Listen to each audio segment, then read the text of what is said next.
In today's world of government overreach, economic uncertainty, and financial manipulation, understanding the economy through the principles of liberty is more important than ever.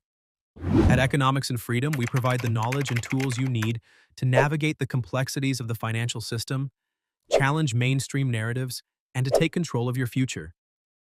Our educational resources include insightful books that explore Austrian economics and libertarian principles, and our courses are designed to empower you with clarity and confidence. For engaging content, our YouTube channel brings you powerful insights on economic trends, government policies, inflation, and the dangers of centralized control. We cut through the noise and expose the truth behind economic distortions caused by central banks and government intervention. At Economics and Freedom, we believe that knowledge is the cornerstone of independence. Our mission is to educate, inspire, and empower individuals to embrace the principles of liberty and free market economics. Visit economics-freedom.com and take the first step toward understanding the economy like never before. This is Audible. Tesla versus Edison, a captivating guide to the War of the Currents and the life of Nikola Tesla and Thomas Edison. Created by Captivating History, narrated by Duke Holm. Edison versus Tesla. Who was the real winner in the War of the Currents? Human history has seen many surprising and profound turning points. Our distant ancestors discovered fire and invented tools. They developed languages and writing. They built shelters, temples, and schools, sometimes warred against each other, and organized complex systems of governance, social organization, and production. This last, the ways that humans learned to use raw materials to create activity and resources, set the stage for the most compelling and life-altering phase of the modern era, the Industrial Revolution. One important way the Industrial Revolution changed the world was in how people thought about work and production. Previously, artisans or tradesmen made products in their entirety from start to finish. A dressmaker might weave fabric, design a dress, fit the wearer, likely a child or sister, and sew the finished product all on his or her own. The butcher would slaughter, prepare, package, and sell, or more likely trade his meat. These types of professions provided subsistence-level income. The notion of profit was still in its infancy. There were two types of tools, hand tools and rudimentary machines powered by hand, like the spinning wheel and the potter's wheel. As a result, production of any product in a substantial quantity was slow. Without disposable income or access to products, personal possessions were few and highly valued. An independent adult in pre-industrial England likely possessed one pair of shoes, one or two sets of clothes, some rough dishware, a Bible, and little else. Pre-industrial life was largely rural in character, and everyone worked from childhood to late adulthood. Few lived to be truly elderly. Many women died in childbirth, many children in infancy, and poverty, plagues, wars, and lack of hygiene killed off many others. So populations grew very slowly, if at all. The changes to production ushered in by the Industrial Revolution provided the impetus for vast, irreversible social and economic change. One of the most important changes was electrification. What forces drove the innovations that resulted in the momentous changes that came with industrial revolutions in Europe and America? 1. A revolution in agricultural production may have been the most significant. Briefly, new and more efficient techniques in crop and livestock management, in concert with legal changes that permitted the wealthy to force small landholders to relinquish their property, resulted in the production of surplus food and the migration of the rural poor to cities seeking work. With surplus supplies to sell, farmer owners sought new market opportunities. More food was available, and it sold at lower prices. This resulted in population growth, and with it, the rise of consumerism. Popular education was advancing into the countryside and poor communities and became compulsory for most children in Britain and America by the early 19th century.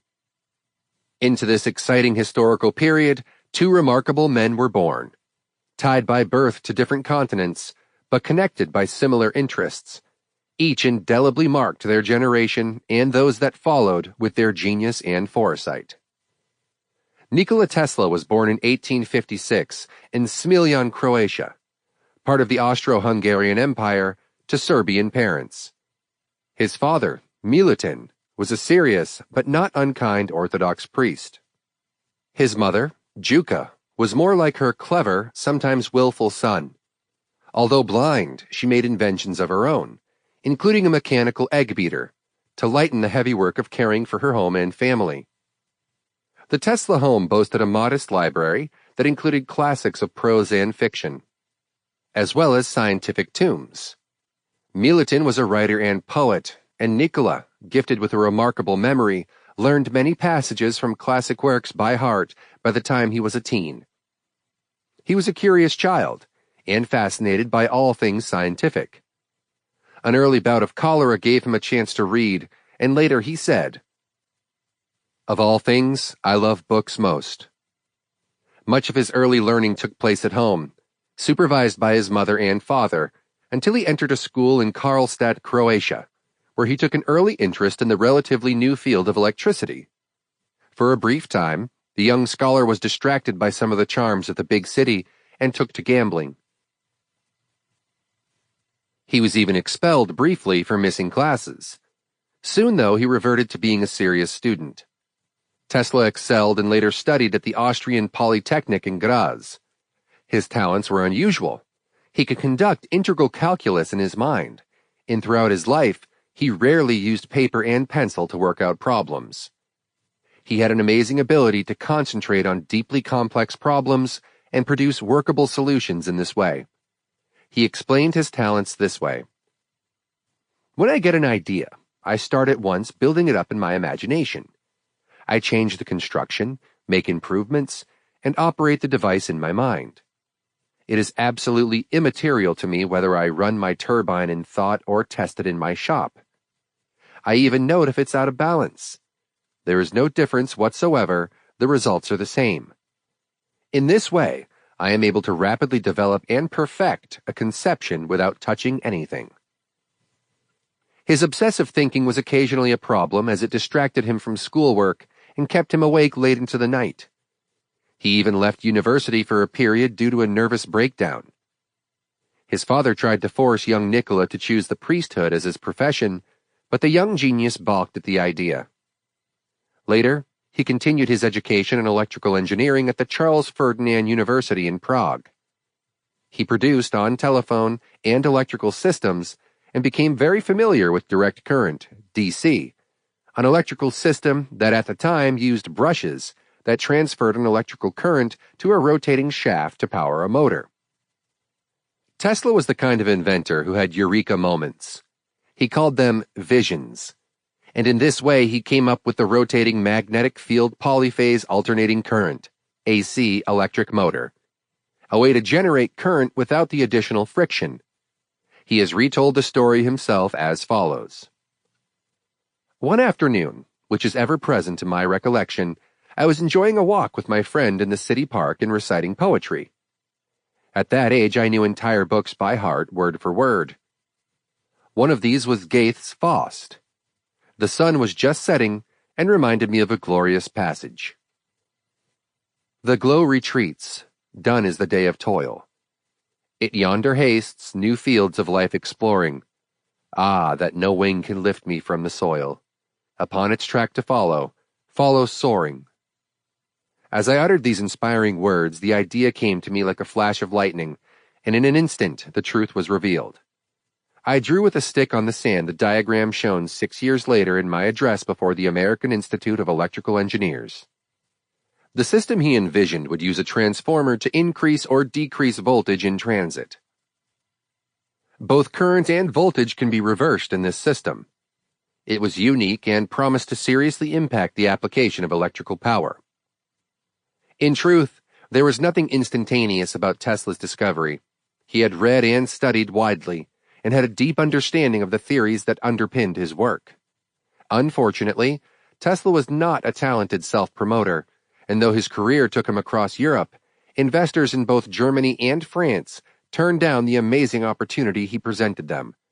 to be the first to employ his AC technology.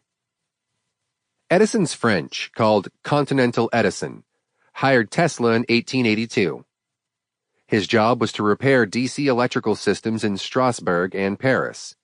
He could both speak and write in German, and so was an asset to his employers. At the same time, he continued to work on his AC motor prototype and gave his first demonstration in 1883. Characteristically, Tesla had neglected to secure the appropriate patents for his work, and this would become a problem for him in later years. Fortunately, a couple of wealthy uncles had taken an interest in his career, and they offered to fund an overseas trip so that Tesla could try his luck with American investors. In 1884, Tesla came to America bearing a letter of recommendation from Charles Batchelor, his former supervisor at Continental Edison, and a close colleague of Thomas Edison's.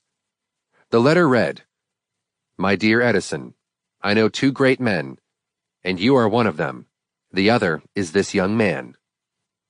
Tesla was indeed gambling on Batchelor's ability to persuade Edison to take him on. By all accounts, Tesla was down to his last 4 cents when he hit the shores of Manhattan Island. Edison did trust his old colleague, and so hired Tesla to improve the power generator designs at his Edison's Machine Works. He challenged Tesla to improve his DC power generating plants and promised him $50,000 if he was successful. DC was an imperfect system in a number of ways.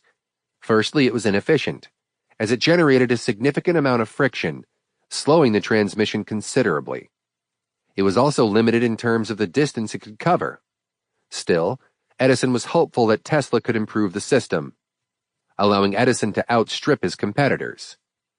Soon, Tesla rankled at Edison's unusual haphazard work practices, saying, if he had a needle to find in a haystack, he would not stop to reason where it was most likely to be, but would proceed at once, with the feverish diligence of a bee, to examine straw after straw until he found the object of his search.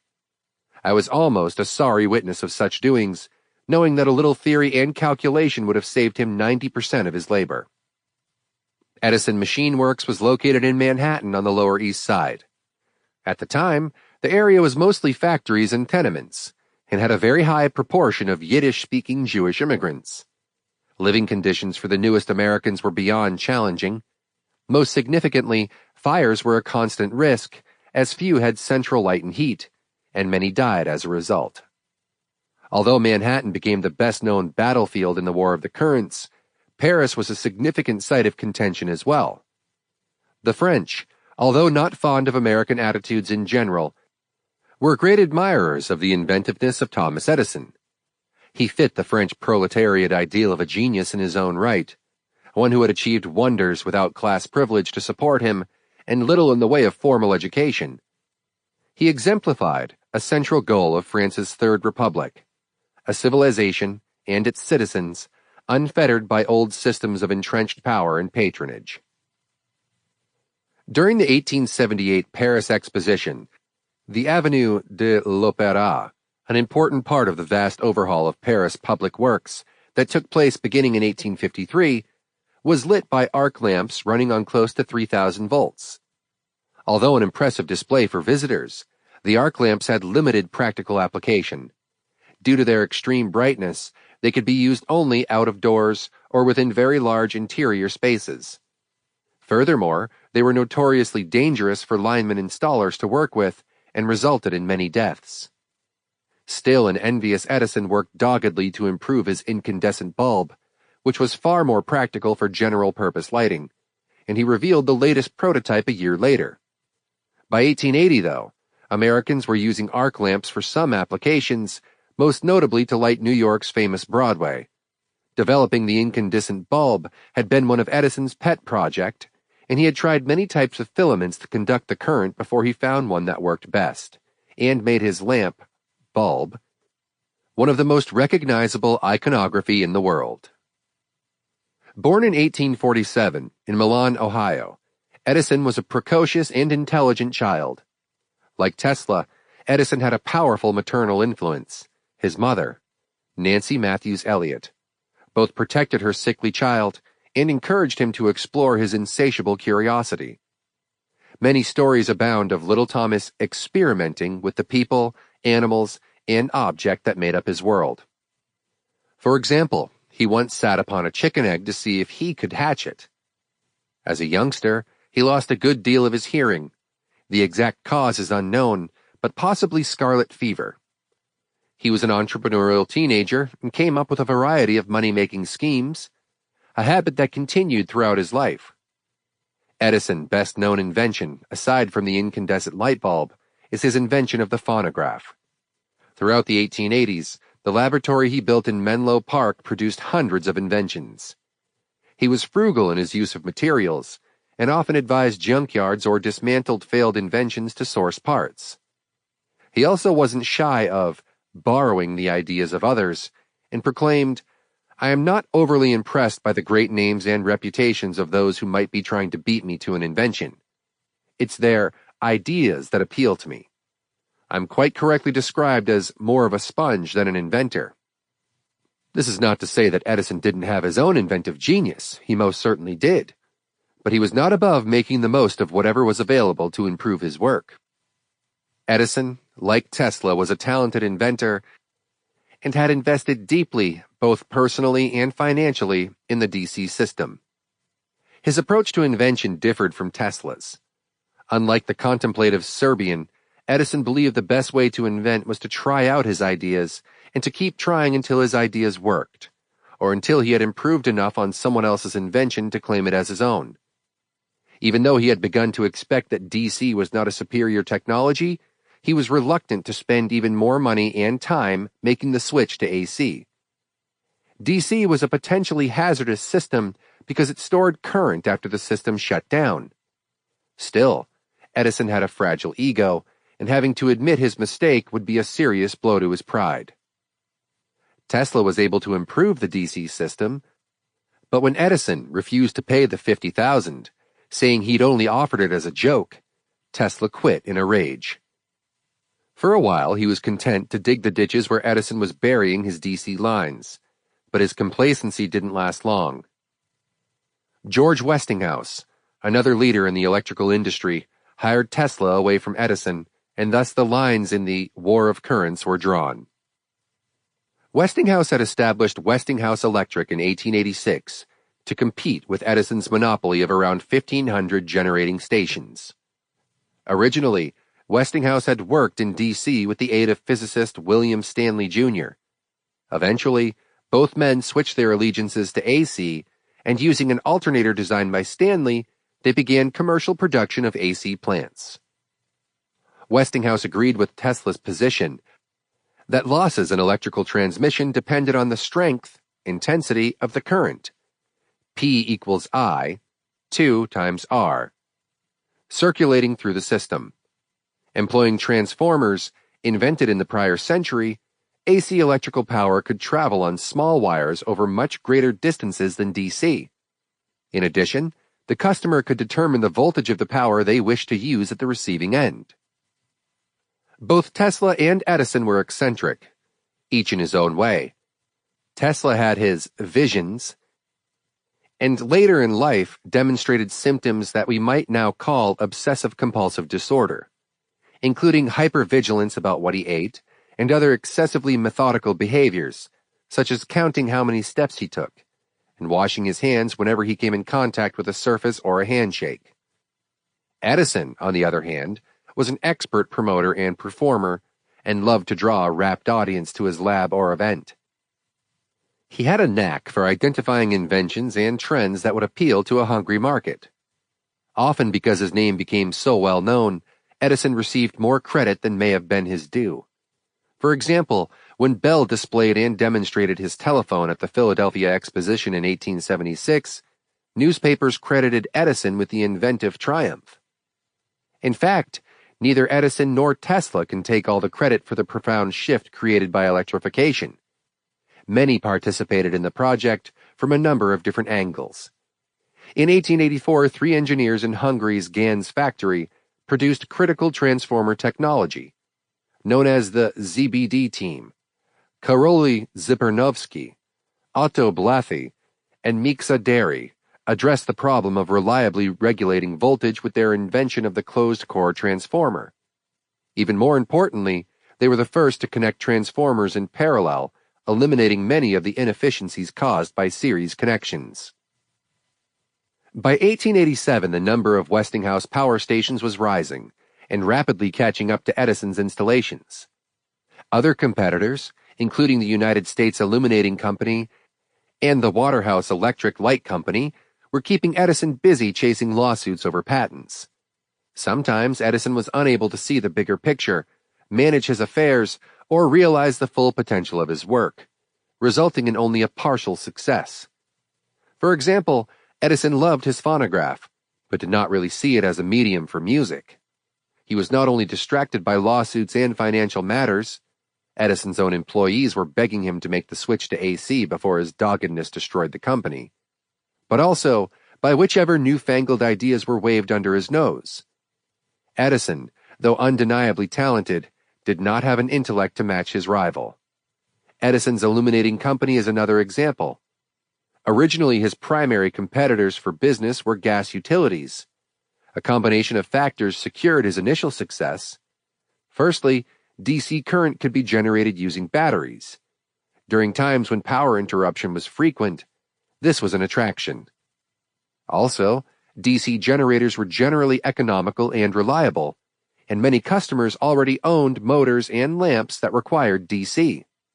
Finally, DC seemed to be the best system for operating motors. It worked in Edison's favor throughout the 1880s. Still, DC had fatal flaws. Primarily, it could not send a transmission further than about 1 mile, and so numerous generators had to be built to supply electricity to the size of New York. The generators relied on expensive copper components, and the cost became more than the company could bear, even with enthusiastic boosters at City Hall. The very public conflict between these men and their sponsors, other wealthy and powerful men, played out in the political realm, as well as in the papers and entertainment circles of the day. A warning from the Edison Electric Light Company was an 84-page pamphlet that Edison Electrical sent to newspapers and stakeholders around the country. It claimed, among many things, that DC had never been responsible for a death, and by way of contract, that AC was a constant menace. Edison tried to show that AC was far too dangerous to become part of a daily use, playing into the fears of many. Edison spoke plainly in his fear-mongering. Just as certain as death, Westinghouse will kill a customer within 6 months after he puts in a system of any size. One seeming advantage of DC was that the lines ran underground. In contrast, there were a number of deaths caused by the lines in early overhead AC systems. In 1888, an AC line in New York City snapped during a storm, killing a young boy. Edison attributed such deaths to greedy lighting companies.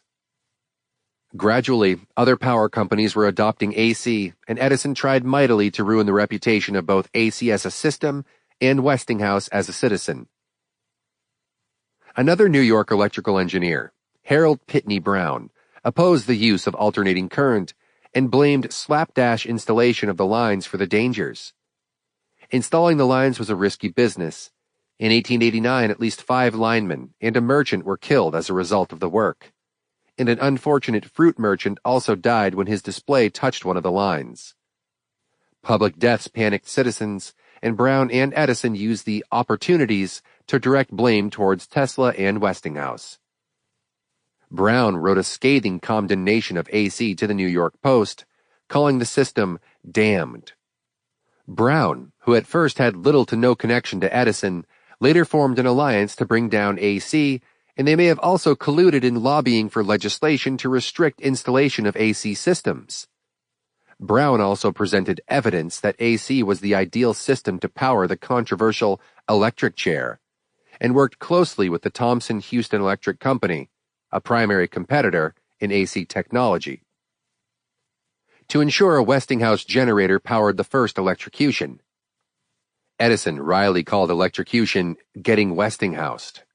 In 1882, a New York dentist named Dr. Alfred P. Southwick had proposed that an electric chair could and should replace the morbid spectacle and inhumane practice of hanging the condemned. New York State politicians agreed and made the new method in practice in 1888. Initially, Edison had opposed the death penalty, but later he came to see the controversy as an opportunity to weaken his competition. When asked by a New York politician for his input into the matter, Edison said, "Hire out your criminals as linemen to the New York electric lighting companies." Westinghouse tried to work out a civil solution to the debate and made the following remarks in a letter to Edison. "I believe there has been a systematic attempt on the part of some people to do a great deal of mischief and create as great a difference as possible between the Edison Company and the Westinghouse Electric Company, when there ought to be an entirely different condition of affairs." Edison was not willing to come to heel and rejected the offer of reconciliation. Fed up with Edison's theatrics, Westinghouse also began a letter-writing campaign suggesting to the newspapers that Brown and Edison were in cahoots, a claim they each vociferously denied. Soon, though, they teamed up to present horrific demonstrations of the dangers of AC by using Edison's laboratory in West Orange to electrocute animals, mostly stray dogs apprehended by local children, but also a horse, for the benefit of the public. Much later, evidence was uncovered that suggested Edison had paid for the publication of Brown's letters and research findings. Westinghouse's response to all the attacks on AC tended to be muted. He offered evidence of its safety based on his and Tesla's research, and was unintimidated by Edison's theatrics. Unfortunately, when the first accused killer, a street peddler named William Kemmler, was sentenced to death, AC technology was employed, in large part because Edison had assured a panel of experts that 1,000 volts of AC was enough to kill any man. The execution was bungled. Kemmler didn't die immediately, much to the horror of witnesses, and what occurred instead of a clean kill was the prolonged torture of a condemned man. George Westinghouse famously commented, "They would have done better using an axe." The debate over the relative safety of each electrical system was a significant aspect of the battle for electrical supremacy. The implementation of an electric chair for execution was not as much to the fore as other aspects of the War of the Currents, but only because much of the decision-making took place behind the scenes. Tesla did not possess the same ability to attract media attention, although he did many interviews for serious publications of science and engineering. Luckily, AC spoke for itself. The system's simplicity and flexibility made it the obvious choice for a public that was ready for electrical everything from reading lights to electric stoves and beyond. Additionally, gaps left over in power supply, due to intermittent placement of Edison's generators, created an opportunity for AC to attract customers. In 1888, Westinghouse purchased Tesla's patent for AC. Tesla was paid $25,000 in cash, $50,000 in notes, and a $2.50 royalty per horsepower for each motor. With his new income, Tesla was a multimillionaire by age 35. Tesla became an American citizen on July 30th, 1891. Later, Westinghouse would beg Tesla to release him from the royalties agreement, as it was threatening the financial viability of the company. Tesla graciously agreed. Meanwhile, Edison had stepped away from electricity as a business. In 1892, Edison's Electric cooperated in a merger with Thomson Houston to create General Electric. Without access to the AC patents held by Thomson Houston, GE may not have become the largest electric company of its time, followed closely behind by Westinghouse. The War of the Currents ended conclusively in 1893, when the Chicago World Columbian Exhibition selected Westinghouse and Tesla's AC system to light the White City. The AC generators perfected by Tesla gave the exposition its famed white glow, seen for miles around. The exhibition eclipsed the ones that had preceded it for its amazing display of innovations, including the lights. That same year, the Niagara Hydroelectric Operation also adopted Tesla's, and by this time also Westinghouse's, AC system to transmit power. Edison had largely removed himself from the industry by this time, and has lost stakeholder power in Edison General Electric. His other projects, including iron ore refining, were promising to be successful, and Edison had grown tired of flogging DC's dead horse. He seemed to concede his error when in a 1908 letter to George Stanley, son of AC transformer inventor William Stanley Jr., Edison wrote, "Tell your father I was wrong." Unlike Tesla, who never married and was rumored to be celibate, Edison had a large family, and by this time, grandchildren and even great-grandchildren to keep him busy. In 1891, Henry Villard orchestrated a merger between Edison General Electric and Thomson Houston, dropping the name Edison to create General Electric. Thomas Edison didn't find out about the merger until it was already accomplished. This meant that General Electric and Westinghouse now held primary control over electrification of the entire nation. Some of Edison's DC systems remained in use until the early part of the 20th century.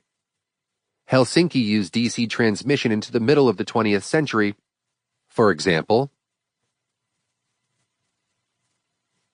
In Stockholm, even later, but for the most part, DC was used for particular applications, such as when distances were very small, or when only low voltages were required, as in telephones and some electric railways. Rare off-grid systems where power generation is isolated and only needed for short distances still employ DC as well. It's clear that Nikola Tesla and his AC system were the clear winner in the War of the Currents. Not only did AC become the preferred system for most domestic, civic, and national applications, but in the process of establishing its superiority, Tesla revealed that Edison had the leanings of a Chautauqua tent preacher, full of bluster and spectacle, but lacking substance. Also, Tesla's partner, Westinghouse, was far better at judiciously managing investment into the system, whereas Edison made many costly mistakes. Westinghouse, for example, purchased critical patents from competitors like Consolidated Electrical Light, and purchased other companies, including the Waterhouse Electric Light Company and the United States Illuminating Company, which meant that in addition to acquiring valuable arc lighting systems, Westinghouse held all of the patents for incandescent light technology not in Edison's control. Although Westinghouse had to seek investors to complete his integrated AC system, and was briefly threatened with a takeover by bigwigs such as J.P. Morgan and the Vanderbilts, ultimately, Westinghouse and Tesla successfully fought off both critics and aggressive industrialists. Still, Edison may have lost the War of the Currents to the brilliant introvert Tesla, but he won the publicity war, at least for the rest of the 20th century. Edison's name and image, his recognition for inventions like the phonograph, incandescent light bulb, and the movie camera, kinetoscope, impressed his image onto the psyche of the popular American public. The iconic light bulb represents the concept of ideas the world over. There's been a recent resurgence of interest in Tesla's contribution, and many films, including an animation, and biographies have been produced about the unique man. In 2003, two engineers, Martin Eberhard and Mark Tarpenning, formed Tesla Motors in response to GM's failed experiment with electric cars. Their first vehicle, a sporty roadster, used an AC motor based closely upon Nikola Tesla's original 1882 prototype. Since then, the company has sold more than 250,000 cars, and under the leadership of storied investor Elon Musk, Tesla Motors has contributed components to Daimler AG, Mercedes-Benz, Toyota, and even Panasonic electric vehicles. Most recently, Musk approved the release of all of the Tesla patents held by the company to the public through the open source movement.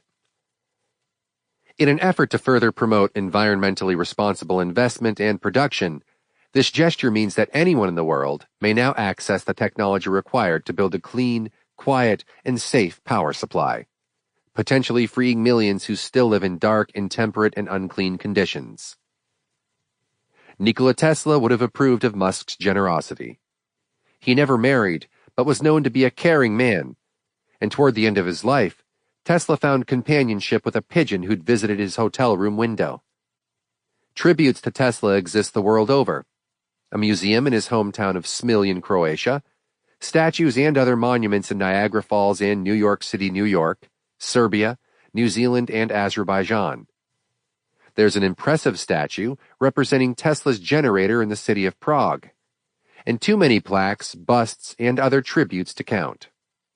One of the most compelling of these tributes is the statue of Tesla created by Ivan Mestrovich in 2006, one of Croatia's most renowned sculptors, and now displayed in Zagreb. Tesla and Mestrovich had been friends and correspondents in the early 20th century. In 1934, only a handful of years prior to his death, Tesla asked Mestrovich to sculpt him.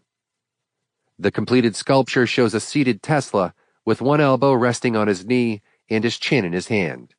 He looks deep in contemplation, and the work beautifully captures the intensity of his character and genius. Nikola Tesla died at age 86 on January 7, 1943. He was alone in his room at the Hotel New Yorker, had few friends, and had no money to show for his incredible contributions to science and humanity. But those accomplishments live on and continue to have profound impact on the way we live.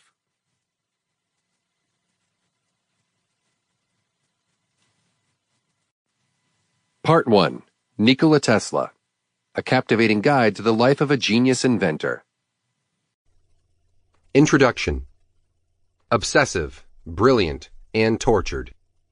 Nikola Tesla was lauded for his invention of the alternating current, AC, and other significant contributions to science.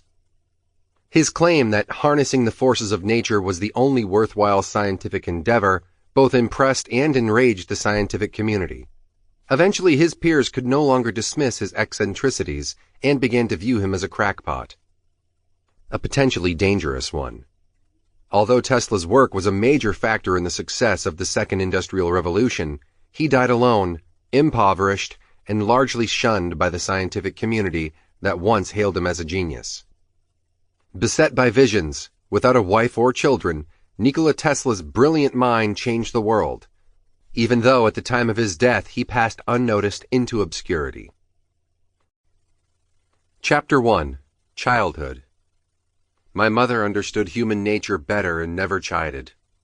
She knew that a man cannot be saved from his own foolishness or vice by someone else's efforts or protests, but only by the use of his own will. Nikola Tesla. Georgina Juka Tesla was born in 1822 in Tomingai, a tiny village in the southern reach of Croatia, part of the Austro-Hungarian Empire at that time. She was the oldest of 8 children. Her father, Nikola Mandic, 1800 to 1863, was a Serbian Orthodox priest like his father before him.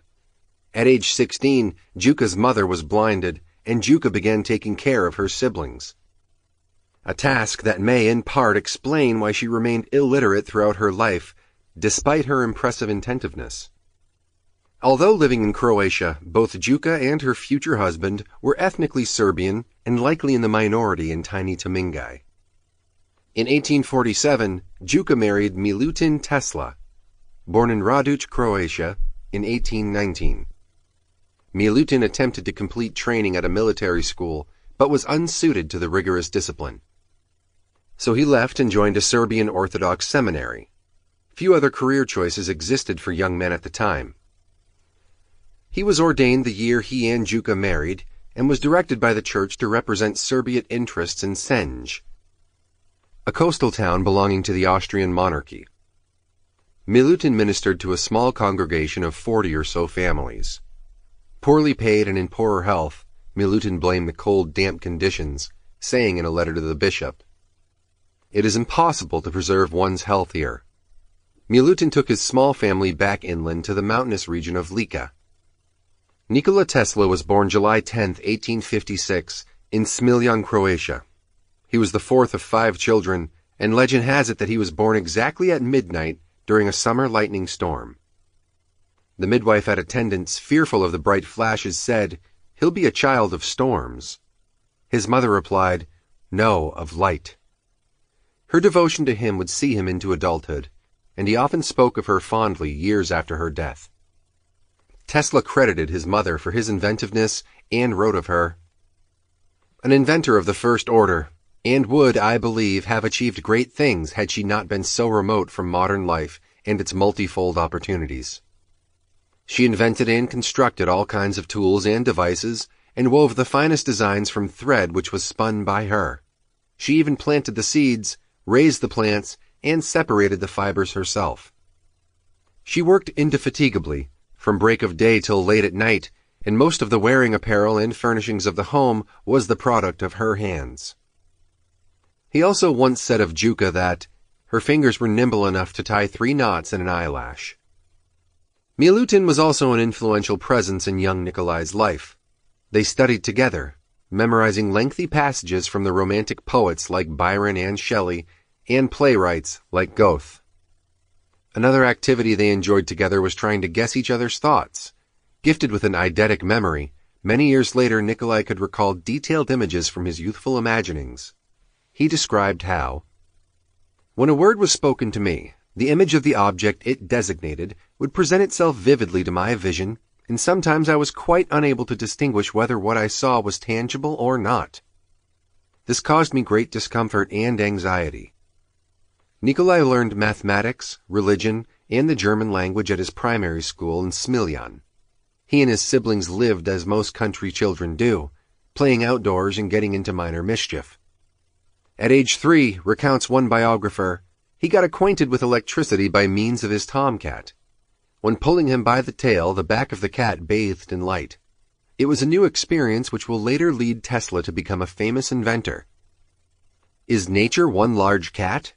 If it is, who is pulling her by the tail? It can only be God, concluded Tesla. One of little Nikolai's earliest inventions was said to be a stick, with a piece of bent iron or metal and a wire used for catching frogs. Perhaps Tesla was not proud of his early achievement, for he rarely mentioned it when asked about his childhood. Another of Nikolai's earliest recorded inventions was his Maybug propeller. Affixing his helpless insect victims to a small turbine, young Nikolai observed their ability to continue buzzing. Whether his propeller turned under the power of the unfortunate bugs is not clear.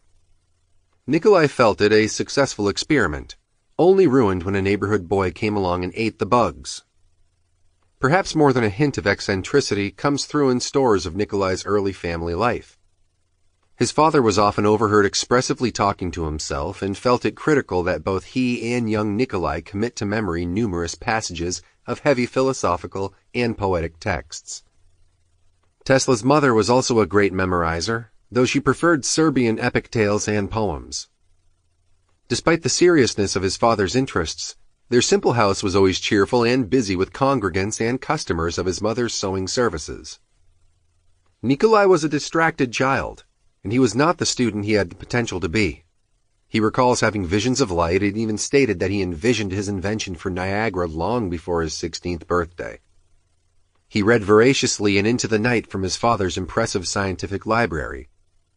Fearful for his young son's eyesight, Milutin confiscated all the extra candles in the house, not to purposely be defiant, but simply because he couldn't resist the urge to continue learning.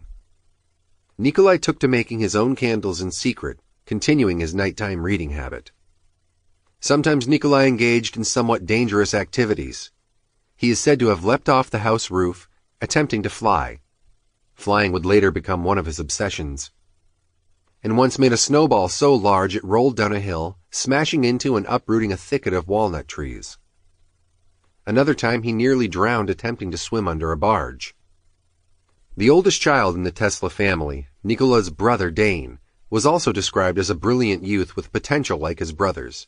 Sadly, a turning point came in Nikolai's life when the family stallion, a gift from Arab friends of Milutin, was startled during a ride, killing 12-year-old Dane. Accounts exist that suggest Nikolai was responsible for the accident, but Nikolai himself has only said, "This horse was responsible for my brother's injuries from which he died. I witnessed the tragic scene. And although 56 years have elapsed since, my visual impression of it has lost none of its force." The family mourned bitterly. Not only accident-prone, but Nikolai was also sickly. When he was born, a Serbian priest came to the home to conduct the baptism because the infant was too sickly to go outside. Later, Nikola contracted malaria from the swampy conditions near his high school in Karlovac. He boarded with his aunt and uncle during this period. A mathematics and physics teacher, Martin Sekulic, mentored him and greatly influenced his future. Sekulic was a published physicist and made efforts to keep his young students abreast of the latest news in scientific discovery. His lab was full of machine prototypes, and he was particularly interested in the properties of light and spectroscopy. Nikola credits Sekulic with introducing him to the mysterious property of electricity in his 1919 autobiographical book entitled My Inventions. Tesla would also return to mathematics as an area of great interest later in his life. At 17 years old, Nikola contracted cholera. He was in bed, his health failing, for nearly 9 months. In fact, his family was so certain of his imminent death that they ordered a coffin. Near death, Nikola implored his father to send him to engineering school, saying the promise of a scientific future might help prevent his death. His father agreed, thinking his son was about to die, but Nikola surprised the family and made a remarkable and swift recovery. Later, Milutin would be forced to keep his promise. In the interim, though, Nikola had to find a way to avoid Croatia's compulsory military service. Serbian youth, the boys, were expected to contribute 3 years. But Milutin didn't think that Nikola, because of his personality and physical limitations, would be a successful soldier. So he permitted him to hide out in the neighboring woods with a hunting rifle and small collection of books. How this banishment affected young Nikola's mind is difficult to say. Perhaps he discovered a capacity for isolation and came to terms with his peculiar thinking patterns. During this time, Milutin arranged for his son to attend Joanneum Polytechnic School in Austria. In return, Nikola had to promise 8 years of military service after graduation. But it is possible neither father or son believed this would eventually come to pass. Nikola was thrilled to be moving on, and his dreams of making important scientific discoveries seemed to draw nearer. Chapter 2. Education and Early Career. Of all things, I liked books best. Nikola Tesla. In 1887, at the age of 21, Nikola entered Joanneum Polytechnic School in Austria. During the whole first year, I regularly started my work at 3 o'clock in the morning and continued until 11 at night. No Sunday or holidays accepted. Despite his seeming devotion to his studies, there is some evidence he never completed exams and was expelled from the school after his 3rd year for leading an irregular life. It's now known Tesla acquired an overfondness for gambling, and as a result, the school withdrew his scholarship. In addition, one of Nikola's professors objected to his insistence that the commutator and brush system at the time used in motors was unnecessary, and that a better system could be developed. Tesla was correct. Of course, but it would be many years before he could prove it. Still, Tesla claimed to have loved his schooling in Austria and never missed a lecture, often scolding classmates who slept late or skipped class occasionally. After leaving the Polytechnic, Tesla returned home to Gossach briefly and was relieved when his maternal uncles, Petar and Pavla, agreed to fund his studies. The uncles, about whom we know little, became 2 of the most influential men in Tesla's life, supporting him through critical years of study and, later, immigration. In 1880, Nikola sought to further his education in Prague. At that time, the Karl Ferdinand University appealed to him, but he arrived in the winter, too late to enroll, and without the necessary language prerequisites. In a nationalist mood, Czechoslovakian was now a requirement for entrance, as was Greek, and Nikola knew neither. So instead of taking formal classes, he read dozens of works in a variety of languages. He could read 8 languages. In the Clementium Library, now the National Library of the Czech Republic and a UNESCO-recognized historical site. And inventors at the Narodny Kavarna, People's Cafe. Visiting libraries would become a habit of Nikola's, even when his fortunes changed and he could afford to buy any work in print he desired. Dvorak was one notable acquaintance of Tesla's during this period, though there were many others. Nikola would sometimes recite from Byron, who was all the rage, at the cafe, or Goethe, but no one knows if he ever recited his own poetry, which he wrote as a way of ordering his thoughts. Nikola, through his reading, became a fan of Johann Kepler, a 17th-century astronomer and mathematician who worked next to Tycho Brahe, discoverer of important laws of planetary movement. Kepler later became Brahe's successor as imperial mathematician. Kepler's interest in light and its functioning in telescopes held particular interest for Tesla, and he'd often wander the street where Kepler had lived with his wife and many children. That first summer in Prague, Tesla audited classes in analytical geometry, experimental physics, and philosophy. Tesla found the philosophy lectures particularly intriguing. He learned about the theory of the human mind as a tabula rasa, blank slate, that absorbed information via the senses. This notion confirmed what Tesla already felt to be true about his own inventiveness, that it was influenced by his experiences and surroundings. In giving addition to his own mental process, Tesla believed he would improve his chances of success. He later wrote, "Most persons are so absorbed in the contemplation of the outside world that they are wholly oblivious to what is passing on within themselves." In some ways, though, Prague may have inspired Tesla's work. By the second half of the 19th century, social and structural problems riddled the city. High mortality rates resulted from frequent flooding and the subsequent spread of disease. The Jewish quarter, renamed Josefstadt in 1850, was one of the worst of the slum areas and was largely demolished in 1896. City leaders hoped to refashion the area into something resembling Paris, then reconsidering when they thought of the height of cosmopolitan centers. Meanwhile, developments were taking place in transport.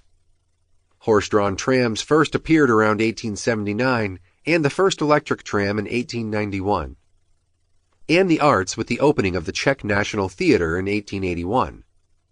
Baroque architectural wonders, such as the Wallenstein Palace, kept company with Gothic and Renaissance structures, including gates, bridges, and stately homes. Tesla said of Prague, "The atmosphere of that old and interesting city was favorable to invention." He became focused on improving his idea for a revolutionary electric motor, and although his experiments were largely unsuccessful, Tesla remained hopeful that he was close to a breakthrough. In 1880, Tesla again made a move, this time to Budapest. His uncle Pavla, in an attempt to set his nephew on a more lucrative path, arranged work for him at the telephone exchange. However, when Nikolai arrived and discovered the exchange was not fully functional, he took a job at the Budapest Central Telegraph Office instead. Shortly after, he transferred to the exchange as its chief electrical engineer. During this period, Tesla became profoundly depressed, likely due to the mediocrity and repetitiveness of his role at the exchange. Also during this time, he began to consider the principles behind what would later become his most significant invention, alternating current. By this time, Edison's direct current system, DC, was already in use. Its simple technology involved a current running in only one direction, like a battery. And with the 1882 opening of the Pearl Street Station, New York, Edison gave electric light to the world. Demand would soon become a problem, however, and DC technology required ever larger and more numerous power plants. As larger electric motors emerged, the DC system proved unable to meet the greater voltage requirements of industry. At the suggestion of his friend, a mechanic at the exchange, Antal Szigeti, Nikolai began to exercise regularity, hoping to cure his crippling insomnia and sensitivity to light and noise. He wrote of walking through a park and seeing visions while words of Goethe memorized long since echoed in his head. The glow retreats, done is the day of the toil. It yonder hastes, new fields of life exploring. Ah, that no wing can lift me from the soil. Upon its track to follow, follow soaring. Tesla then knelt and with a stick rendered the first sketches of his new machine, the induction motor, into the dirt, just as he had seen in his vision. The system he envisioned would use a transformer to increase or decrease voltage in transit.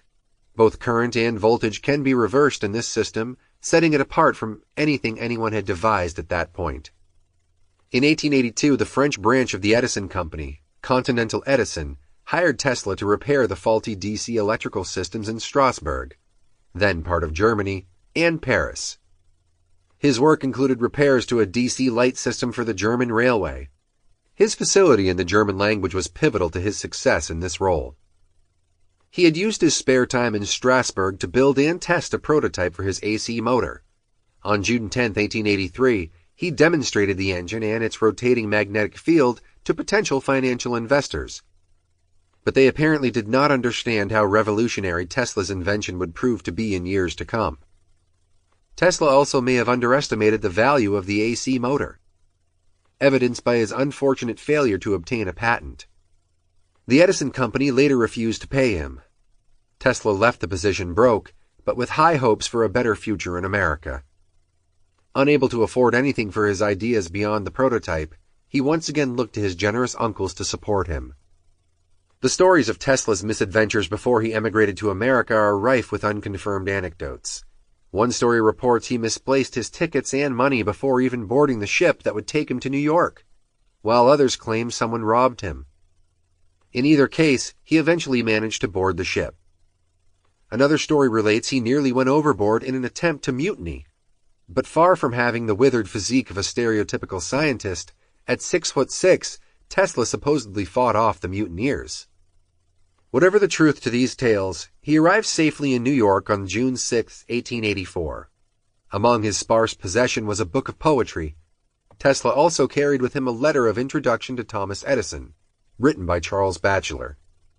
The letter, at least, was neither lost nor stolen, and read, "My dear Edison, I know two great men, and you are one of them. The other is this young man." Chapter 3. Patents and Politics. The world moves slowly, and new truths are difficult to see. Nikola Tesla.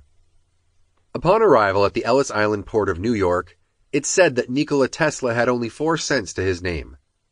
Despite the disadvantage, he proceeded on foot to the recently built Queen Anne-style Gerlach Hotel and booked rooms, confidently agreeing to payment in full by the end of the week. En route to the hotel, Tesla likely noticed the crude character on his new home, particularly compared to the streets of Paris. He wrote that he found America machined, rough, and unattractive. One author describes in greater detail some of the hazards Tesla would have encountered in his first few days in the city. Single poles carried dozens of crooked crossbeams supporting sagging wires, and the exposed electrical wiring was a constant danger. Unsuspecting children would scale the poles only to meet an untimely electrical demise. The residents of Brooklyn became so accustomed to dodging shocks from electric trolley tracks that their baseball team was called the Brooklyn Dodgers. With sparks exploding from makeshift tram lines, Tesla was likely more encouraged than ever to pursue his goals. Tesla visited Edison within the week, presented his letter of introduction and his idea for an alternating current that could potentially replace dozens of power plants with just one.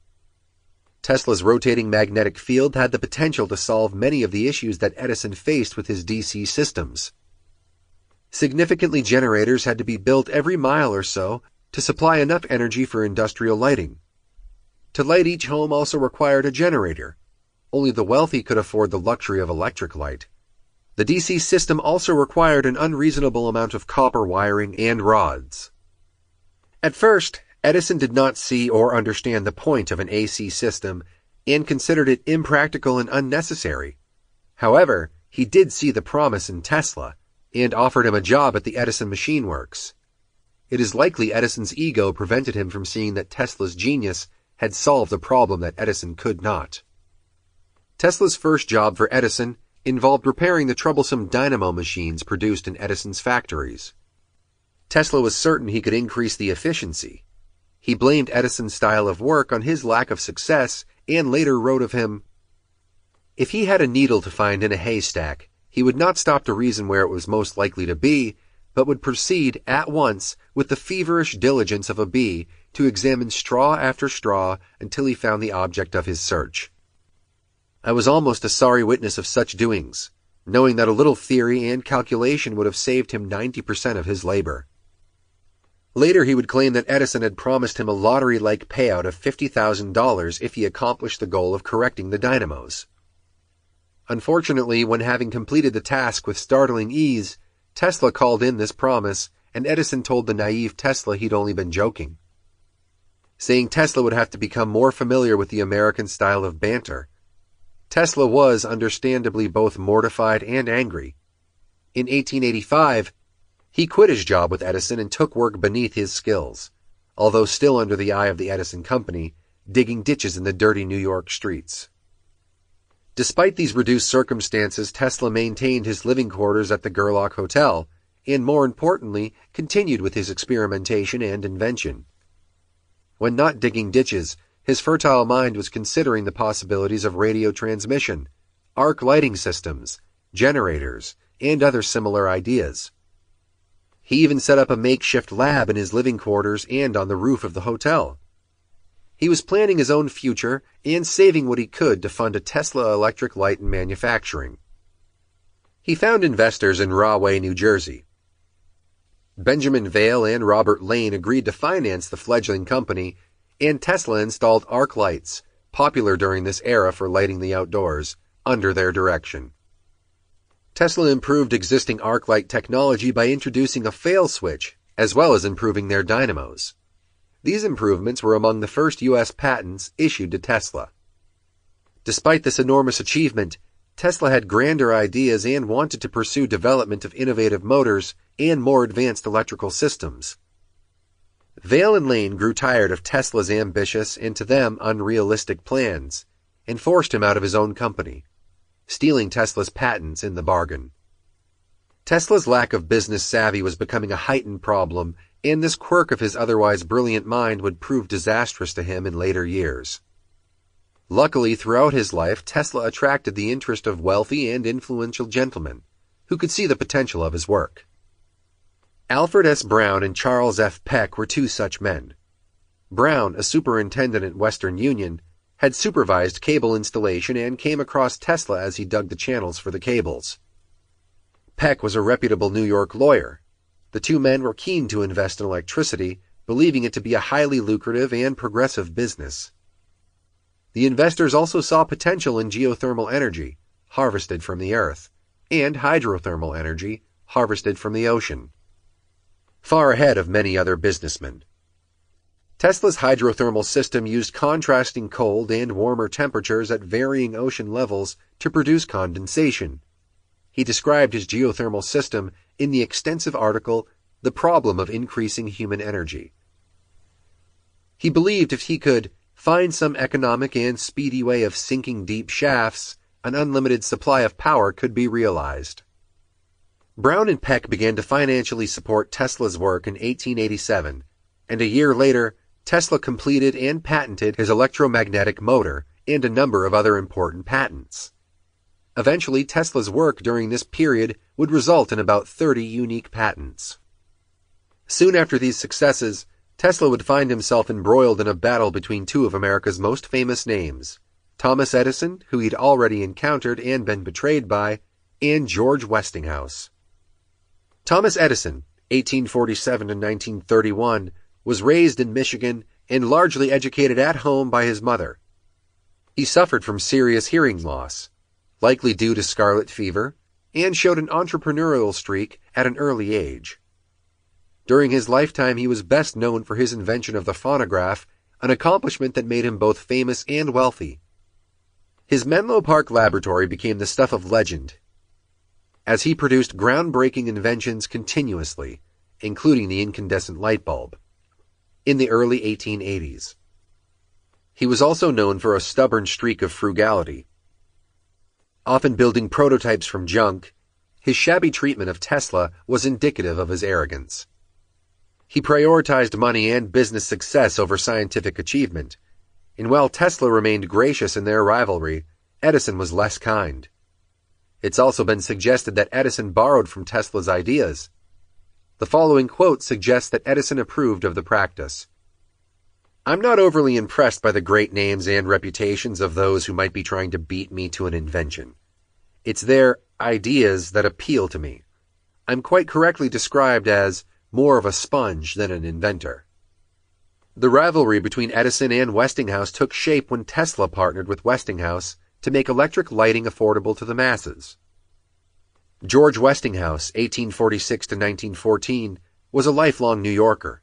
He made his name in business in the railway industry, first introducing a rotary steam engine and later patenting an air brake system for rail, a system that later became compulsory in the United States. He had his sights set on becoming an electrical company magnate, partly due to problems encountered in railway signaling, but also because the potential for AC electrical systems were clear to him. In a way, they were not to Edison.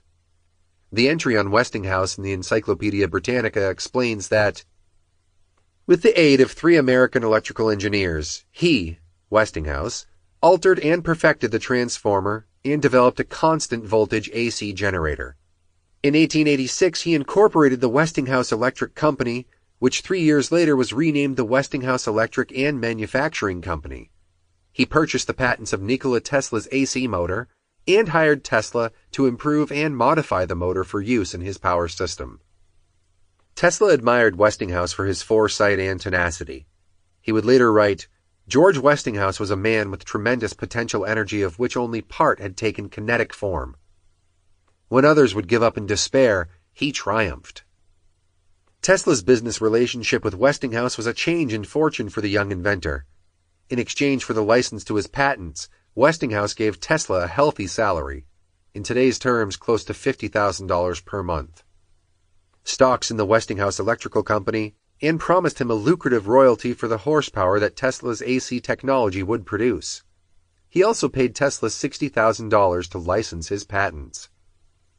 With his new income and the earnings from royalties and additional sales of patents, Nikola Tesla became a multimillionaire by the tender age of 35. On July 30th, 1891, Tesla became an American citizen. This change in fortune also meant a change, albeit briefly, in lifestyle for Tesla. He attended rounds of well-appointed dinner parties at the trendy Delmonico's restaurant in Manhattan with other 19th century luminaries, such as literary phenomenon Robert Underwood Johnson and John Muir, naturalist and inventor. Sometimes the dinners lasted all night, and once at least Tesla participated in recreation with his companions.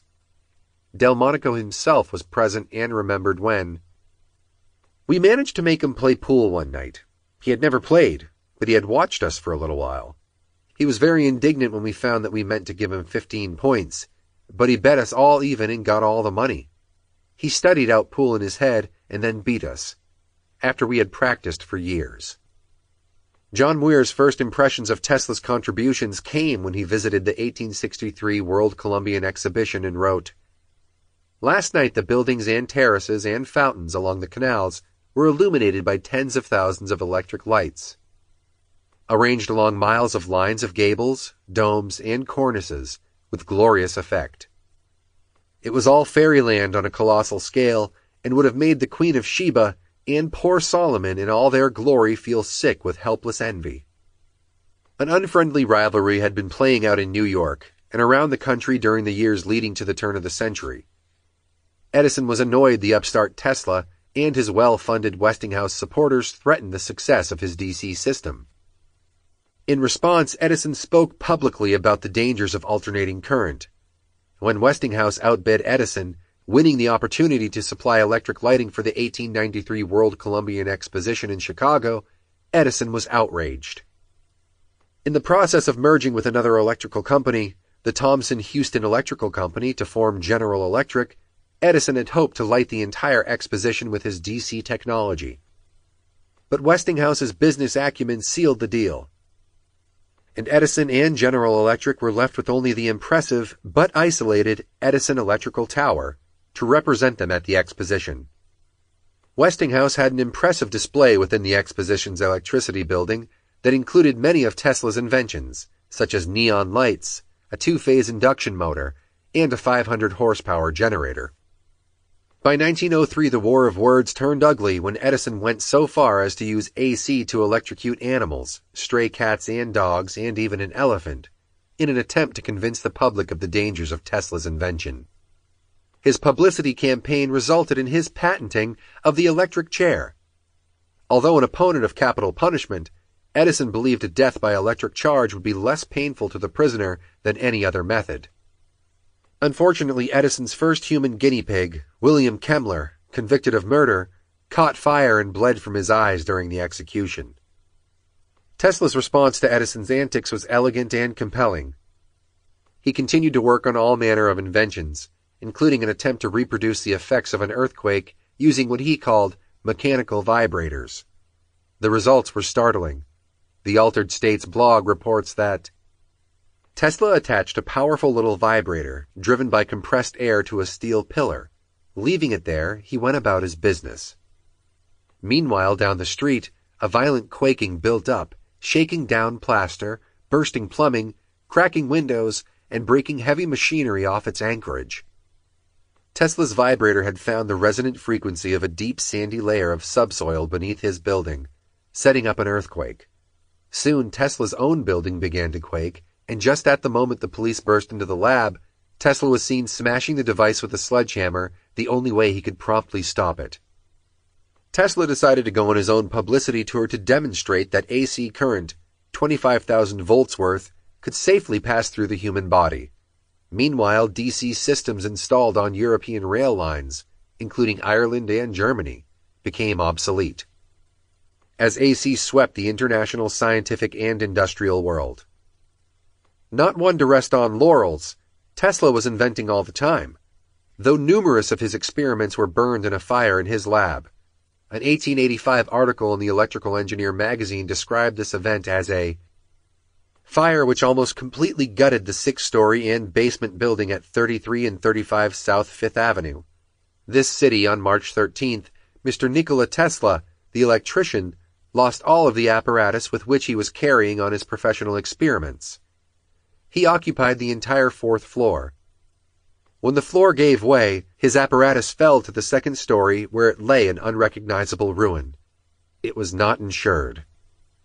After a brief description of attempts to douse the flames, using buckets, the article goes on to say, Mr. Tesla was at first very much affected by the news of his loss, but sustained the blow stoically, and within 6 hours was busily engaged making and giving out designs for the reconstruction of his latest type of oscillator, which has now been running successfully for some time past, lighting the laboratory and supplying current for a number of new and novel experiments.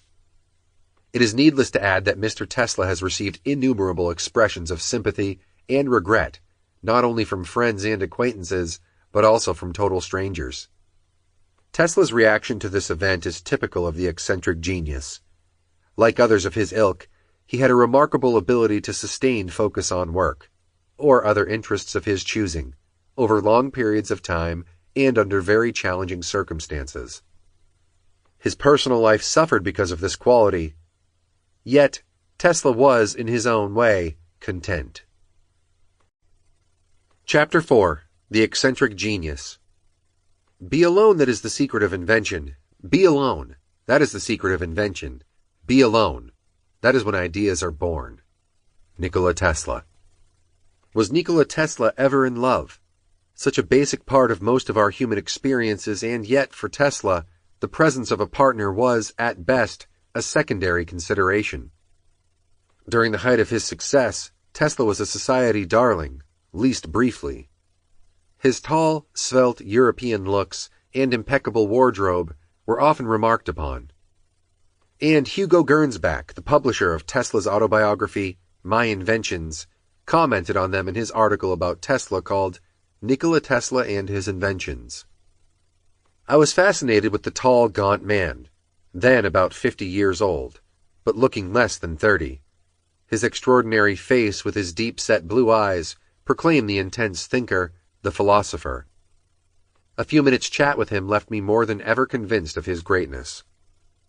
Certainly such attributes must have been of interest to some women, but there is little evidence that Tesla made time for any. Tesla intentionally isolated himself, particularly from women.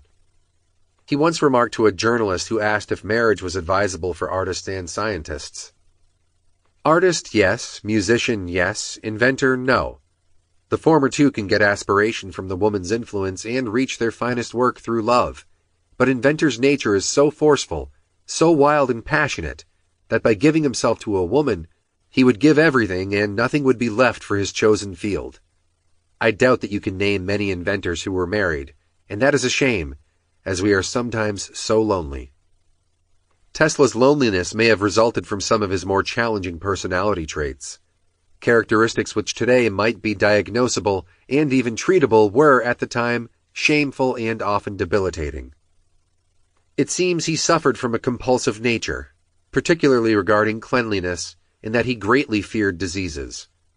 One Tesla biographer claims, however, that a 17-year-old Tesla intentionally exposed himself to cholera to avoid military service. But given his aversion to illness, this anecdote seems unlikely. He also had other obsessive traits, such as numerical habits, now referred to by the psychiatric profession as counting compulsions. Tesla had a practice of doing all his activities in sets of 3 and calculating the volume of food on his plate to the nearest cubic inch. Such habits were certainly outside the norm and may have caused Tesla a great deal of embarrassment. Tesla also exhibited phobias. Notably, he was deathly afraid of pearls. Known as oyster artist phobia, the Tesla legend includes an anecdote that he once dismissed a secretary who arrived at work wearing a trendy pearl necklace. The source of his aversion is unknown, but often such fears are linked to an early childhood trauma. Perhaps a pearl-wearing auntie had disciplined him. We'll likely never know. Tesla also hated contact with human hair. Keeping his own hair short and oiled flat, he avoided shaking hands whenever possible. These few eccentricities give a glimpse of what the internal life of Nikola Tesla may have been like. Always careful, always watching, and forever creating and inventing. Even as he counted his steps and bites of food. In his autobiography, Tesla said of these peculiarities that, "Even now I am not insensible to some of these upsetting impulses."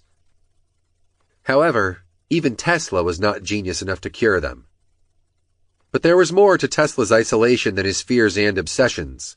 In a 1924 article, Tesla revealed that the new woman was not to his liking. "I had always thought of woman," says Mr. Tesla, "as possessing those delicate qualities of mind and soul that made her in these respects far superior to man. I had put her on a lofty pedestal, figuratively speaking, and ranked her in certain important attributes considerably higher than man. I worshipped at the feet of the creature I had raised to this height, and, like every true worshipper, I felt myself unworthy of the object at my worship. But all this was in the past. Now the soft-voiced gentlewoman of my reverent worship has all but vanished. In her place has come the woman who thinks that her chief success in life lies in making herself as much as possible like man, in dress, voice, and actions, in sports and achievements of every kind." So our forward-thinking Tesla was old-fashioned in his thoughts about women. He wrote earnestly that women who engaged in business, politics, and sport with the aim of transcending men would be the worse for it in the longer term, saying, "Women who keep themselves agitated by their tremendous ambition to beat man at his game are losing at the same time something that counts for more. In the end, it seems to me that the empty honors that success in business or one of the professions can ever give." His views were in line with many who question the wisdom of women's emancipation. There have been other suggestions made about Tesla's relationship to women. One that he may have been castrated, or had castrated himself, possibly during his year in the woods, to get out of military service required of Croatians. However, there is no evidence to support this claim. Also, Tesla himself confessed to celibacy. Another rumor with no substantiation is that Tesla was gay. What is certain, however, is that Tesla has important friendships with many brilliant and influential men throughout his life. There are thousands of pages of correspondence between Tesla and J.P. Morgan, for example. In fact, the Library of Congress currently houses 7 microfilm reels of Tesla's correspondence spanning the years from 1856 to 1943, including letters to Samuel Langhorne Clemens, a.k.a. Mark Twain, Robert Underwood Johnson, J. Pierpont Morgan, George Scherf, an associate who managed many legal and financial affairs for Tesla, George Westinghouse, and the Westinghouse Electric and Manufacturing Company. Other letters are archived at the New York Public Library. The small collection includes library cards showing books Tesla borrowed, as was his lifelong habit. All told, though, it's believed Tesla received close to 70,000 letters from more than 7,000 correspondents during his life. An anthology of many of the letters was collected and published in 1993 on the 30th anniversary of Tesla's death. The unique way Tesla's mind worked may have been his greatest asset, but also a massive hindrance to successful interpersonal relationships, socially and in business. The visions he described having as a young man carried on throughout his life. As a young student, his visions caused him to wonder if he might be crazy, and sometimes he failed to recognize the difference between what existed in reality and what he had imagined. He sought scientific explanations for his visions and wrote in 1919 that, "The theory that I have formulated is the images were the result of a reflex action from the brain on the retina under great excitation. They certainly were not hallucinations, for in other respects I was normal and composed."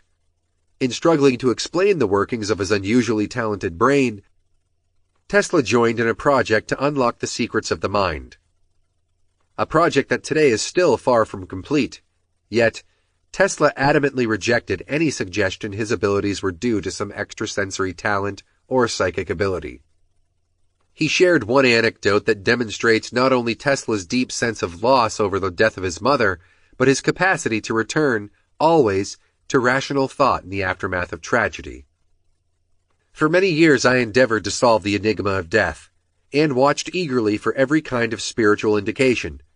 But only once in the course of my existence have I had an experience which momentarily impressed me as supernatural. It was at the time of my mother's death. I had become completely exhausted by pain and long vigilance, and one night was carried to a building about 2 blocks from our home. As I lay helpless there, I thought that if my mother died while I was away from her bedside, she would surely give me a sign. 2 or 3 months before, I was in London in company with my late friend Sir William Crookes, when spiritualism was discussed, and I was under the full sway of these thoughts. I might not have paid attention to other men, but was susceptible to his arguments, as it was his epochal work on radiant matter, which I had read as a student, that made me embrace the electrical career. I reflected that the conditions for a look into the beyond were most favorable, for my mother was a woman of genius and particularly excelling in the powers of intuition. During the whole night every fiber in my brain was strained on expectancy, but nothing happened until early in the morning when I fell asleep, or perhaps a swoon, and saw a cloud carrying angelic figures of marvelous beauty, one of whom gazed upon me lovingly and gradually assumed the features of my mother. The appearance slowly floated across the room and vanished, and I was awakened by an indescribably sweet song of many voices. In that instant, a certitude, which no words can express, came upon me that my mother had just died. And that was true. I was unable to understand the tremendous weight of the painful knowledge I received in advance, and wrote a letter to Sir William Crookes while still under the domination of these impressions and in poor bodily health. When I recovered, I sought for a long time the external cause of this strange manifestation, and to my great relief, I succeeded after many months of fruitless effort. I had seen the painting of a celebrated artist, representing allegorically one of the seasons in the form of a cloud with a group of angels, which seemed to actually float in the air, and this had struck me forcefully. It was exactly the same that appeared in my dream, with the exception of my mother's likeness. The music came from the choir in the church nearby at the early Mass of Easter morning, explaining everything satisfactorily in conformity with scientific facts. Tesla's capacity to inspect such experiences, removing his emotional response from the equation, and to study them deeply seeking a scientific explanation, was likely the true source of his gift. More than just visualization, which every creative or inventive individual must have, Tesla's imagination gave him the ability to conceive great ideas without any physical engagement. When I get an idea, I start at once building it up in my imagination. I change the construction, make improvements, and operate the device in my mind. It is absolutely immaterial to me whether I run my turbine in thought or test it in my shop. I even note if it is out of balance. There is no difference whatever. The results are the same. In this way, I am able to rapidly develop and perfect a conception without touching anything. What would it have been like to be in the presence of such a thinker? Perhaps inspiring, but more likely, it would have been intimidating or even tedious. There is a well-known portrait of Tesla called the Blue Portrait, painted by Princess Loaf Parlahi, princess only in name, having divorced her Russian prince years before. A well-known portraitist and resident of the Manhattan for much of her life. Her painting of Tesla shows him as if in a trance. A clipping from the New York Times of March 2, 1916, describes how Tesla first assisted the painter with arrangements for lighting, and then, Mr. Tesla, having solved the problem of the artificial sun, fell to thinking about other parts of the universe, and there he sat oblivious to his surroundings. So it was that the painter was able to produce a likeness in which there is no evidence that the subject was conscious, that anybody was even watching him, much less studying his features from the other side of an easel. It's easy to imagine the distant effect described above was typical of Tesla and perhaps off-putting to some. Aside from his sociable years, when he was an invitee of dinners and outings, he spent most of his life alone, likely with his head full of ideas and imaginings that others could neither understand nor appreciate. This probably intensified his solitude, and perhaps he decided this aspect of his character would prevent his interactions from ever forming an intimate relationship. The idea of a solitary genius was much in style during Tesla's lifetime. A 2014 article in the New York Times traces the notion as far back as the beginning of the 18th century, when Britain developed early copyright laws. As the article explains, the characterization of a genius working in isolation is flawed. In fact, none of these men were alone in the garrets of their minds. Freud developed psychoanalysis in a heated exchange with the physician Wilhelm Fleiss, whom Freud called the godfather of the interpretation of dreams. King co-led the civil rights movement with Ralph Abernathy, my dearest friend and cellmate, King said. Picasso had an overt collaboration with George Braque. They made Cubism together, and a rivalry with Henri Matisse so influential that we can fairly call it an adversarial collaboration. Even Einstein, for all his solitude, worked out the theory of relativity in conversation with the engineer Michel Besso, whom he praised as the best-sounding board in Europe. Certainly Tesla's copious correspondence with other scientists, artists, and businessmen suggests he too had a network of some kind which he gathered support, motivation, and quite possibly ideas. We also know Tesla had a deep humanitarian and environmentalist streak in his personality. Unlike many of his colleagues, Tesla was far more interested in serving humanity by making people's lives easier and paying attention to conservation of effort and energy than he was in generating profit for himself or his peers. Early in his life, he recognized the need to protect the environment from the devastating consequences of industrial development. He had ideas about solar energy, which he referred to as radiant energy, as early as 1883. In a 1933 article titled "Device to Harness Cosmic Energy" claimed by Tesla in New York American, he claimed, "This new power for the driving of the world's machinery will be derived from the energy which operates the universe, the cosmic energy, whose central source for the earth is the sun, and which is everywhere present in unlimited quantities." Tesla had filed a patent in 1901 for an apparatus for the utilization of radiant energy, patent 685,957. Essentially, a solar panel. He believed that, around us, everything spins, everything moves, everywhere is energy. This belief was at the heart of all his work.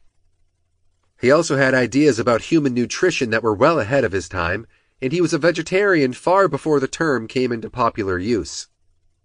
There is no doubt that some plant food, such as oatmeal, is more economical than meat, and superior to it in regard to both mechanical and mental performance. Such food, moreover, taxes our digestive organs decidedly less, and in making us more contented and sociable, produces an amount of good difficult to estimate. Tesla's concerns were born from his understanding that human interference with nature had made many consumables into potential sources of poison. In a 1937 article for Liberty magazine, he explained to journalist George Sylvester Virek that more people die or grow sick from polluted water than from coffee, tea, tobacco, and other stimulants. I myself eschew all stimulants. I also practically abstain from meat. I am convinced that within a century, coffee, tea, and tobacco will no longer be in vogue. Alcohol, however, will still be used. It is not a stimulant, but a veritable elixir of life. The abolition of stimulants will not come about forcibly. It will simply be no longer fashionable to poison the system with harmful ingredients. Bernard McFadden has shown how it is possible to provide palatable food based on natural products, such as milk, honey, and wheat. I believe that the food, which is served today in his penny restaurants, will be the basis of Epicurean meals in the smartest banquet halls of the 21st century. There will be enough wheat and wheat products to feed the entire world, including the teeming millions of China and India, now chronically on the verge of starvation. The earth is bountiful, and where her bounty fails, nitrogen drawn from the air will refertilize her womb. I developed a process for this purpose in 1900. It is important to note that Tesla was hoping to be part of finding a solution to world hunger by using agricultural solutions. Nitrogen-fed wheat crops, and soon after a German scientist, Fritz Haber, would invent a process for extracting nitrogen from the air for use as fertilizer. Unfortunately, Haber also used his scientific skills to assist in the development and deployment of chlorine gas for use in warfare. Tesla refers to Bernard McFadden, 1868 to 1955, who is a physical health guru and author along the lines of Charles Atlas. Like Tesla, McFadden was a relentless experimenter, even testing many of his suspect theories about health and nutrition on his children. Tesla admired men like McFadden, who dared to challenge accepted wisdom and took for untried solutions to large-scale problems. Tesla considered himself a healthy individual and believed his condition was due to his virtuous life. In a 1933 interview, he explained, "Our condition of body and mind in old age is merely a certificate of how we have spent our youth. The secret of my own strength and vitality today is that in my youth I led what you might call a virtuous life."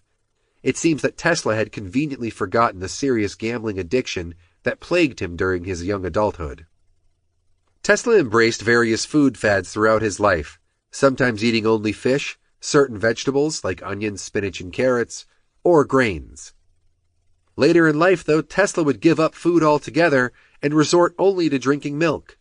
Some suggest that this dietary choice may have been a result of his impoverishment. He drank almost nothing but coffee and believed chewing gum, tobacco, and other stimulants were dangerous, thinking they would eventually be stricken from the human diet altogether. He once penned an article entitled, "Chewing Gum More Fatal Than Rum," for the New York World Telegram. However, despite all his concerns about health, Tesla was a regular drinker and drank whiskey every day. He believed alcohol was the most valuable elixir of life. When the prohibition against alcohol was brought into effect in 1920, Tesla suffered and later wrote, "Only a few days of abstinence made me a very sick man, and my health became precarious." Without the pleasures of the table, and aside from his respected scientific colleagues, what was there in Nikola Tesla's life to fill his heart? The answer, surprisingly, was pigeons. Having lived most of his adult life in the city of New York, Tesla may have become fond of the birds when he lived at the Gerlach Hotel, opening his window and feeding them bits of bread from his hands. He also spent his free time wandering the streets with an eye out for any injured pigeons who may have accidentally flown into an office window, even going so far as to take them home and nurse them back to health. It certainly is contradictory that this cleanliness-obsessed scientist would make time for what some New Yorkers considered filthy pests.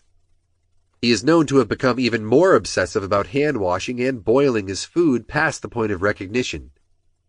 Later, when he lived at the Hotel New Yorker, an all-white pigeon came to visit him daily, and as the story goes, Tesla fell in love.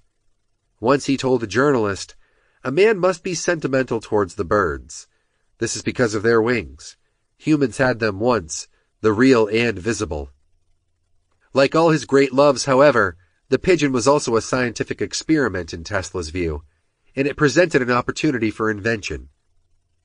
Tesla ordered complex menus of particular foods by the ounce from the hotel kitchen.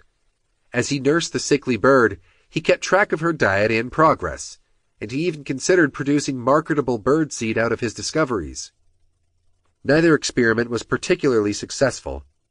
The bird was on its last legs. So too, by this point, was Tesla. In 1922, Tesla's pigeon died in his hands. By his account, Tesla believed she knew she was dying and flew to be with him for the event, and as she passed into eternity, a powerful light emanated from her tiny silver eyes. Truth or hyperbole, we will never know. Though Tesla was not the romantic champion of his day, he was, more importantly, the champion of several scientific projects that would forever change human activities. Chapter 5. Tesla's Coil and the Niagara Contract. We wind a simple ring of iron with coils. We establish the connections of the generator, and with wonder and delight we note the effects of strange forces which we bring into play, which allow us to transform, to transmit, and direct energy at will. Nikola Tesla. In 1891, Tesla developed what is likely his second most well-known invention, the Tesla coil. Essentially a refashioned transformer, the coil is one of the most elegant of Tesla's designs. Existing transformers used an iron core that had specific frequency limits it could generate. The purpose of a transformer is to transmit electrical energy between circuits while increasing or decreasing the voltage. Seeking to generate radio waves in higher frequencies, Tesla developed a device that works to move high voltages of electricity safely using a magnetic field generated, partly by wound copper wire. Every turn of the copper wire increases the voltage potential of the device. Tesla's coil also uses a capacitor that holds electrons in the same way a battery does. A spark gap provides a place for the current to push out into the copper wires, creating a magnetic field in the coil. The field harnesses energy by converting the current into spouting arcs of light and by directing those arcs into a conductor. The genius of this invention was its simplicity. Even still, Tesla would have difficulty taking his invention to market. Having learned the hard way that financial interest in his inventions was essential to their adoption on larger scales, Tesla began to tour Britain, America, and France. In these places he demonstrated the wondrous bursts of energy his coil could produce. A showman at heart, Tesla used his body as a conduit for hundreds of thousands of volts, sometimes resulting in a corona of light forming around his statuesque frame in the darkened lecture halls. If Tesla had not already established a reputation as an eccentric, the tour surely would have done so. Although Tesla was wrong about the long-distance potential for the coil, he continued to work on the invention and developed many prototypes to solve a myriad of electrical transmission problems. Some of what he learned is still utilized in short-range transmission systems and other modern adaptations. The coil, though appealing in terms of its potential, was never completed in the way Tesla envisioned. Still, the coil is in use today in a number of surprising applications. Below is a brief list compiled by a Tesla fan for the website Quora. They are used to produce high voltages for testing electrical instruments like switchgears, insulators, etc. They are used for reproduction of music instead of loudspeakers. Check out the band Arc Attack. They use Tesla coils for their performances. Tesla coil speakers are faithful in producing high-frequency sounds. This is because of the fact that there is no vibrating diaphragm in them. Diaphragm in conventional speakers are not efficient due to mechanical inertia. Perhaps the Tesla coil speakers can replace these conventional tweeter speakers. Wireless induction charging is very similar to Tesla coils, but without the arcs. Small Tesla coils are used in Kirlian photography. Modified Tesla coils are used to generate plasma, ozone, and as ion generators. Small coils are used in electrotherapy, which utilizes the healing effect of certain frequency currents. Perhaps the most significantly contemporary radio technology relies on a circuit arrangement that mirrors the Tesla coil almost exactly. However, another project was even closer to Tesla's heart, harnessing the power of majestic Niagara Falls. We have many a monument of past ages. We have the palaces and pyramids, the temples of the Greek and the cathedrals of Christendom. In them is exemplified the power of men, the greatness of nations, the love of art and religious devotion. But the monument at Niagara has something of its own. More in accord with our present thoughts and tendencies, it is a monument worthy of our scientific age, a true monument of enlightenment and peace. It signifies the subjugation of natural forces to the service of man, the discontinuance of barbarous methods, the relieving of millions from want and suffering. In 1894, Tesla, along with Westinghouse, began construction on their most ambitious project yet, a hydroelectrical power generating plant at Niagara Falls. Now 38, Tesla had once again gotten a contract award over Edison. Edison's failed Niagara bid rankled, but General Electric would later win the opportunity to install the transformers and transmitters for the project. The idea of turning the massive force of the Niagara Falls escarpment into a usable source of energy had been present for nearly a century prior. Historians credit Daniel John Cares for being the first to use the falls for power to turn a water wheel and run a sawmill in 1759. Others soon followed, enlarging John Care's hand-dug ditches into canals and powering ever larger mills. Tesla claimed to have dreamed about harnessing Niagara's potential when he was only a boy, after being shown a photograph of the falls by his uncle. Ultimately, the task fell to him when the International Niagara Commission of 1890 failed to find a single satisfactory plan to transmit energy generated by the falls over long distances. A prize valued at $100,000 was offered, but not one of the 17 submissions reviewed by the Commission was deemed satisfactory. The Commission explained, there was no project which, in the opinion of the Commission, could be recommended for adoption without considerable modification. Instead, the Commission, headed by Lord Kelvin, an Irish mathematician, physicist, and engineer knighted for his contributions to science in 1866, asked Westinghouse to use the now widely recognized alternating current system to create a workable solution for Niagara.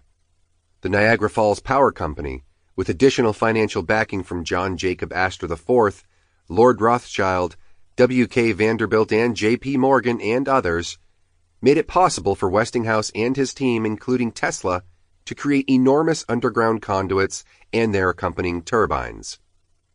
Construction of the project was difficult, and many involved didn't believe in its feasibility during the building phase. As many as 28 workers died during the construction of the powerhouse. Building the required tunnels was a significant part of the work, and Westinghouse, working alongside Tesla, made sure they were well compensated for their trouble, remarking to a colleague, "These people are trying to get $100,000 worth of information for a prize of $3,000. When they are ready to do business, we will submit a plan and bid for the work." Tesla never doubted the technology, and on November 16, 1896, 100,000 horsepower was sent from Niagara to Buffalo, New York, more than 30 kilometers away, using Tesla's AC circuitry. Arriving at the Buffalo Railway Company at midnight, celebrants fired cannons and rang bells in celebration of the feat. The Niagara to Buffalo transmission was the first long-distance sharing of electricity to be used for commercial purposes and signaled the beginning of a new age in power usage. Within a few years, this achievement was responsible for running subway systems, railways, and lighting cities far and wide. On the Canadian side of the falls, similar efforts were underway. However, it is widely acknowledged Tesla's example set the standard. Canada erected a statue of him in Queen Victoria Park, Niagara Falls, Canada. Today, power plants on both sides of the border can generate 4.9 million kilowatts of electrical power. One important result of the achievement is that for the last century, the region has been a geographical center for electrochemical and electrometallurgical production. Chapter 6. Influential Friends and the Lure of Flight. The individual is ephemeral. Races and nations come and pass away, but man remains. Therein lies the profound difference between the individual and the whole. Nikola Tesla. One of Tesla's many supporters and financial backers was John Jacob Astor. Born in New York in 1864, Astor was the ultimate silver spoon-fed baby, raised from birth to manage the Astor family's vast fortune. However, Astor was a bit of an inventor, creating numerous devices, including the bicycle brake. Perhaps this is one factor that drew him to the genius of Nikola Tesla. Conveniently for Tesla, Astor owned the St. Regis Hotel and the Waldorf Astoria, at the time the world's tallest hotel, and he assured Tesla of accommodations even when his fortunes were low. Unfortunately, in 1899, Astor gave Tesla $100,000 to work on a lighting system, but Tesla instead chose to use the money for experiments he had undertaken at his Colorado Springs laboratories near Pikes Peak. Some authors argue the amount was only $30,000, but regardless, Astor was displeased when he discovered Tesla's somewhat out-of-character deception. Eventually, they worked together again on one of Tesla's other passions, flight. Although a prolific inventor, Tesla rarely worked on projects unrelated to electricity. His fascination with flight was one of the few exceptions. He once wrote to a Westinghouse manager, "You should not be at all surprised if someday you see me flying from New York to Colorado Springs in a contrivance which will resemble a gas stove and weigh as much, and could, if necessary, enter and depart through a window." His idea was not unlike the helicopters of today. In a 1928 document at the U.S. Patent Office, Tesla described a craft with coaxial or otherwise disposed propellers that would revolve in opposite directions. A curator speaking from the National Air and Space Museum in 2006 noted that the theoretical concept is very similar to the Convair XFY-1 Pogo we saw in the 1950s, the Bell XV-15 in the late 70s, and in the Osprey today. While Tesla's craft was imperfect in many ways, failing to account for balance and for the length of the propeller that would be required to sustain flight regarding both lift and stability, his proposal of a turbine engine held some promise. His idea later proved to be essential to create vertical lift. In 1911, Tesla explained to a journalist how, "When I found that I had been anticipated as to the flying machine by men working in a different field, I began to study the problem from other angles, to regard it as much a mechanical rather than an electrical problem. I felt certain there must be some means of obtaining power that was better than any now in use. And by vigorous use of my gray matter for a number of years, I grasped the possibilities of the principle of the viscosity and adhesion of fluids and conceived the mechanism of my engine." His unusual design suggested propellers that would shift from lifting the craft, as in a helicopter, to propelling the craft, as in a typical propeller-driven plane, shifting from vertical to horizontal. His design also included gimbaled seating for passengers and crew, so all travelers remained upright throughout the flight. Tesla's capacity to imagine such aspects of his inventions set him apart. Another critical figure in the story of Tesla's rise and fall is J.P. Morgan, 1837 to 1913. Connecticut-born and Boston-educated, Morgan became an important banker and financier, and he was behind the important merger of General Electric, consisting of Edison's company, Edison General Electric, and the Thomas Houston Electric Company. To give some idea of the scale of Morgan's projects, he also financed the United States Steel Corporation.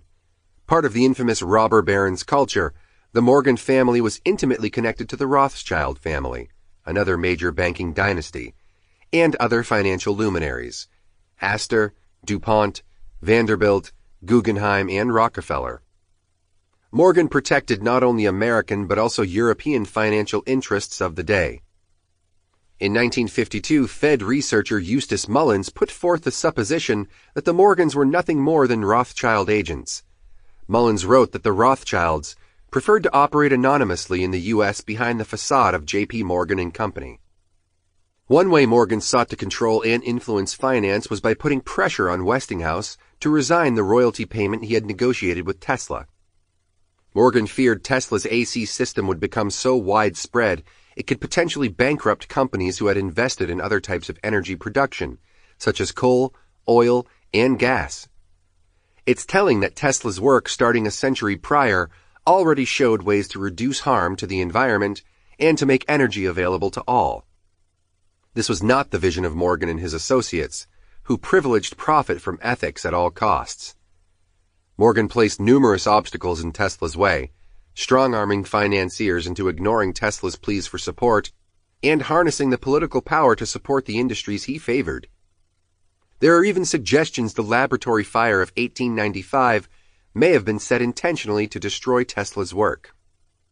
There are many conspiracies and conspiracy theories linked to Tesla. He did have some extra notions about certain subjects. For example, he made claims based on tests conducted in the Colorado Springs laboratories that he had received communications in the form of signals from Mars.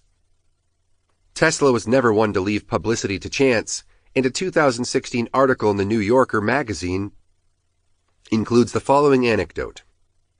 The redoubtable inventor Nikola Tesla was so convinced that he had detected radio signals from Mars with his receiver array at the top of Pikes Peak in Colorado that in 1924 he persuaded the U.S. government to hold a National Radio Silence Day, during which broadcasters were ordered to cease transmissions for 5 minutes every hour. There are suggestions Tesla built a radio transceiver for the purposes of capturing interstellar signals, sometimes referred to as the Teslascope. There is little evidence of the existence of the invention, other than Tesla's statement about the invention. I have conceived a means that will make it possible for man to transmit energy in large amounts, thousands of horsepower, from one planet to another, absolutely regardless of distance. I think that nothing can be more important than interplanetary communication. It will certainly come someday, and the certitude that there are other human beings in the universe, working, suffering, struggling like ourselves, will produce a magic effect on mankind and will form the foundation of a universal brotherhood that will last as long as humanity itself. Another scientist of the day, Professor Pickering at the Harvard Observatory, also claimed to have received communications from Mars in the form of light flashes, and proposed constructing a large set of mirrors in the Texan desert to send signals in return. Tesla thought the idea was ludicrous. However, his investigations were of great significance to him, and he was certain he had encountered intelligence of the otherworldly type. The changes I noted were taking place periodically, and with such a clear suggestion of number and order that they were not traceable to any cause then known to me. I was familiar, of course, with such electrical disturbances as are produced by the sun, aurora borealis, and earth currents, and I was as sure as I could be of any fact that these variations were due to none of these causes. The nature of my experiments precluded the possibility of the changes being produced by atmospheric disturbances, as has been rashly asserted by some. It was some time afterward when the thought flashed upon my mind that the disturbances I had observed might be due to an intelligent control. Although I could not decipher their meaning, it was impossible for me to think of them as having been entirely accidental. The feeling is constantly growing on me that I had been the first to hear the greeting of one planet to another. A purpose was behind these electrical signals, and it was with this conviction that I announced to the Red Cross Society, when it asked me to indicate one of the great possible achievements of the next 100 years, that it would probably be the confirmation and interpretation of this planetary challenge to us. Chapter 7. The Wardenclyffe Tower. It is not a dream. It is a simple feat of scientific electrical engineering, only expensive, blind, faint-hearted, doubting world. Humanity is not yet sufficiently advanced to be willingly led by the discoverer's keen searching sense. But who knows? Perhaps it is better in this present world of ours that a revolutionary idea or invention, instead of being helped and padded, be hampered and ill-treated in its adolescence. By want of means, by selfish interest, pedantry, stupidity, and ignorance. That it be attacked and stifled. That it pass through bitter trials and tribulations, through the strife of commercial existence. So, do we get our light? So all that was great in the past was ridiculed, condemned, combated, suppressed, only to emerge all the more powerfully, all the more triumphantly from the struggle? Nikola Tesla, at the end of his dream for Wardenclyffe. Tesla began construction of his wireless broadcasting tower, the futuristic but ultimately doomed Wardenclyffe Tower in Shoreham, New York in 1901. Ever the visionary, Tesla believed he could transmit messages, voices, and even images across the ocean by harnessing energy from the Earth. Even more unbelievably, he thought he could transmit power this way. His plan was to erect a tower powerful enough to achieve these goals without wires. To some at the time, his ideas were fantastical. However, his prescience of the potential for his inventions was eerie. Describing how future citizens might communicate, he stated that an inexpensive instrument, not bigger than a watch, will enable its bearer to hear anywhere, on sea or land, music or song, the speech of a political leader, the address of an eminent man of science, or the sermon of an eloquent clergyman, delivered in some other place, however distant. In the same manner, any picture, character, drawing, or print can be transferred from one to another place. Millions of such instruments can be operated from but one plant of this kind. His predictions certainly sound a lot like our 21st century handheld devices. Tesla had a unique faith in the potential of electricity that outshone others in his field. He said, "Whatever electricity may be, it is a fact that it behaves like an incompressible fluid, and the Earth may be looked upon as an immense reservoir of electricity." The San Francisco Call featured an article on Tesla's ideas for wireless power transmission in 1898. Its dismissive tone is unmistakable. If Tesla can bring electrical energy through the air in any amount to any distance, he can get a big contract out here in California next week. But for all anybody knows, we will soon be sending up balloons about the bay to catch the thunderbolts hurled from balloons way in the mountains, and be laughing at the poor colliers that will have to go into the lumber trade. The author also comments on Tesla's work on developing a remote control mechanism. In New York's Madison Square Garden, Tesla demonstrated a remote-controlled boat, touring it around the pool with lights flashing off and on, with only a small box operating the vessel.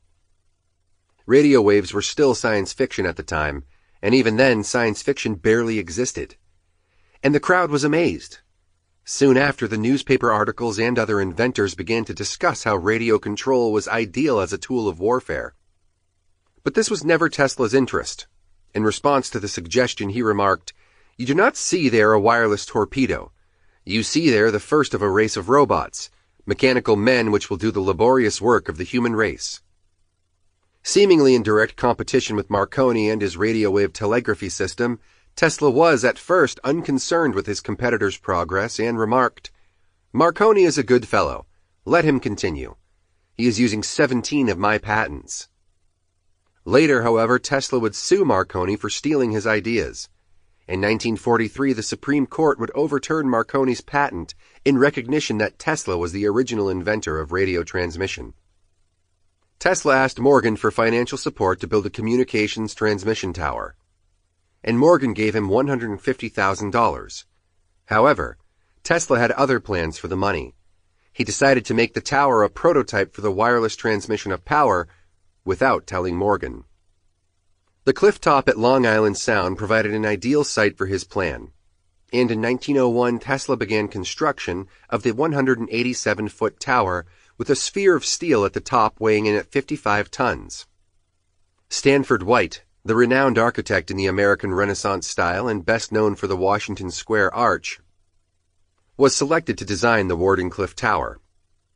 White was later murdered in Madison Square Garden, a theater he designed, by his lover's enraged husband, the millionaire Harry Thaw.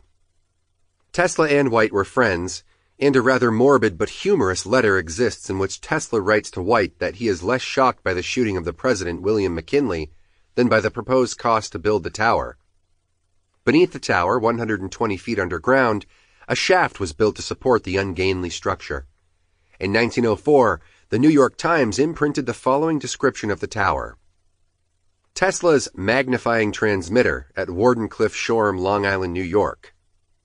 The transmitting station is an octagonal tower, pyramidal in shape, and some 187 feet in height. It consists of huge wooden stilts, heavily braced and reinforced, and surmounted by a cupola of interlaced steel wires, but so as to form an arc. In a cupola, there is a wooden platform occupying its entire width. In 1903, the New York Sun reported how all sorts of lightning were flashed from the tall tower and poles, and the air was filled with blinding streaks of electricity, which seemed to shoot off into the darkness on some mysterious errand. Like other news stories about developments in science at the turn of the century, this one tells us as much about the bafflement of the public as it does about the event. Typical citizens would likely have no idea the potential of Tesla's invention. The transfer of power, wirelessly, without limitations of distance. 3 events occurred that interfered with Tesla's grand plan. Tesla ran short on funds before completing the tower. By this time, Morgan had caught wind of Tesla's deception and refused to provide him with any more financial support. He also made sure other potential investors were aware of Tesla's underhanded dealings. Having misled Astor regarding his investment, Tesla was likely a persona non grata in financial circles. The second event was the crash of the stock market. Beginning in June of 1901, the costs of materials required to build the Wardenclyffe Tower nearly doubled because of the insecure financial markets. Due to some engineering challenges, Tesla's original budget was already blown. Finally, in January of 1903, the young inventor named Guglielmo Marconi sent a message from President Theodore Roosevelt in Cape Cod via Nova Scotia to King Edward VII in Cornwall, England, using only radio waves. The message said, "His Majesty, Edward VII of London, England. In taking advantage of the wonderful triumph of scientific research and ingenuity which has been achieved in perfecting a system of wireless telegraphy, I extend on behalf of the American people most cordial greetings and good wishes to you and to all the people of the British Empire." Theodore Roosevelt, Wellfleet, Massachusetts, January 19, 1903. In return, the President was surprised by the following complete message. Sandringham, January 19, 1903. The President, White House, Washington, America. I thank you most sincerely for the kind message which I have received from you through Marconi's transatlantic wireless telegraphy. I sincerely reciprocate in the name of the British Empire the cordial greetings and friendly sentiment expressed by you on behalf of the American nation. I heartily wish you and your country every possible prosperity. Edward R. and I. It was the first time telegraph communications had been sent without the use of a cable from the U.S. Although Marconi's technological advance used Morse code for messages, not yet voice transmission, it was clear he had beaten his former mentor to the punch. Born in Bologna, Italy, to a wealthy family, Marconi attended the Livorno Technical Institute in the venerated University of Bologna. At age 22, he moved to London and soon found financial backing for his scientific experiments, most notably from the British Postal Service, who it seems had recognized that other technologies would soon overtake traditional letter communications. Marconi had studied Tesla's work and learned a lot about radio transmission theory from Tesla's experiments and writings. He certainly would have been familiar with the fact that in 1893 in St. Louis, Tesla described in detail the principles of radio broadcasting and made the first public demonstration ever of radio communication. There were others in the running for the title, Father of Radio, as well. Alexander Popov, a Russian physicist, sent radio signals as early as 1895. Meanwhile, Jagdish Chandra Bose impressed fellow Indians with ringing bells and explosions set off by radio signals. However, another half-century would pass before Tesla received the credit he deserved. By 1903, Wardenclyffe Tower's fate was sealed.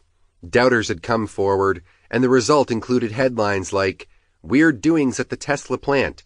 Natives around Wardenclyffe having the time of their lives guessing what the electrician is trying to do." The Evening World, July 7, 1903. And speculations included the notion that Tesla was trying to contact Martians or communicate with China by sending currents under the earth. Such dubious projects, rumor or not, must have made it even more unlikely that Tesla would secure further funding. He was forced to fire employees, calling a halt to the construction. The project was called off altogether in 1904. Some areas of the building were usable as lab space primarily, and Tesla held a mortgage on the property, secured by a benefactor, George C. Bolt. However, in 1917, Bolt was forced to foreclose, and Wardenclyffe was demolished. Remarkably, Tesla continued to invent and constructed plans for a complex, bladeless turbine that Tesla called his powerhouse in a hat, which didn't work, and an automotive speedometer, which did during this period. Another concept Tesla was incorrect about was the existence of electrons. Tesla was not alone in believing in something he referred to as the matter, which others called ether. Essentially, he said it was a unified field permeating all things. He also wrote many boisterous articles for popular science and culture magazines, But eventually, these activities trailed off and Tesla, depressed, isolated himself from the world. By the end of the first decade of the 20th century, it was Marconi who had become a household name, and in 1909, he was awarded the Nobel Prize in Physics. He shared the prize with Ferdinand Braun, who made a significant contribution to the improvement of transmitter technology and was also the inventor of the cathode ray tube, which is used in computer and television display technology. In 1915, Tesla and Edison were rumored to be in the running for the prize. It's possible neither would have accepted it had the caveat been to share with the other. Both were nominated, Tesla in 1937 and Edison in 1915, but neither won. Chapter 8. 1914 and Beyond. Though free to think and act, we are held together, like the stars in the firmament with ties inseparable. These ties cannot be seen, but we can feel them. Nikola Tesla. The beginning of World War I signaled a new and unforgiving chapter in Tesla's life. Due to the conflict erupting overseas, the royalties from Tesla's European patents, there were many of them, were cancelled. Impoverished, by 1916 he had to declare bankruptcy. Perhaps unsurprisingly, Tesla's obsessive behaviors amplified during this period, and rather than being perceived as an eccentric but respect-worthy scientist, others viewed him as an embarrassment and a quack. Journalists wrote tongue-in-cheek articles about his ideas, and he was no longer part of the popular social circle. Fortunately, he had not lost all his resources. A small pension from Yugoslavia kept him fed and housed, and he continued to seek funding for his various projects. However, few investors came forward. His attitude towards the war was mixed. Initially, he did not approve of using his inventions as weapons. Instead, he searched to find a means to end human warfare by transforming battles into a mere spectacle of machines. Yet, by the beginning of World War II, he was actively developing concepts for weapons he viewed as protective, as opposed to aggressive, in nature. He was sensitive to the way aerial warfare was creating a fearful public. The flying machine has completely demoralized the world, so much that in some cities, as London and Paris, people are in mortal fear from aerial bombing. His central idea was that the concentrated wall of energy particles could act as a functional wall against a fleet of warplanes. My apparatus projects particles which may be relatively large or of microscopic dimensions, enabling us to convey to a small area at a great distance trillions of times more energy than is possible with rays of any kind. Many thousands of horsepower can thus be transmitted by a stream thinner than a hair, so that nothing can resist.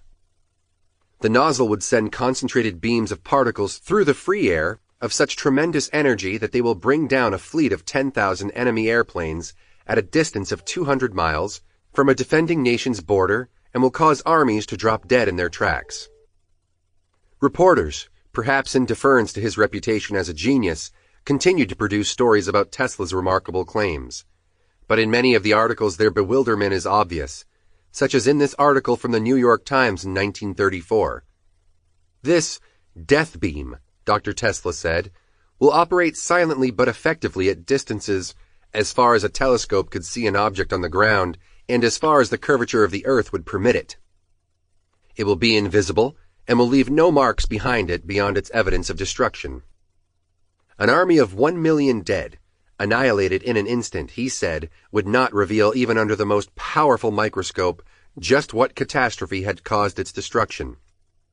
When put in operation, Dr. Tesla said his latest invention of his would make war impossible. This death beam, he asserted, would surround each country like an invisible Chinese wall, only 1 million times more impenetrable. It would make every nation impregnable against attack by airplanes or by large invading armies. The name death beam gained traction and was later replaced by death ray, a term Tesla objected to in favor of peace ray. However, the appellation stuck and has since been used in numerous science and popular fiction contexts. H.G. Wells' War of the Worlds, 1897, employed a heat ray, and W.E. Johns named his sci-fi novel The Death Rays of Ardilla. 1959. The legacy would carry well into the 20th century, as one science fiction blogger explains.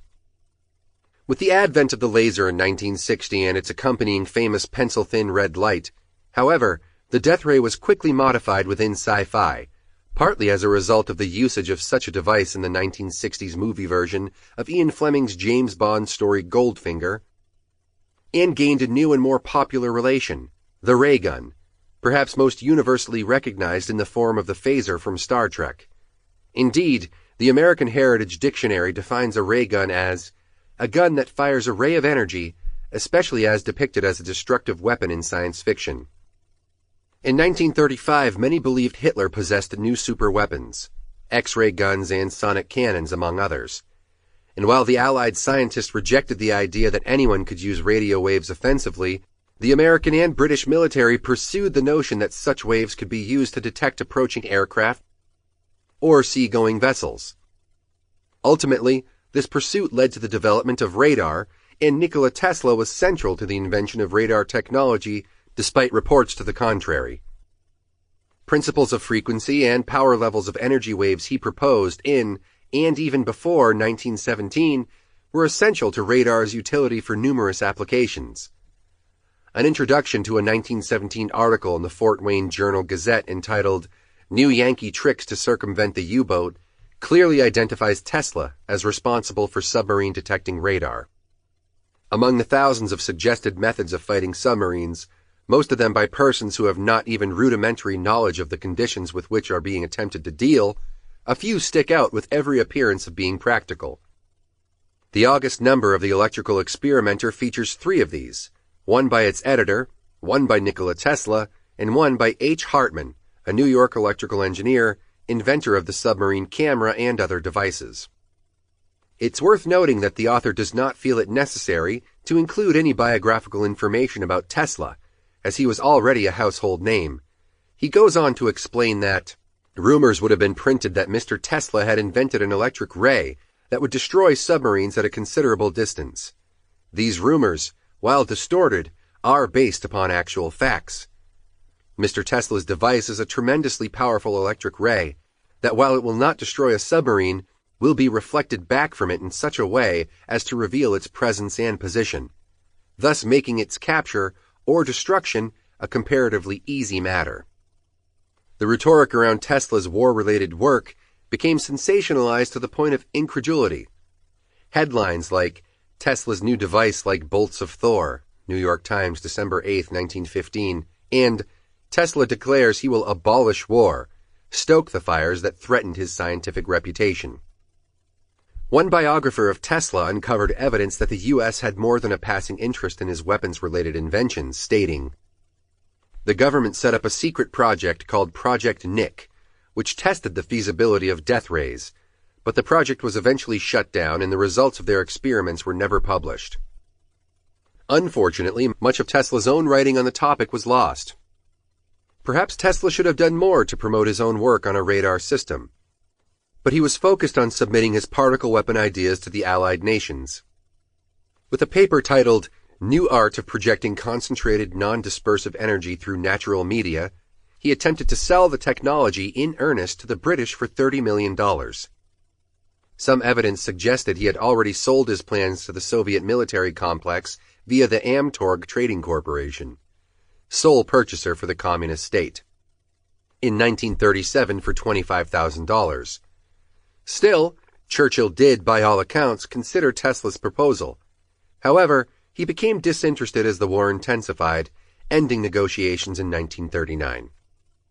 The 25th anniversary of Edison's world-changing invention, the incandescent lamp, was in 1904.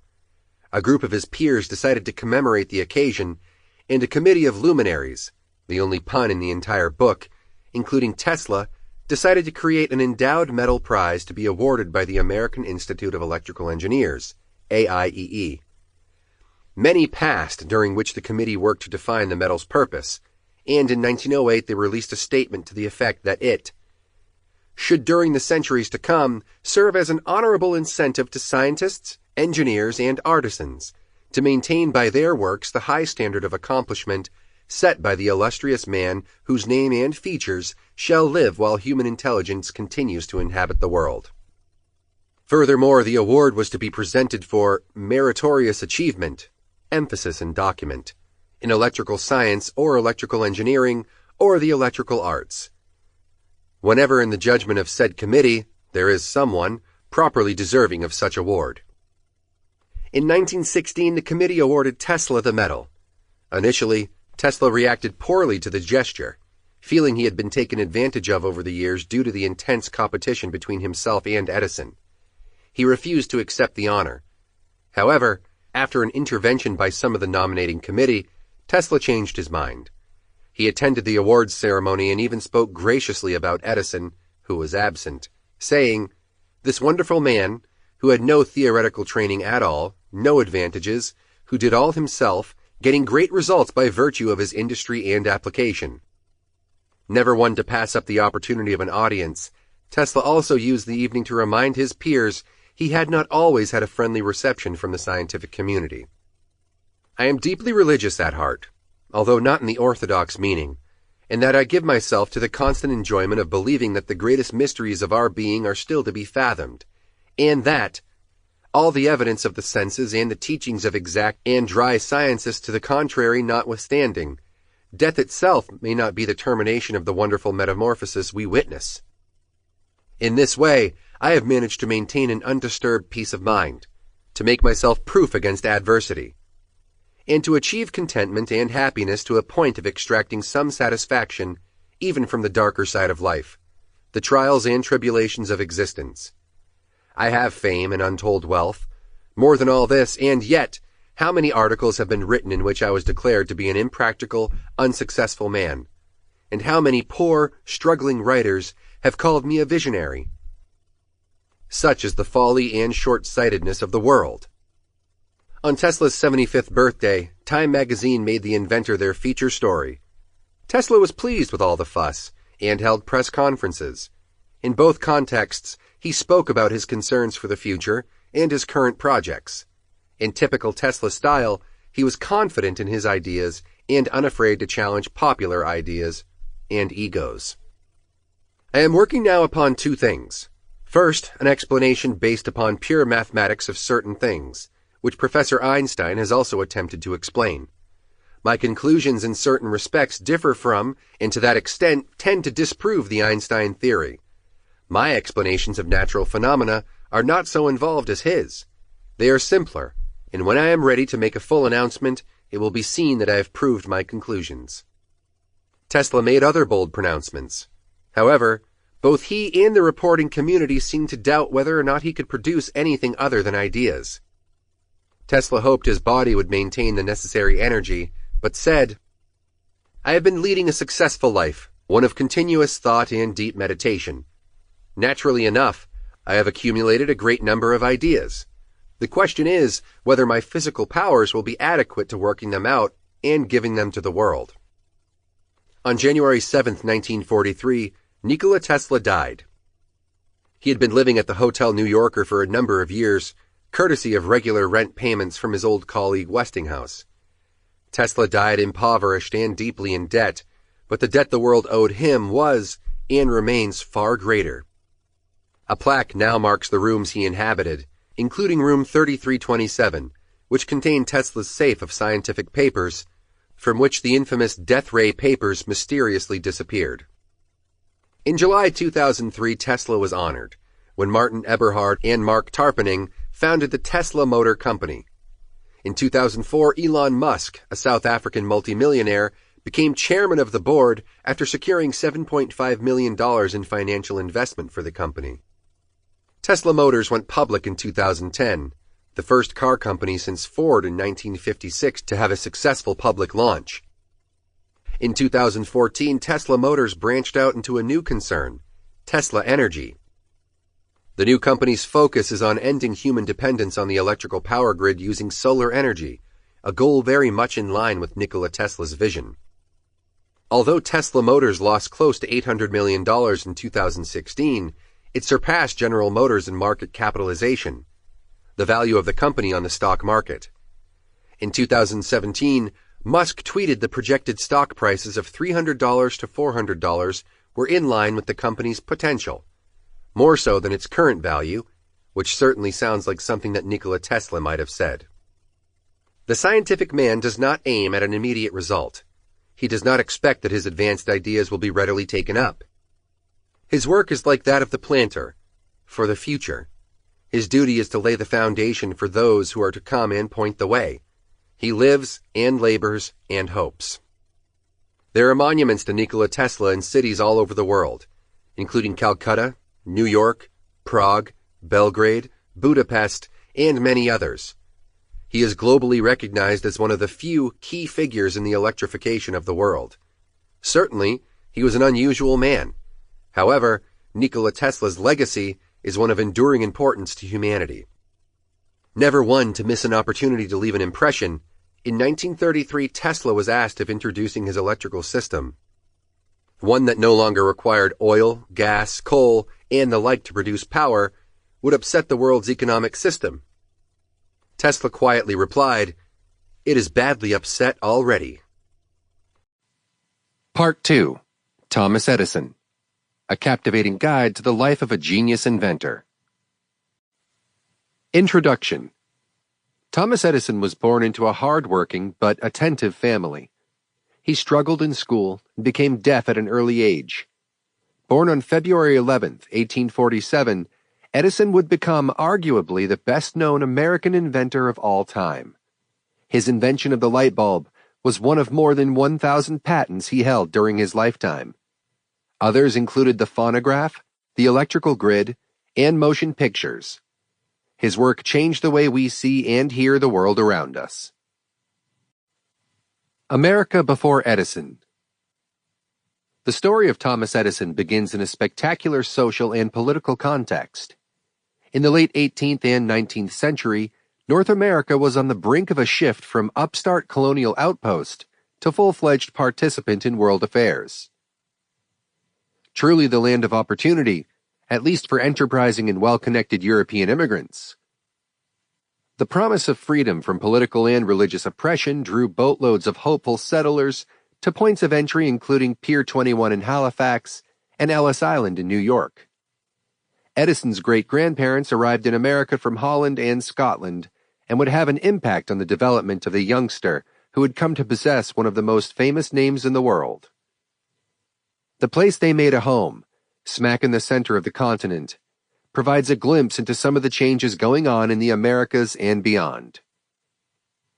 Settled a handful of decades earlier by three pioneering families, Milan, Ohio hugs the Huron River near the merging of its eastern and western branches.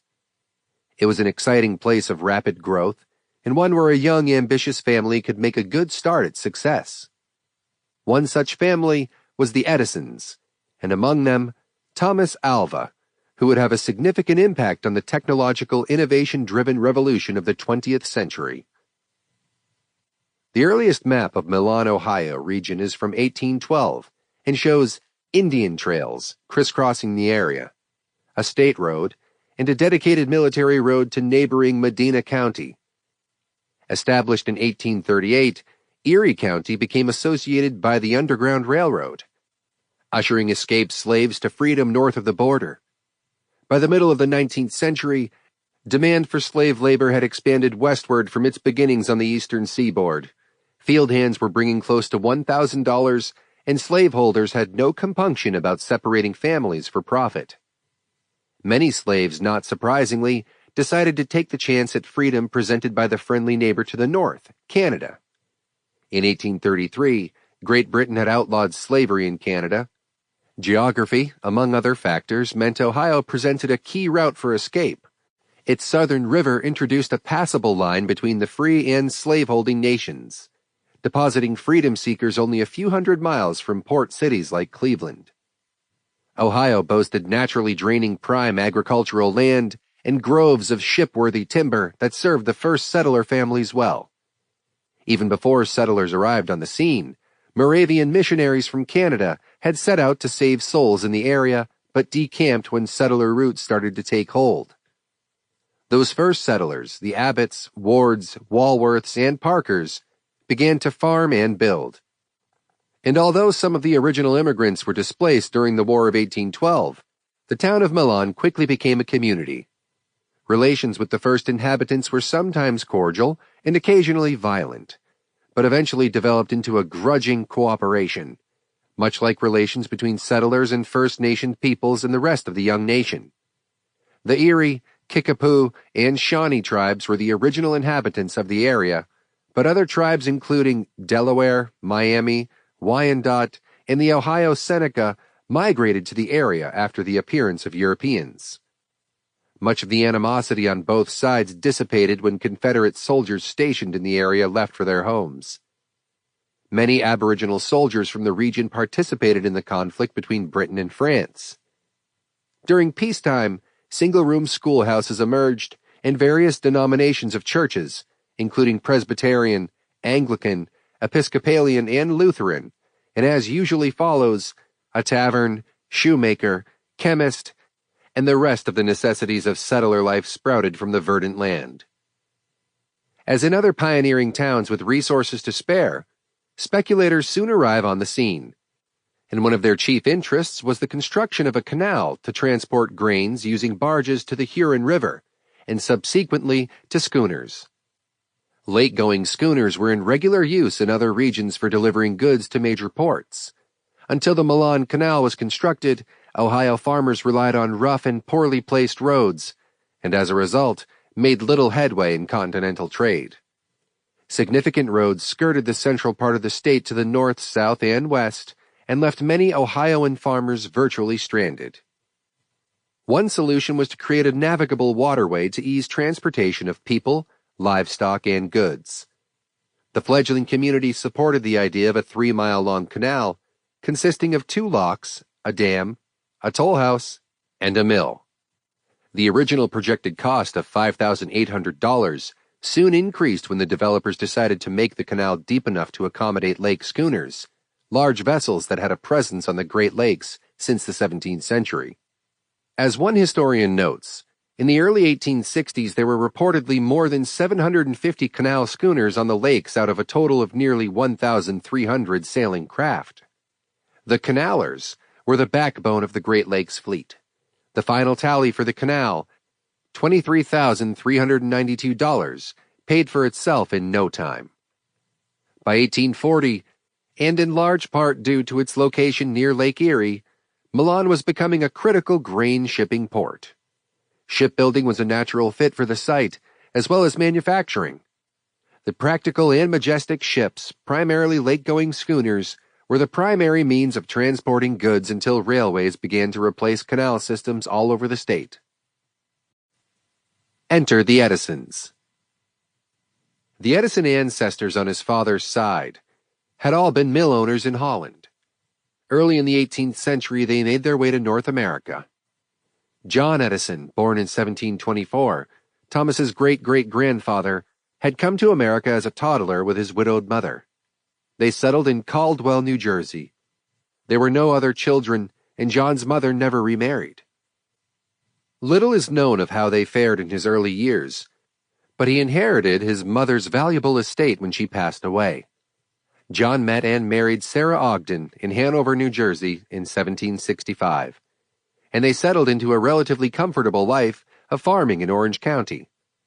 In all, they had 7 children: Samuel, Adonijah, Catherine, Thomas, Mary, Sarah, and Moses. Well-to-do families like the Edisons enjoyed tastefully furnished homes that included indoor cook stoves for heating and cooking, well-made clothes, and a modest selection of consumer goods such as books, linens, mirrors, and porcelain. Clothing styles followed those in Europe, and depending on class included corsets, full skirts, and headscarves for women, and breeches, wigs, and waistcoats for men. Still, life was challenging, and settler families had to work hard to maintain a comfortable middle-class lifestyle. In addition to running the farm, the Edisons would have had to acquire fuel for heating, cooking, and lighting oil lamps. Candles were popular for ease of use and were made of beeswax or costly spermaceti, wax drawn from a sperm whale. Once the sun had set, 18th century families faced the increased dangers of the night. Lighting with oil-fed lamps or candles meant that fires were a constant hazard.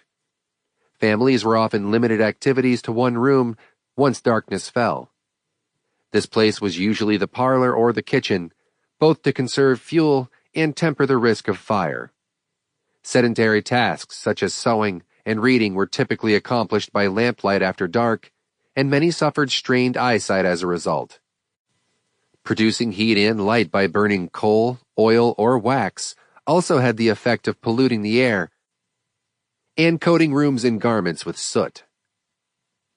By the final decades of the 18th century, coal gas had been introduced to light the outdoors at night, in some homes as well. Prior to the introduction of gas-fueled street lighting, outdoor lanes and walkways were lit by torches affixed to the sides of buildings, provided light for lanes and walkways. Seeking to make the night hours more productive and generally safer often required accepting the risk of fire. Indoors, some families would routinely move furnishings to the edge of their rooms to allow for freer movement in the dark and restrict the use of candles or other open flames. The way people lived and worked was still dictated mainly by the rising and setting of the sun, and it would be a few decades before the introduction of electric lighting would change many fundamentals of life. John Edison was a United Empire loyalist, often referred to as Tories, loyal to King George III, and a sworn enemy to the American patriots. New Jersey, the only free state in the North, was an unfortunate choice for the Edisons. The location was crisscrossed by armies throughout the war, creating hazardous conditions and putting a strain on resources for local people. Almost 300 military engagements took place in the New Jersey area, and colonial armies had 2 winter encampments in New Jersey. There, they took advantage of readily available natural resources, iron ore, food, and salt to support the war. When the American Revolution began to impact the safety of his family and properties, John relocated and is believed to have established a bank in New York. In any case, the family fled. Abandoning their substantial farm and home in Caldwell, New Jersey, was a risk. But John and Sarah put the safety of their young family first. Later, John Edison, along with his brother-in-law Isaac Ogden, returned to the New Jersey area to assess the status of their properties and try to salvage whatever resources the armies had missed. But due to bad timing, he was captured and imprisoned for his loyalist sentiments. John and his brother-in-law were chained and held in jail in Morristown for almost a year, and they might have been executed, but Sarah's father, a colonel in the Continental Army, stepped in and managed to secure a pardon for both men by exchanging them for a British prisoner. Still, they were stripped of their land and given little option but to follow other banished loyalists to the north. John took his family to Nova Scotia, where they were granted 500 acres of farmland in Marshalltown and Digby, but before they left, he wisely deposited a large part of his fortune into an account with Edison's mother and life in Port Huron. Nancy Matthews Elliott was born sometime between 1808 and 1810 in New Berlin, New York. Raised in a Scottish Presbyterian household, Nancy attended high school in Canada and placed a high value on education. It's likely Nancy was as much of a supporter of independence for America as her father had been. Presbyterianism is itself a reformist faith system that runs on representative assemblies.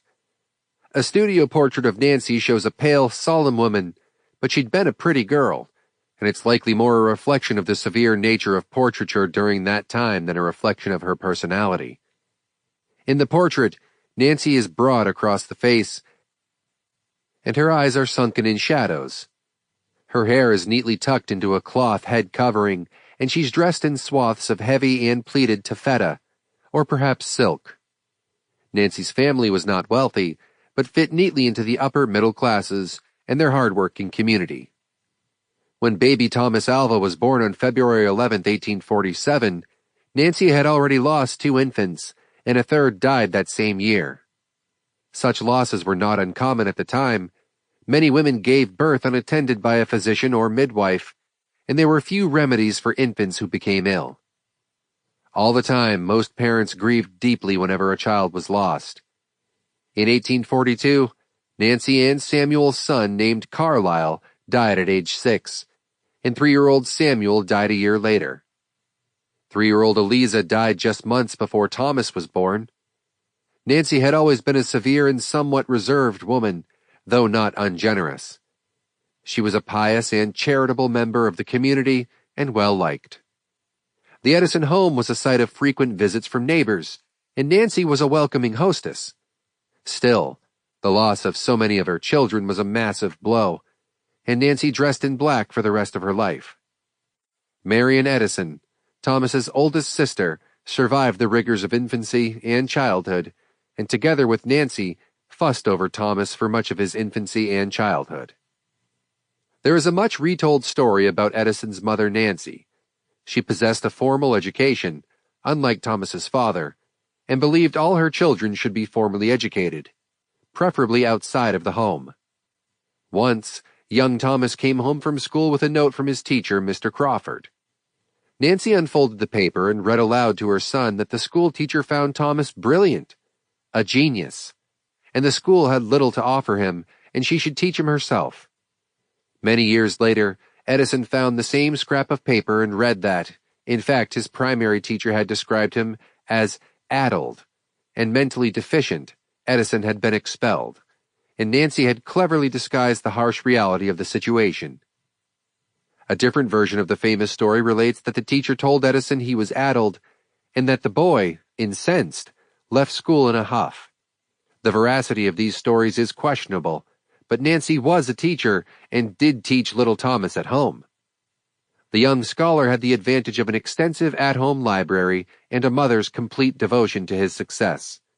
Still, Thomas had done poorly at day school, rejecting the exceedingly dull practice of rote learning and chafing at the restrictive schedule. In later life, Edison would prove to have a remarkable memory and the ability to quote extensively from scientific papers. But as a youngster, memorization was only a nuisance. He struggled particularly in mathematics, and he irritated his teachers with too many questions. Al, as friends and family knew young Thomas, also missed many school days due to sickliness, including a bout of scarlet fever. Regardless of why Thomas's mom took him under her educational wing, it must have had the desired effect. She released him from the strict, structured, and religion-based common schools of the time, and instead encouraged him to pursue his interests. Nancy Edison believed in lifelong learning before the terminology existed. She encouraged her bright son to explore and engage with everything that interested his young mind. Still, in some respects, Thomas was an immature child. He didn't speak at all until he was almost 4 years old, and was given to tantrums. Nancy persisted. She gave him books including School of Natural Philosophy by R.G. Parker, and later, The Dictionary of Science. The protege was hooked, and the science of how things worked became Edison's consuming passion. Once, at around age 4, he sat on a nest of goose eggs to see if he could hatch them.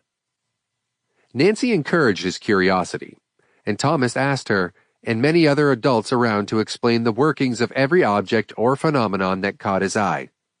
He wondered how birds balanced on tiny branches, and why bread dough rose in the oven. He liked to wander the town, millworks, rail, and shipyards, intent on learning all he could about the goings-on around him. Some may have thought his curiosity a peculiar quality, and it was mainly bothersome to those around him who didn't know the answers to his endless questions. Nancy, though, encouraged his questions and showed him how to discover answers for himself. Edison once remarked, "My mother was the making of me. She understood me. She let me follow my bent. She was so true and so sure of me, I felt I had someone to live for, someone I must not disappoint." Edison was not immune to hijinks. In one recollection, young Thomas got the idea that humans should be able to fly. He thought that ingesting a large quantity of effervescent powder, producing its lighter-than-air bubbles, would make it possible. He talked the Edison's hired boy, Michael Oates, into undertaking the experiment on his behalf. Michael, ever dutiful, ingested the powder and leaped from a tree, flapping his arms wildly. When Nancy found out what had happened, Edison got a taste of the willow switch and turned his attention to other interests. After a quarter-century of steady grain trade, a railroad was established in a nearby town, and the grain-based economy of Milan slipped. At age 7, just as Milan's prosperity began to wane, Thomas and the Edison family moved to Port Huron, Michigan. Samuel took a position at the Fort Gratiot military post as lighthouse keeper and carpenter. After just 3 months at the local public school, Thomas made his exit from formal education. He'd found trouble outside of school as well, burning a barn to its timbers as an experiment. Thomas always made use of whatever was around him to learn more about the world. He was known to create mini laboratories in sheds, barns, or any other space where he could store a few of his experiments. Thomas's somewhat odd appearance also set him apart from his peers. A broad forehead, inherited from his mother's side, and an unusually large head may have been the reason for his teachers suspected him of mental shortcomings. The so-called science of phrenology, the analysis of individual strengths and weaknesses based on the shape and size of the head, gained popularity in North America pop culture early in the 19th century. Little more than a footnote in some historical accounts, phrenology had a widespread impact on medicine, criminology, anthropology, art, education, and literature. It was the impetus for social changes, in part because its philosophy suggested that human traits were innate. The notion that differences in an individual's biology makeup could be responsible for other differences, intelligence, morality, ability, etc., was anathema to the widely accepted religious belief that God created all persons equally, and that it was upbringing that was responsible for deviations. As an adult, Edison once remarked, "I never knew I had an inventive talent until phrenology told me. I was a stranger to myself until then." In fact, Thomas showed signs of unusual intelligence early in life. Once, before even attending primary school, he was spotted in the town, copying the names on shop signs onto a slate. Samuel once said that Thomas never had any boyhood days. His earliest amusements were steam engines and mechanical forces. Nancy believed wholeheartedly in her son's abilities, and it was she who was responsible for the young man's confidence and willingness to pursue his sometimes eccentric interests. Still, she wasn't opposed to wielding a willow switch when he disobeyed her. Like many other Milan youngsters, he occasionally strayed too close to the canal and fell in. Once he slipped into a grain silo and might have suffocated if an older and stronger boy had not rescued him. Sadly, Nancy struggled with a nervous condition, mental illness in the lingua franca, and died far too young, when Thomas was only 24. After Nancy's death in 1871, Samuel quickly remarried again, this time to their former housekeeper. 16-year-old Mary Charlotte, Samuel and Mary had 3 daughters together, and Samuel lived until 1896. Longevity is a hallmark of the male Edison line, and meant Samuel had the opportunity to witness his son's triumphs and even participated in some meaningful ways. Samuel introduced young Thomas to the philosophies of Thomas Paine. Paine was an Enlightenment philosopher and pamphleteer who promoted the idea that science should trump religion in daily affairs. Like Edison, Paine experimented with the invention, designing bridges and doing experiments with gas. Edison became a great admirer of the rationalist philosopher and wrote, "We never had a sounder intelligence in this republic." Edison, like Paine, developed a great belief in the human capacity for greatness and said, "If we did all the things we are capable of, we would literally astound ourselves." Young Edison was a keen reader, and he would continue the habit, selecting texts from a broad range of interests throughout his lifetime, but his interest in Paine's ideas endured.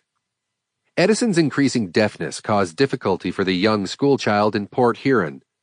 At age 12, Edison began working for the Grand Trunk Railroad as a candy, magazine, and newspaper vendor. Around this same time, Thomas discovered he had a severe hearing loss, perhaps due to his bout of fever. Regardless, the young entrepreneur traveled alone and developed his skills as a salesman. His desire to succeed and to seek opportunities wouldn't allow for any impediments. This characteristic sustained Edison throughout his career. He was even bold enough to set up a chemistry laboratory for his experiments. and a small second-hand printing press in one of the baggage cars.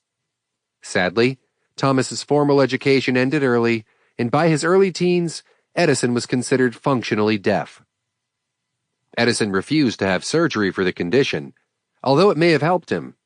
He was afraid if he could hear, he would no longer be able to think.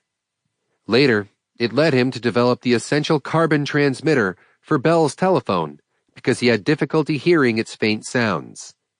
The telephone, as we know it, might have been delayed.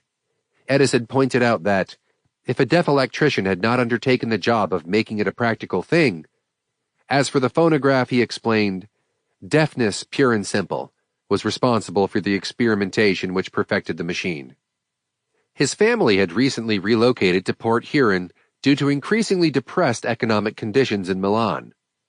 The town leaders in Milan had made a miscalculation about the importance of railways, and as the canal business faltered, so did the once prosperous town.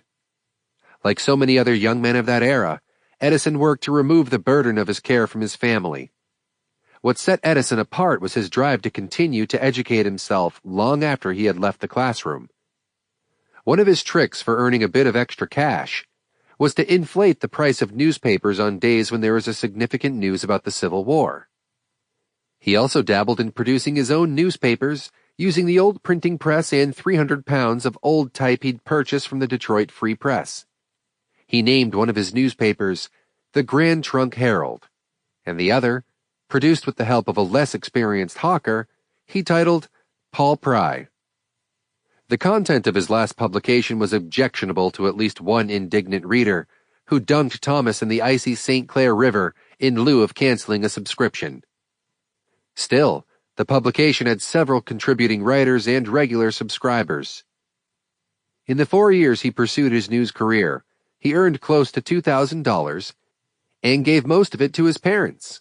He never returned to journalism in a serious way, but Edison became a prolific journal writer, producing nearly 5 million pages of notes and observations in his lifetime, and much of what we know about his life and his inventions comes from his words. Port Huron was not much to Edison's liking, and this was exacerbated when he accidentally set fire to a rail car and was thrown to the hard ground trying to escape the flames. When the angry conductor caught up with him and boxed his ears, Thomas sustained another injury to his already damaged hearing. The first European to mention Port Huron was Father Louis Hennepin in 1679. Traveling the Great Lakes with Robert de la Salle, 1643 to 1687, aboard a 45-ton bark Le Griffon, he noted the rich abundance of resources in the area. Located at the mouth of the Black River where it enters the St. Clair River, the area was first explored by Daniel Gray Solon Duluth, 1636 to 1710, who established Fort St. Joseph in 1686. Before that, though, Algonquin-speaking tribes of the Great Lakes region had already lived off the bounty of the densely wooded landscape, rich in both flora and fauna. Sadly, the success of European enterprises would mean the end for many of the tribes who once had farmed, fished, and traded in the region. The changes coming to the continent were far-reaching and well beyond what could then be imagined. Settlers for a time thought they'd won the West, but were in for a sea change in all aspects of their societies. For Thomas, the ability to transmit information instantly via telegraph was the most significant of those changes, and launched him from early entrepreneurial efforts into a life-changing obsession with inventing and improving upon technology. Telegraphy and leaving home. By age 14, Thomas was comfortable in the railway world. Once, as he and a young companion kicked rocks along the tracks in Port Huron, Michigan, Thomas noticed a toddler messing about on the tracks ahead, unmindful of rolling boxcar. Edison sprang into action and whisked the boy away just in time. The boy's father was J.U. Mackenzie, a station master in neighboring Mount Clemens, Michigan. He described the event saying, "My son, then 2.5 years old, unobserved by his nurse, had strayed upon the main track and was amusing himself throwing pebbles, when Edison, who stood near with papers under his arm, turned and saw the child's danger. Throwing aside his papers, He plunged between the cars just in time to drag himself and the child clear of the approaching cars. Mackenzie was grateful for Edison's quick-thinking bravery, and he offered to train Thomas to become a telegrapher as a reward for his courage and presence of mind. The profession of telegraphy, though popular, had a less than lily-white reputation. Unsavory activities like drinking and gambling were pervasive, perhaps because it was largely a young man's game and involved late hours and long shifts of work. Often, Edison was cold and hungry. Edison's problems weren't linked to vice, however. He was let go from numerous telegrapher positions for sending messages and conducting experiments without authorization. Sometimes he'd be homeless between telegraphy jobs. Always the maverick, Edison was unconcerned and soon began devising ways to improve the existing telegraphic system. In 1864, he came up with the idea that reduced errors in telegraphed messages, called a Morse repeater. The invention slowed down the message at the receiving end by punching the dots and dashes of Morse code into a slower running strip of paper, resulting in fewer operator errors. This work carried Edison into maturity and established his reputation for inventiveness. In 1866, at age 19, Edison relocated to Louisville, a busy place that year given it was the location for Union soldiers to muster and finally be released to their homes following the end of the war. Kentucky had declared an end to the war, and streets filled with celebrants, freed slaves and soldiers alike. The Western Union hired Edison to work the Associated Press Bureau newswire. Edison preferred working nights so that he might read and experiment in peace. In fact, he spent so much time alone in his room working on inventions and improvements that some of his co-workers referred to him as the loony. Edison was unmoved. He had found his calling in scientific and technological experimentation, and he was unapologetic. It was during this time that Edison developed his unusual sleeping routine. He never slept more than 3 or 4 hours at a spell, and often stated he felt sleep constituted a waste of his time. He felt any state that diminished productivity must be banished, and he later chose employees based on their physical stamina and ability to concentrate late into the night, saying, "At first the boys had some difficulty in keeping awake and would go to sleep under stairways and in corners. We employed watchers to bring them out, and in time they got used to it." 2 years later, Edison moved to Boston, where, still with the Western Union, he continued to experiment and invent. He had a knack for quick comprehension of mechanical devices, and his confidence grew. He decided to resign. In 1869, Edison was determined to invent full-time and make his fortune. The relationship between Edison's innovations and the acquisition of wealth was unequivocal. He once remarked, "Anything that won't sell, I don't want to invent. Sales are proof of utility, and utility is success." He began this new phase with an invention that recorded legislative votes. It was a failure, although a fellow telegrapher, DeWitt Roberts, invested the exorbitant sum of $100 in the concept. When Edison demonstrated the invention for a congressional committee, they flatly rejected it as anathema to the intentionally slow system for gathering votes already in place. Now out of funds and discouraged, Edison made a move to the growing metropolis of New York. There, telegraph engineer Franklin L. Pope befriended Edison. He saw his potential and offered him a place to sleep at the offices of the New York Gold Indicator Company. Luckily, Edison was on site when the master ticker tape machine broke down and was able to repair it. He was promptly offered a job. Later that same year, he refashioned the invention for use in the stock exchange, and his universal stock ticker made him a small fortune. By connecting the central office of Western Union with outlying stations, Thomas created a network of communications that was precedent-setting. His adaptations made it possible to transmit 4 messages at a time over a single wire. He asked the Western Union to pay $5,000 for the invention and was more than a little surprised when they paid him $30,000 instead. With the windfall in hand, Edison invested in Newark, New Jersey Telegraph Machine Factory. The factory became Edison's first official inventing workshop, Menlo Park. Inventing the future in Menlo Park. It is said Edison chose the Menlo Park site because it was the highest point along the Pennsylvania Railroad between New York and Philadelphia. The new laboratory in West Orange, New Jersey, was much more than just a building or business. Edison had clear goals and a vision of a space where he would have ready access to tools, equipment, artifacts, chemicals, and supplies to achieve them. His stated wish was to produce a minor invention every 10 days and a big thing every 6 months or so. He wanted to have whatever he required to create, test, and demonstrate his inventions on hand. Recently widowed, Samuel Edison was at his ambitious son's side to oversee the development of the property and to ensure it met Thomas's exacting standards.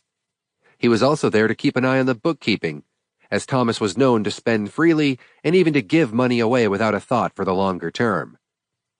The original laboratory was a nondescript white building that might easily have been mistaken for a church hall. To Edison, it was his invention factory, and inside he lined the walls with intricate shelving and set out large work tables in an open plan to allow for ease of movement between projects and to encourage collaboration among his assistants. Edison liked to jump from one project to another, flitting about his workshop as inspiration dictated. It was a light-hearted workplace, despite long hours, and there were often pranks and friendly jokes between Edison and his assistants. In addition to the laboratory building, Edison built a carpentry shop, a blacksmith shop, a glass house, and a carbon shed. This last was a small wooden hut that held dozens of kerosene lamps. The lamps were kept lit, monitored, and soot they produced was collected for use in transmitters, as well as in other Edison experiments. Menlo Park was the site of some of Edison's most important and prescient successes.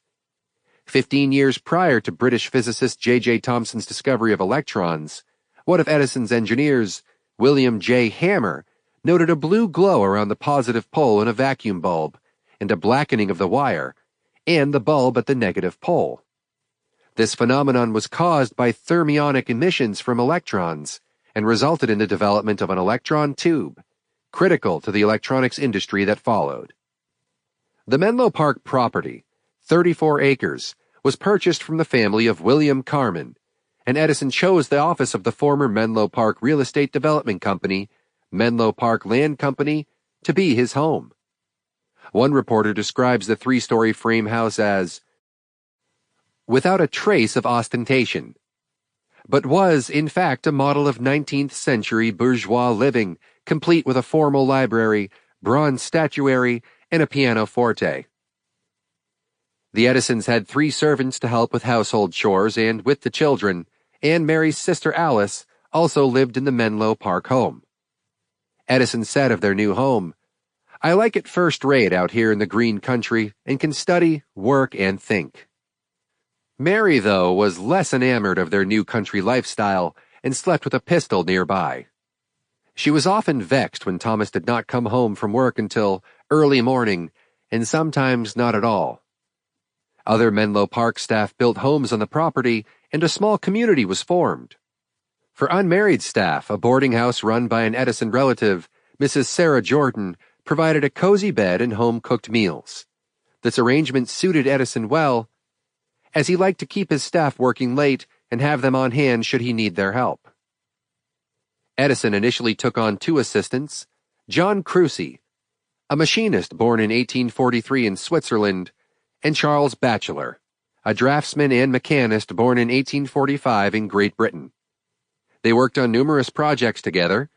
Soon after, Edison hired his soon-to-be wife, Mary Stilwell, born in Newark in 1855. Mary was only 16 when Edison noticed her. The best-known photo of her shows a dark-haired beauty with excellent features, soft, clear eyes, a tiny waist, and a tumble of heat-set curls falling on her shoulder. They married on Christmas Day in 1871. Mary was frail and anxious, perhaps due to her young age, and was not well equipped for the rigors of life married to a man like Edison, who was distracted and focused almost entirely on his work. Like many women of that era, Mary was likely prescribed a course of opiate-based medication by their family physician. Complaints, both physical and mental, were routinely treated with doses of morphine-laced drugs during the era, and there was little understanding of the potential for dependency. Women who struggled with mental health were considered hysterics and treated with medicine to calm and soothe them. It is believed Mary's death may have been caused by an overdose of an opiate. It is not difficult to imagine Mary, a lonely and overburdened teenager, seeking solace in a soothing elixir of morphine. Edison was less than thrilled with Mary's intellect or inventing abilities and kept a journal on the subject. He wrote, "Mrs. Mary Edison, my wife dearly beloved, cannot invent worth a damn." Mary and Thomas had 3 children. Mary Ann Estelle Edison was born in 1873, Thomas Alva Edison Jr. in 1876, and William Leslie Edison in 1878. All 3 children were under the age of 10 when they lost their mother. Edison charmingly nicknamed his older children Dot and Dash for the now widely used telegraphic code words. However, he was a distant parent, preferring his inventing lab to home and hearth. The children were cared for by servants and extended family and sent to various boarding schools as soon as they were old enough to attend. Also during this period, his electrical lighting system was losing business, and Edison was in financial distress. He even had to borrow $500 to give his wife a proper burial. Around the time of Mary's death, Edison was distracted by the work of Alexander Graham Bell, whose telephone was turning heads around the world. The Western Union sought Edison's expertise in developing the newfangled telephone for practical purposes. Bell's work, though impressive by any standard, was not without flaws. Most significantly, due to the type of transmitter he built, the range of transmission was limited. The strength of the current needed to be increased. Drawing from his understanding of developments in British cable telegraph, Edison began to experiment with carbon for resistance. His improvements established the basic technology that would be used in telephone communication until the digital technology became standardized in the 1980s. The patent for Edison's transmitter was filed April 27, 1877, 2 weeks after another ingenious inventor, Emil Berliner, had submitted his claim to the concept. It would take decades before the matter to be resolved. Eventually, Berliner's patent was deemed invalid for favor of Edison's. Numerous hearings and dozens of lawsuits were launched in the years that followed. Western Union, Edison, Bell, and other vital players wrangled with each other for years in the attempt to hold ownership of telephone technology, and eventually, Bell would become the world leader in telecommunications. There have been a few pertinent speculations about how the relationship between Bell and Edison may have been impacted by their differing attitudes towards deafness. Bell believed developing a functional hearing aid was the best possible option for deaf patients, although he never developed one himself. Edison, on the other hand, was repelled by the thought of an invention to improve hearing. It is possible he did not want to draw attention to his deafness. This refusal to invent something to help his hearing is supported by the fact he used Morse code by tapping, particularly in communications with his family members, rather than sign language. Conversely, Edison once commented his ability to concentrate and think deeply was in part due to his deafness. Completely deaf in one ear and close to 80% deaf in the other. Thomas once said he'd last heard a bird sing at age 12. Bell firmly believed that vocalization, then called oralism, was a superior form of communication, and he promoted speech even for the profoundly deaf. He also believed that manualism, or the uses of sign language, facilitated the intermarriage of deaf people and thus create a defective race of the deaf. He recommended that parents sterilize their deaf children. Edison did not share this eugenicist perspective. The Industrial Revolution and Lighting New York. The speed of social and economic change that took place during the 19th century left many individuals and societies reeling. The vast scale of expansion in industry, transport, international trade, and consumption of goods was unprecedented, and the impact of many of the changes was profound and irreversible. Contemporary societies have grown accustomed to rapid developments in technology and the regular appearance and availability of new products. This was not the case prior to the Victorian era. Inventions that shaped the century included the steam engine, which James Watt adapted from steam-powered water extraction used in mining for use in steam trains. The new trains had an unprecedented impact on the transportation of people and goods, faster and safer than travel by horse. Or horse and carriage. Steam trains could also travel much greater distances and were less likely to be robbed, though not altogether inviolable. The transit of people by steam train is in large part responsible for the settlement of remote parts of the Americas, but also for access to larger markets. Settlers could access necessary goods and tools within a reasonable distance, and they could get their own resources and products to distant markets. Another famous invention, the spinning jenny, commenced a wave of invention that reduced the need for labor through mechanization of processes such as weaving cloth. The spinning jenny used 8 spindles to spin 8 threads with a single wheel. Prior to its invention, cloth had been made at a much slower pace using the spinning wheel.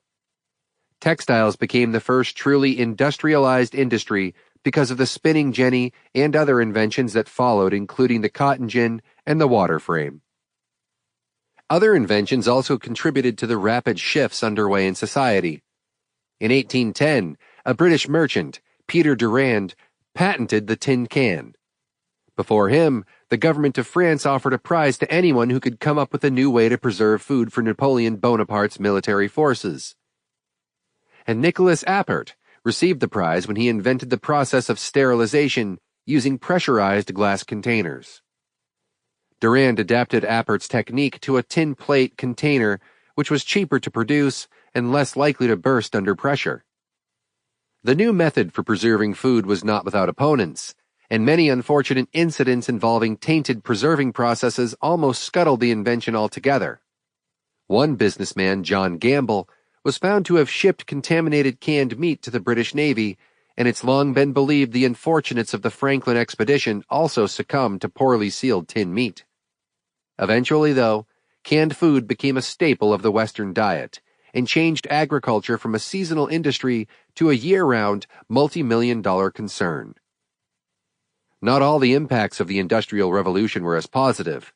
Cities became overcrowded as more rural people sought factory and mill work.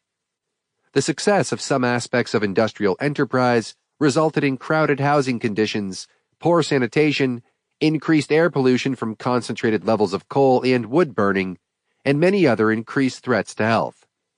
With concentrated population, crime increased as well, and instead of creating considerable wealth and prosperity for all, the Industrial Revolution added to the stratification of society.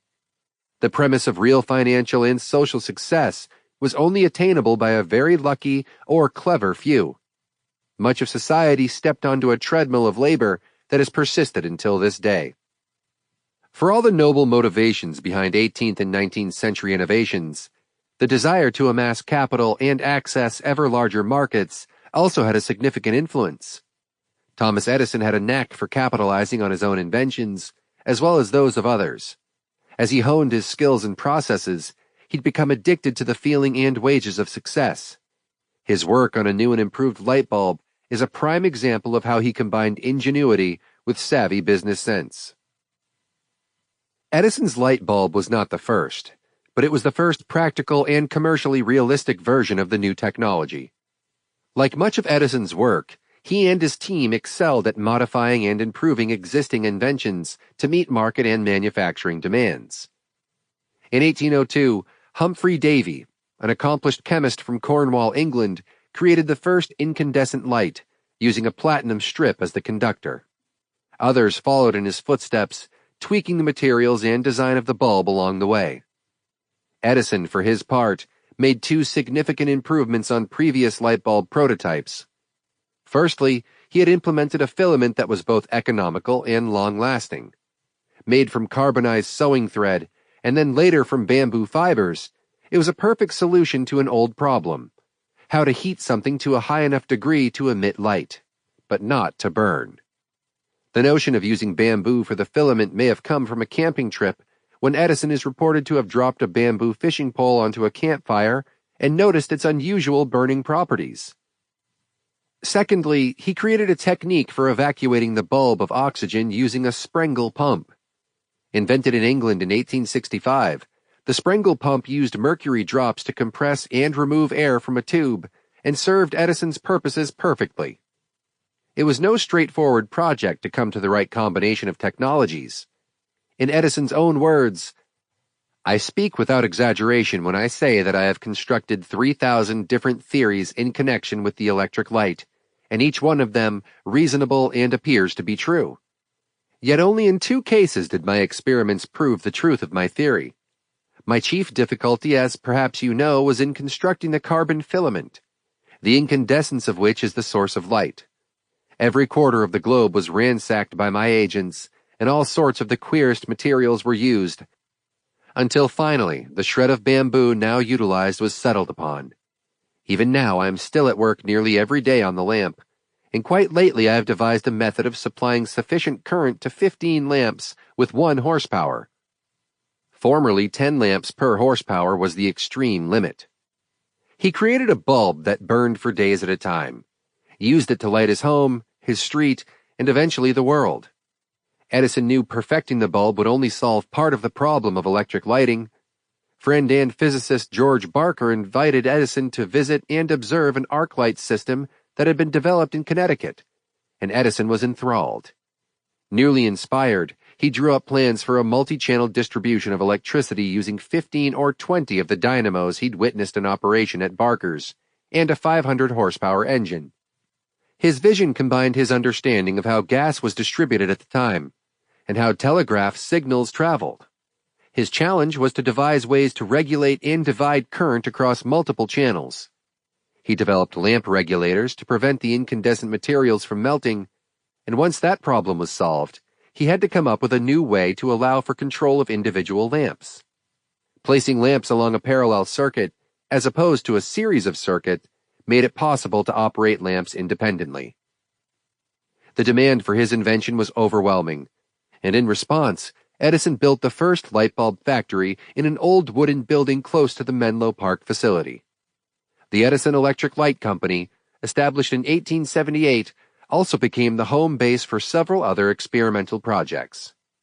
Edison ran the first electric train from his machine shop at the west end of Menlo Park to his copper mine a few blocks away. Consisting of only 3 small rail cars, Edison continued to develop the line until it was operating both passenger and freight service. Edison tested the efficacy of his bulbs in individual businesses like Heinz, Ketchum and Company, a printing company in New York City.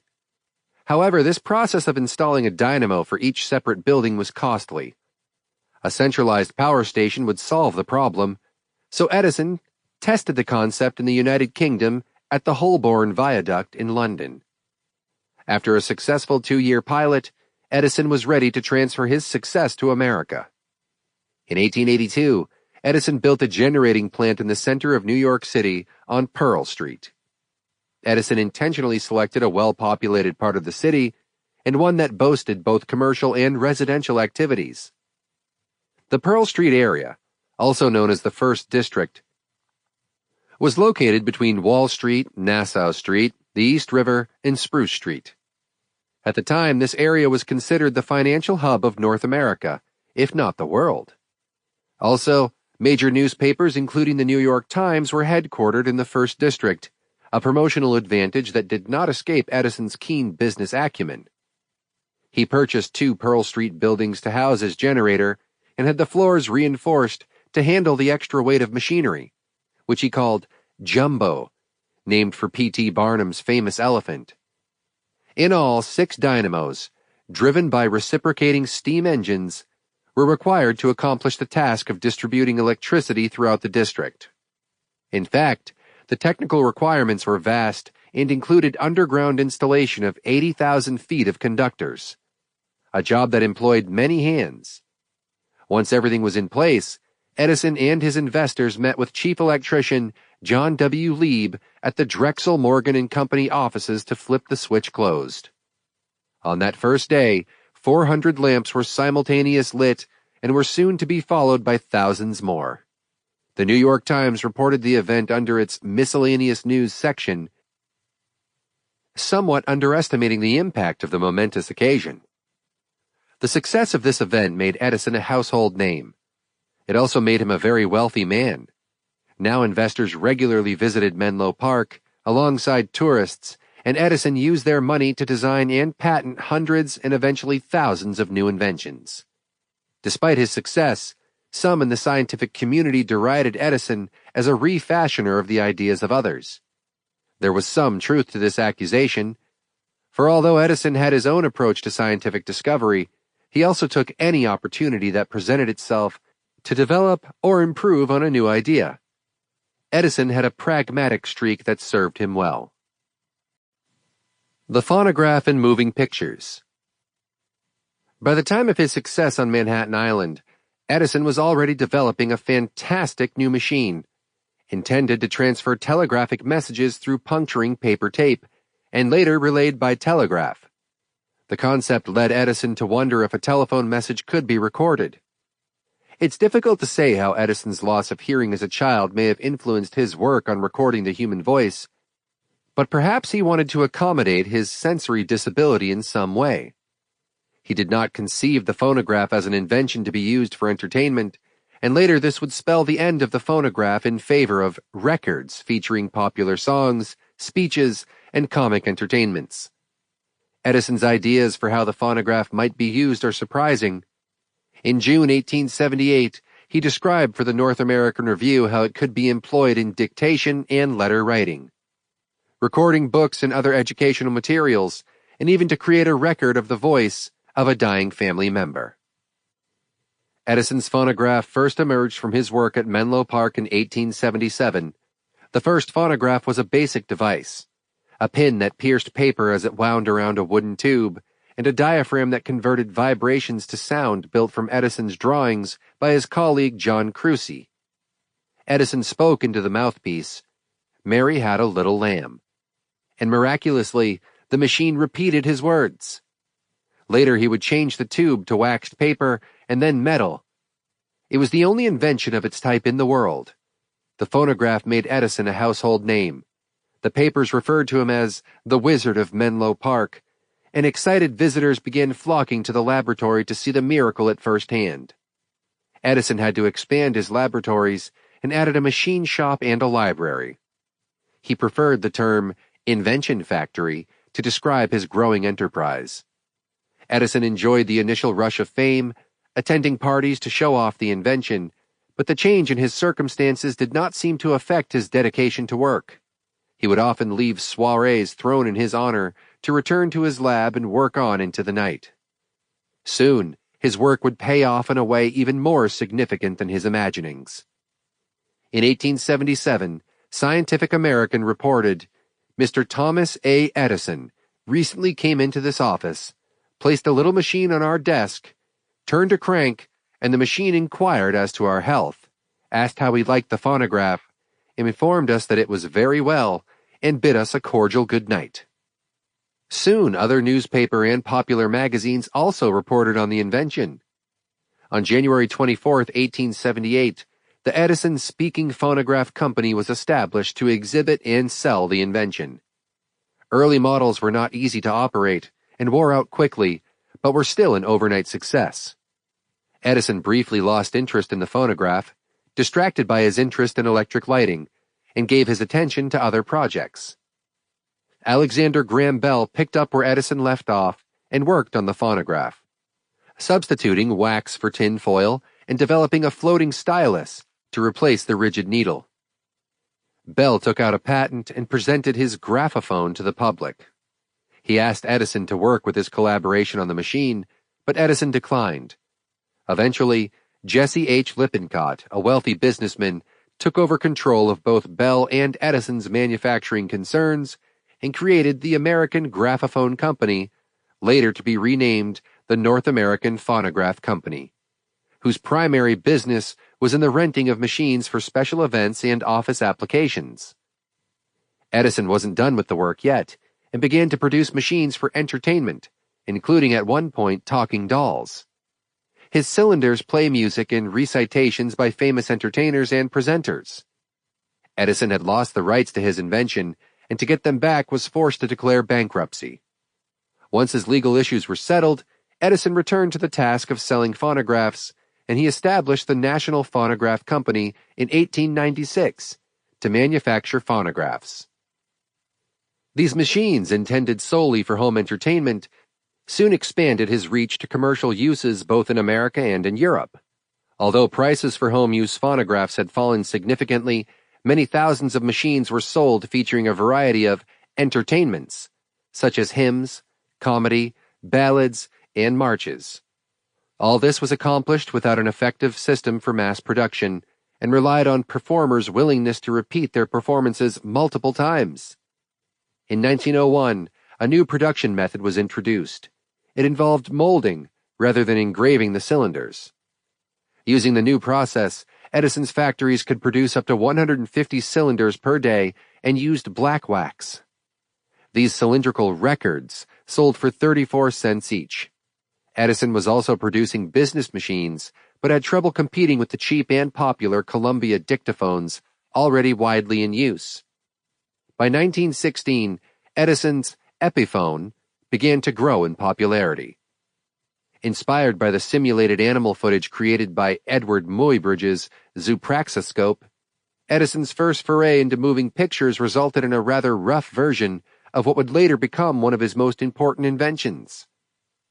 Edison's cylinder with images lined up in order had to be viewed by one individual at a time with a microscope and produced only a hint of what cinema would become. But it was enough of a hint to capture the imagination. His notion was to create an effect that would stimulate the eye in the same way his phonograph appealed to the ear. W.L. Dixon was a member of Edison's staff and a photographer. In 1892, the two men invented a camera called the kinetoscope.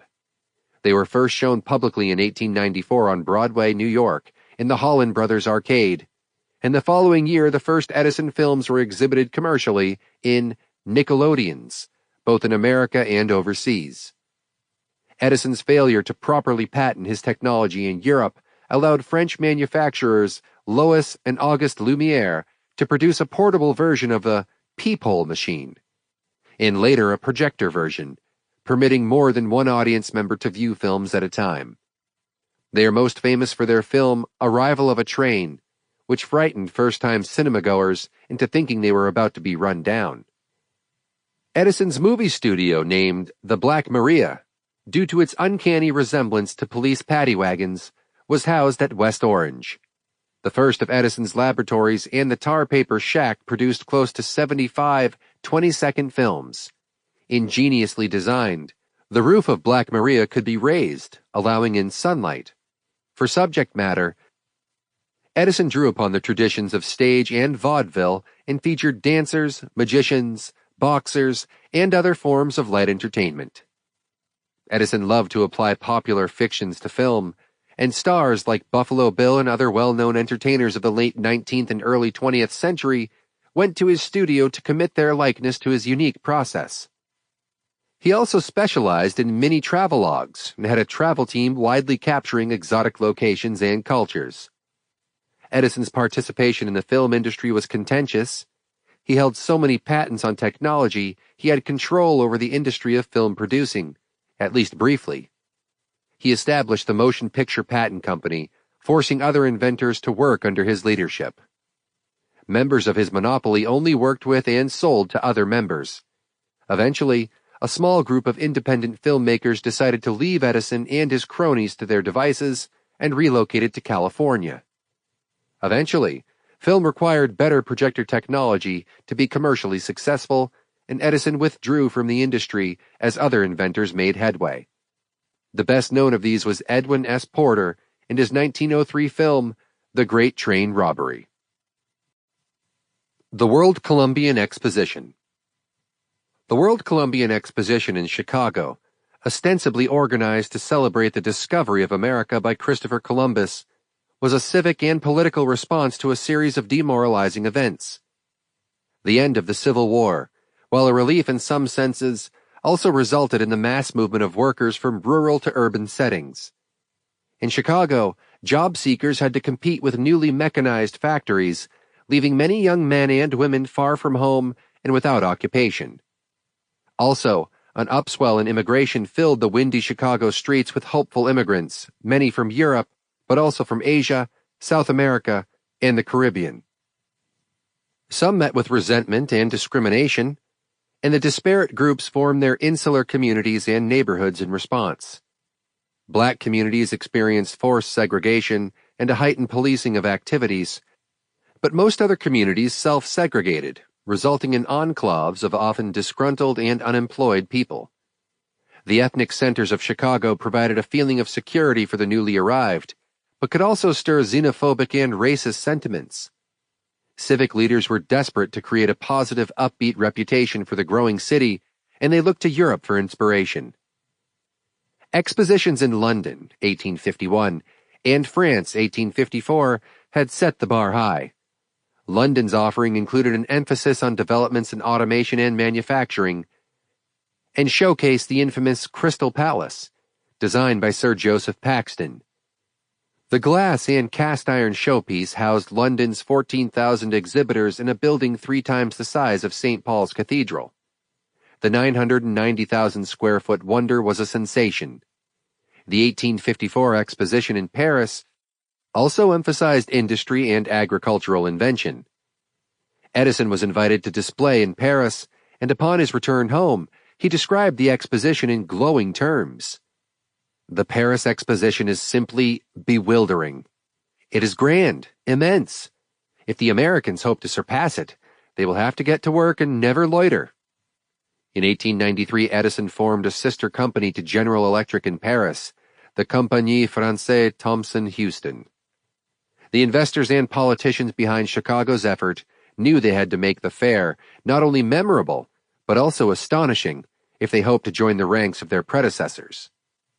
They sought to amaze visitors with technical and scientific marvels and exhibits from exotic cultures.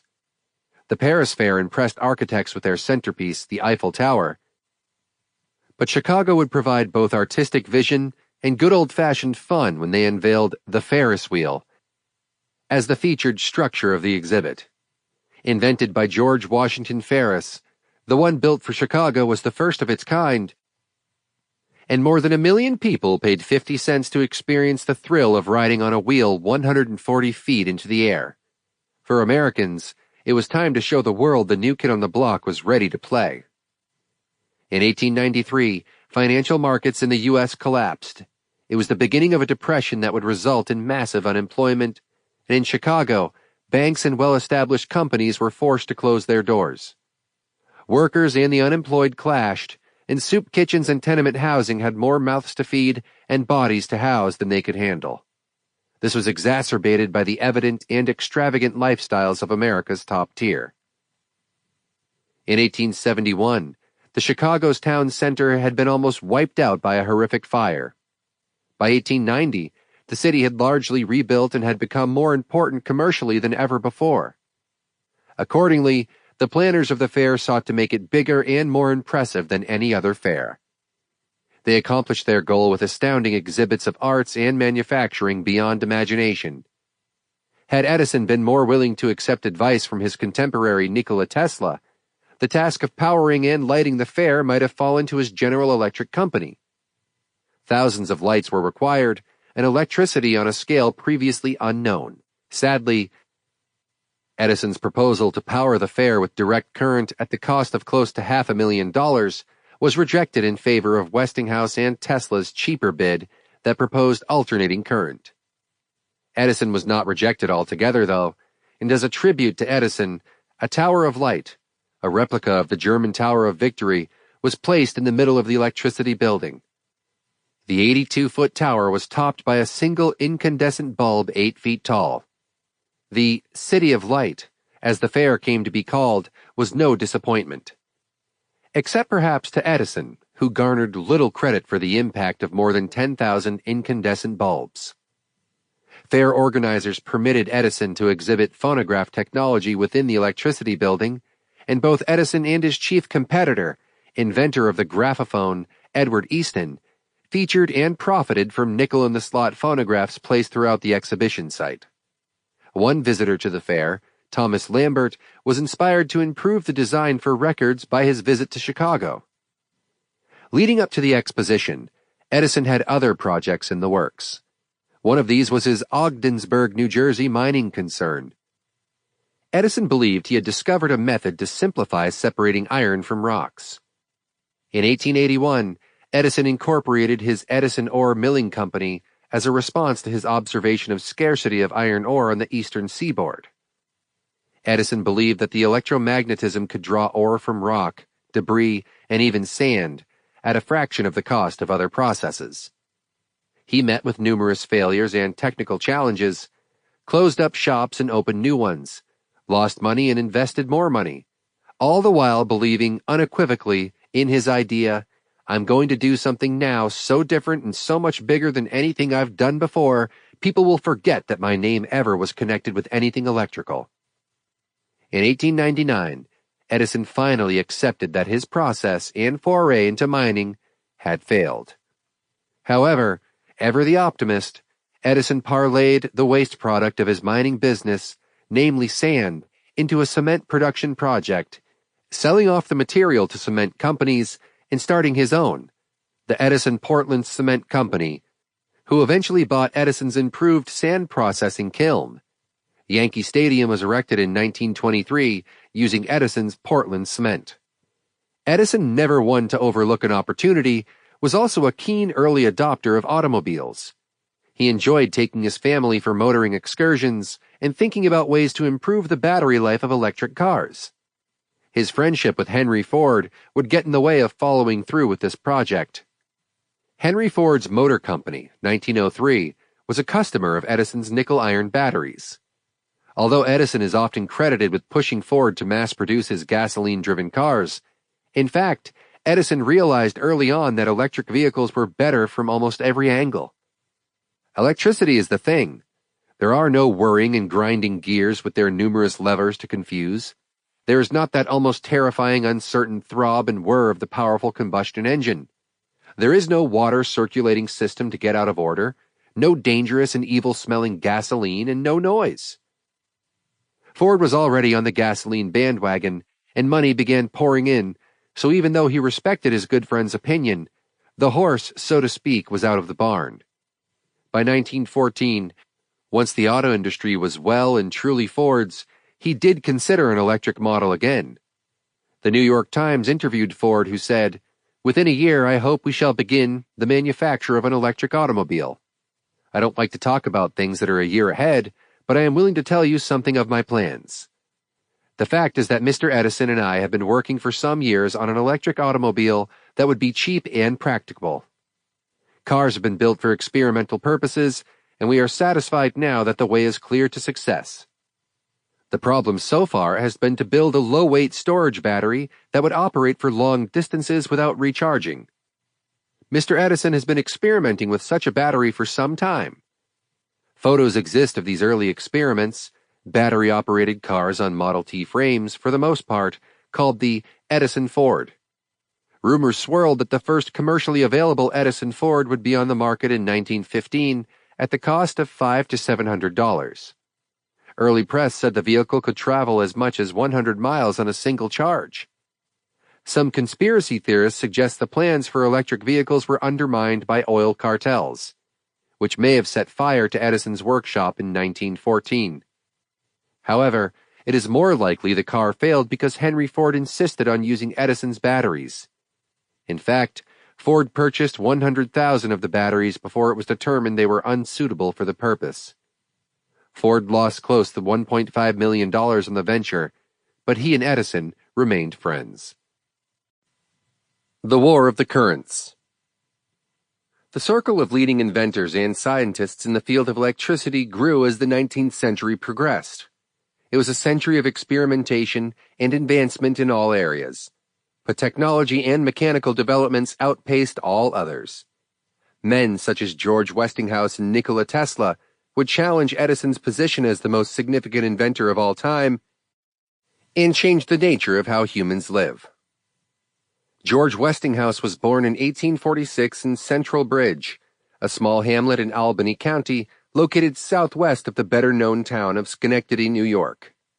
The family was of German origin, and the name Westinghouse likely changed from Westinghouse at some point in the transition from Old World to New. His father, George Westinghouse Sr., was a toolmaker and owned a machine shop where his son conducted early experiments and became enthralled with the potential for steam power.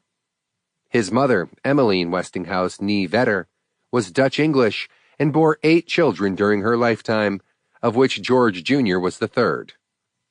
It's likely young George would have pursued a career focused on steam-driven engines, if not for the eruption of the Civil War. George enlisted in 1863 and served in the regiment of the New York Cavalry. In 1864, George's younger brother Albert was killed in a battle shortly after. George transferred and was offered a naval commission aboard the USS Muscuda. The ship soon played an essential role in blocking Jefferson Davis as he attempted to escape Key West. George was ready to return home and resume his work in his father's shop. Westinghouse, like Edison, was interested in many avenues of invention. After the war, he made critical improvements to railway travel, most notably in developing reliable braking systems. He also produced improved methods for piping natural gas. The work that put him in conflict with Edison was his promotion of the AC system for electrical transmission. The infamous War of Currents, also called the Battle of the Currents, began when both Edison and Westinghouse hoped their preferred system for electrical transmission would win the day. Westinghouse had the expertise of the Serbian electrical genius Nikola Tesla to help him effect the changes that AC required to make it successful. Born in 1856 in Croatia, Tesla was a talented engineer and physicist who impressed the scientific world with his invention of the electromagnetic induction motor. In 1882, Edison hired Nikola Tesla upon the recommendation of his colleague Charles Batchelor, a former Edison Continental Company employee. Tesla was excited to be working with the famous genius and hoped to convince him to recognize the superiority of alternating current for transmitting electricity. Edison wasn't interested. He'd invested mightily in promoting DC and tried to cast a shadow over the AC system, highlighting its potential for danger to human life. The War of the Currents would wind up in courts of law and in newspaper headlines, pitting the two Renaissance men against each other. Edison sued Westinghouse multiple times for infringing on his patents. Edison also attempted to halt the success of the AC system by lobbying senators to restrict allowable voltages. Both sides had victories and losses, but in 1893, Westinghouse, along with Tesla, won the right to provide electric light for the Chicago World's Columbian Exposition. He took another victory when he beat out numerous competitors for the rights to develop the electrical potential of the Niagara Escarpment. Edison's 1879 incandescent light bulb was powered by DC current, and the potential for cashing in on the rapid development of DC hydroelectric plants was hard for him to resist. Still, Edison knew the DC system was flawed. It simply was unable to manage the distances and the variability required to truly power up the nation. He too sought the expertise of Nikola Tesla to improve DC, but the Serbian genius had terrible news. It couldn't be done. Although Tesla possessed mathematical knowledge and had developed many other improvements to electrical transmission and devices, Edison was dismissive of Tesla's conclusion. It wasn't what Edison wanted to hear, and he stiffed Tesla on the deal, paying him a mere fraction of what he'd been promised. Bravado aside, Edison knew Westinghouse and AC had a leg up. The AC system was making inroads into both urban and rural markets. Edison, an avowed anti-death penalty supporter, decided to publicly challenge AC because he believed it was both deadly and inhumane to apply it to humans or animals, and to beat Westinghouse at his own game. He gave public demonstrations using live subjects, including small dogs, in which the poor animal was lured into shocking itself to death.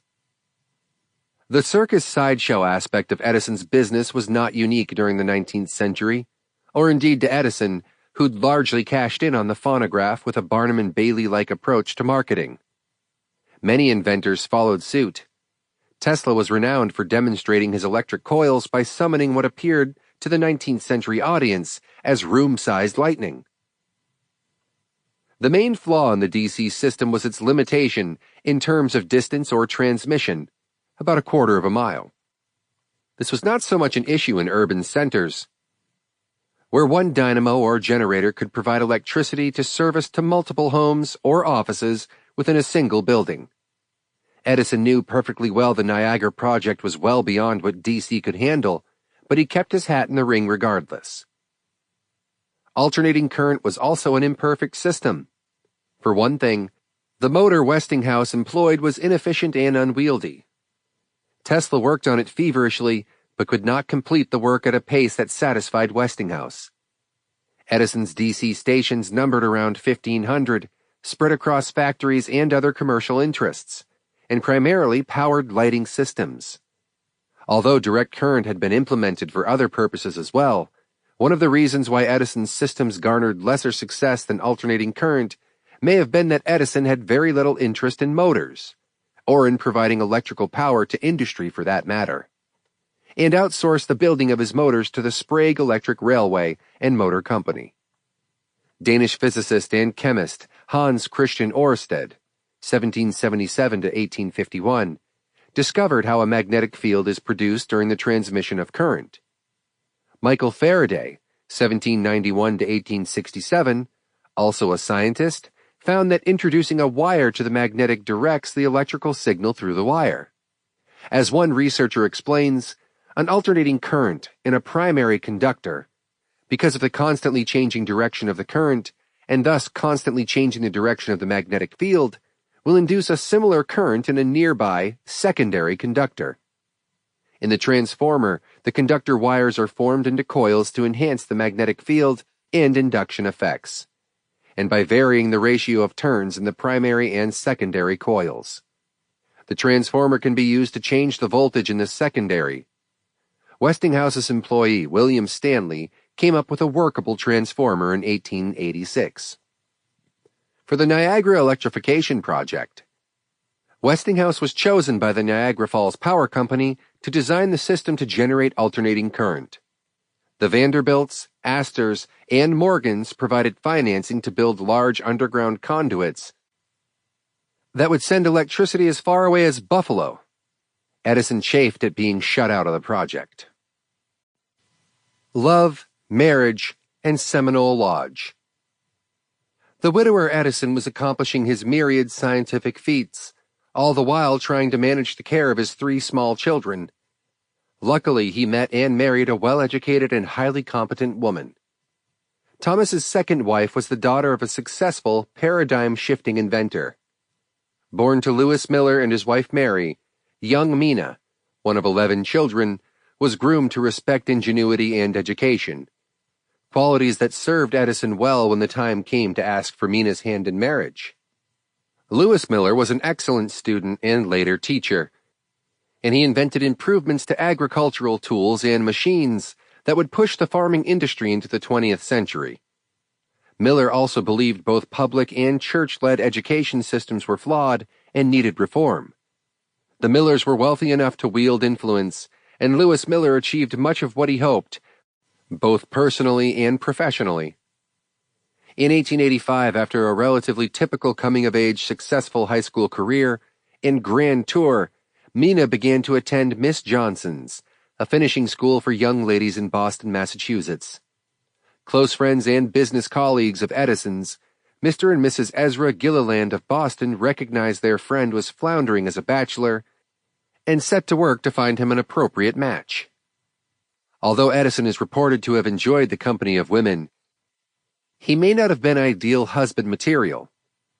He frequently had foul breath and dandruff, and he was known to have dressed carelessly for a man of his station in life. Also, his deafness caused him to shout and to lean in uncomfortably close when talking. He abstained from alcohol and said, "To put alcohol into the human body is like putting sand in the bearings of an engine. I am a total abstainer from alcoholic liquor. I always thought I had a better use for my head." He was a known workaholic, long before the term existed. Still, he must have possessed some charms, because in 1885, Mina Miller agreed to become his wife when he proposed to her using Morse code. In 1886, the newlyweds moved into a home called Glenmont in Llewellyn Park, New Jersey, one of the first planned suburban communities in the U.S. founded by Llewellyn Solomon Haskell in 1853. The former woodland and farming area was transformed into a picturesque community of fine estate homes surrounded by carefully planned natural and cultivated landscaping. The neighborhood likely appealed to Edison's futurist tendencies.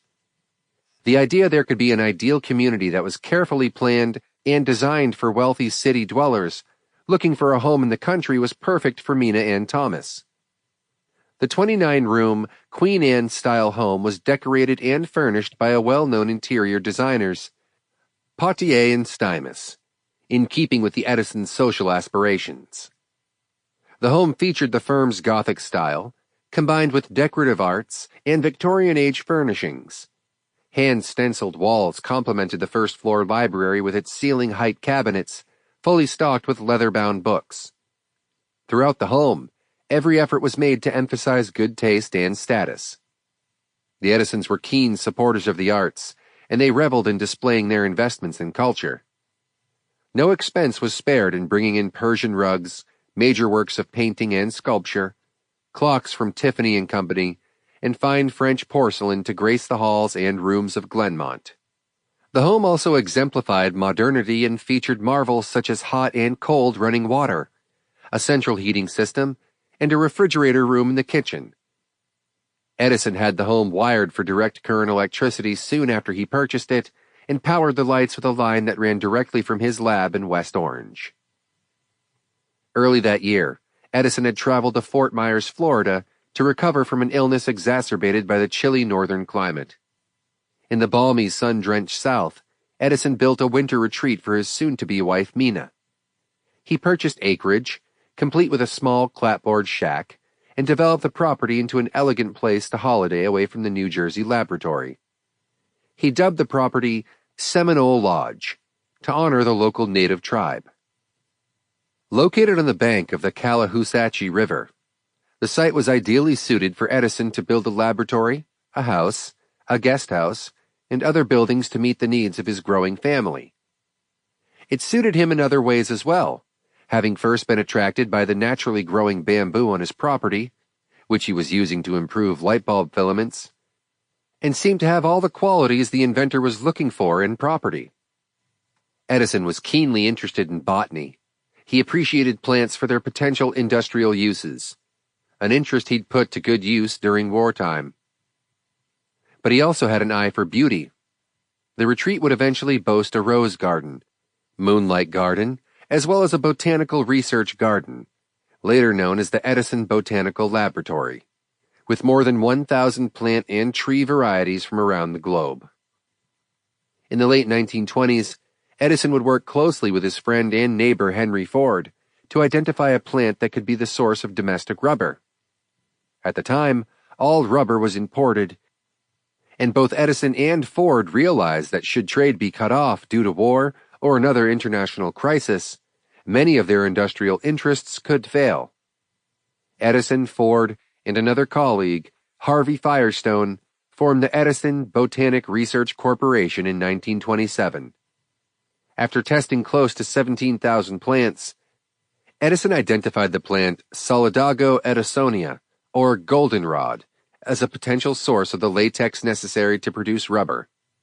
During World War II, a synthetic version would take the place of natural rubber. Edison's war work. World War I set in motion new directions for Edison's work. On April 6, 1917, the United States declared war on Germany, joining Britain, France, and Russia in an alliance. Edison was 67 years old in 1914, working feverishly in his New Jersey laboratory. Edison's innovations had, until that point, primarily served civilian needs. However, when it became apparent that Germany's U-boats could undermine the success of the Allied forces by keeping merchant vessels on the run, Edison stepped up to assist. The sinking of the Lusitania in 1915 also impelled Edison to action. The New York Times interviewed Edison that year, and he explained, "Science is going to make war a terrible thing. Too terrible to contemplate. Pretty soon, we can be mowing down men by the thousands or even millions, almost by pressing a button."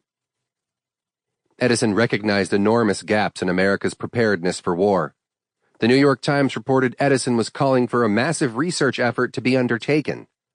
His vision would include military, civil, and political participation, and its goal would be to take advantage of the knowledge gained through this research work and quickly manufacture in large quantities of the most efficient and very latest instruments of warfare. Working within the tightly laced structures of the American naval hierarchy would prove a significant challenge for freewheeling Edison, but his contribution was notable. A few years before the outbreak of war, Edison visited Europe for a holiday and sightseeing tour with his family. Not intended as a work or promotional trip, admirers mobbed Edison in Britain, France, Austria, Switzerland, and Hungary. Upon returning to America, the Miami metropolis interviewed Edison, and he revealed a series of predictions for what the world may become 100 years hence. During his holiday, he had witnessed significant changes in the popularity and application of steam in industry and transportation, and predicted that steam would gradually give way to other types of power resources. Notably, he predicted high-speed electric train travel. He also believed air travel would become more than just a dangerous novelty, but a swift and convenient means of public transportation. Edison thought new processes for refining metals into lightweight steel would result in new uses for the material. He said, "The baby of the 21st century will be rocked in a steel cradle. His father will sit in a steel chair at a steel dining table, and his mother's boudoir will be sumptuously equipped with steel furnishings." His hopeful attitude towards technological potential was often accurate, but sometimes he overestimated its influence and promoted ideas that were more fanciful than plausible. He predicted, for example, that because of technical developments, poverty would be eradicated by 2011. His predictions of warfare were notable in their accuracy. He also saw that in the future, nations would stockpile armaments, making warfare either impossible to consider or a final, devastating event. When war did begin in Europe, Edison reacted with horror and concern. It was, he said, against his nature to contribute his inventiveness to the project of killing. Making things which kill men is against my fiber. I leave that death-dealing work to my friends, the Maxim brothers. The Maxim brothers were American inventors who caused Edison no end of trouble with their patent disputes. They claimed the electric light bulb was their invention. Despite his moral hesitation, Edison felt that organizing military preparedness in an industrial model could improve chances of Allied victory. Still, the war had an impact on Edison's work. In his Orange, New Jersey factory, the materials he needed to produce phonograph records, namely phenol or carbolic acids, were cut off by the embargo. The alternative, widely critiqued by his competitors, was to create the acids from American coal, but no manufacturing facility yet existed, and chemical developers and manufacturers were reluctant to undertake the project. Edison, like a dog with a bone, compelled his staff to begin working on developing a new process to produce synthetic phenol.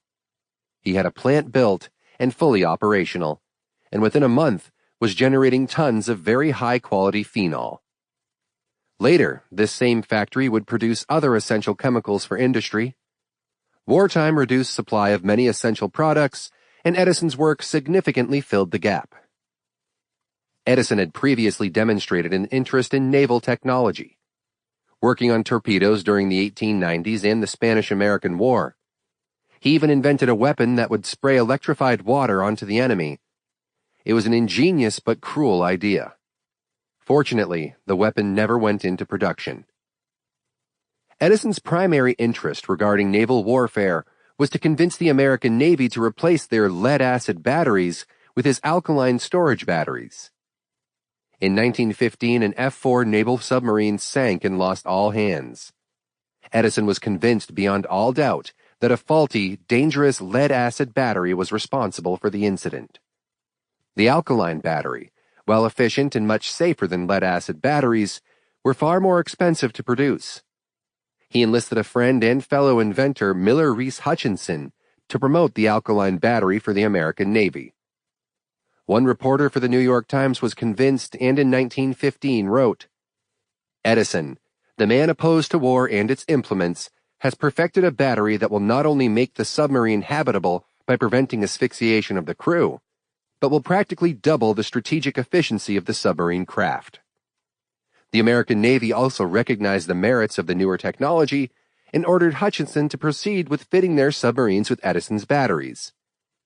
When Edison was notified by telegram of this important success, he replied, "I thought I was some optimist, but your telegram will cause the boys around here to lash me to the machinery to keep me from flying." Unfortunately, the battery would later be responsible for a devastating accident, resulting in the deaths of 5 men. Courts found that safety procedures had not been followed correctly, but a suit was brought against Edison, and the debacle cost him $66,000 to settle. The Secretary of the Navy, Josephus Daniels, joined Edison in forming a naval consulting board to provide technical advice and support to the Navy during wartime.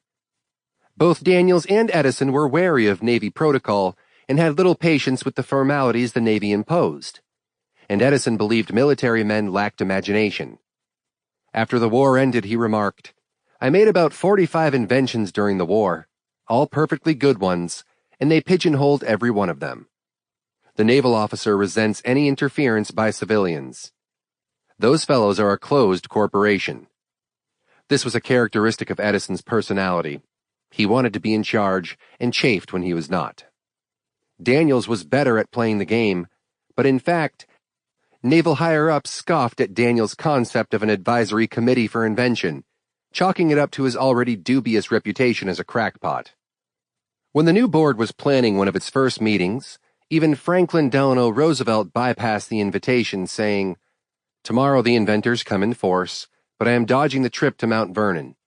Most of these worthies are like Henry Ford, who until he saw a chance for some publicity free of charge, thought a submarine was something to eat."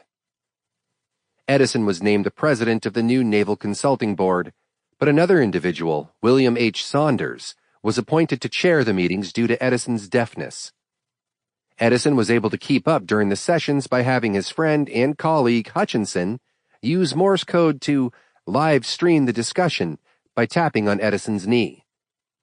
The board was made up of scientific and industrious luminaries such as Willis R. Whitney of the General Electric Research Laboratory, Howard E. Coffin of the American Society of Automotive Engineers, Arthur Compton and Robert Millikan, physicists and future Nobel Prize winners, among others.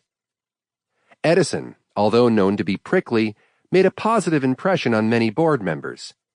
Millikan reportedly said that Edison's ears were gone, but there had been no crystallizing of his mind, such as occurs with some of us before we are born. With others, especially with so-called men of action, before we are 40, and with most of us by the time we are 70. Edison was 76 at the time. The Edison board began its work with no staff, legal status, or budget, but due to wide publicity and the association of the board's activities with so many famous individuals, resulted in a deluge of suggestions for ways to improve the Navy's performance. They established a New York office and reviewed hundreds and eventually hundreds of thousands of concepts mailed in by amateur inventors nationwide.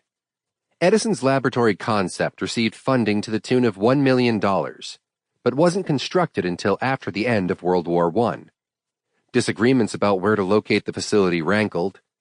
Edison preferred Sandy Hook, which would place it near his other facilities, but most of the board members thought Annapolis was a more practical choice. The spot south of Washington would take the prize, but soon after Edison lost faith in the project, noting, "I am convinced that it will ultimately be controlled by naval officers, that its position at Washington will always be a handicap, and that it will be an expense to the government without producing any practical results." He'd be proved wrong, and the very same laboratory would one day develop the critical wartime tool, radar. Edison resigned from the board in 1920, but continued to work at solving military problems. Edison's wartime work on submarines produced essential developments. He began by seeking to acquire as much knowledge as he could about the German U-boats, but was often frustrated by the lack of data available. In 1917, he learned that no concrete data about ships sinking had yet been compiled and examined, and undertook to pull together a report on his own. Edison's work revealed submarine activity was focused primarily on established shipping lanes, close to the major ports in both Britain and France.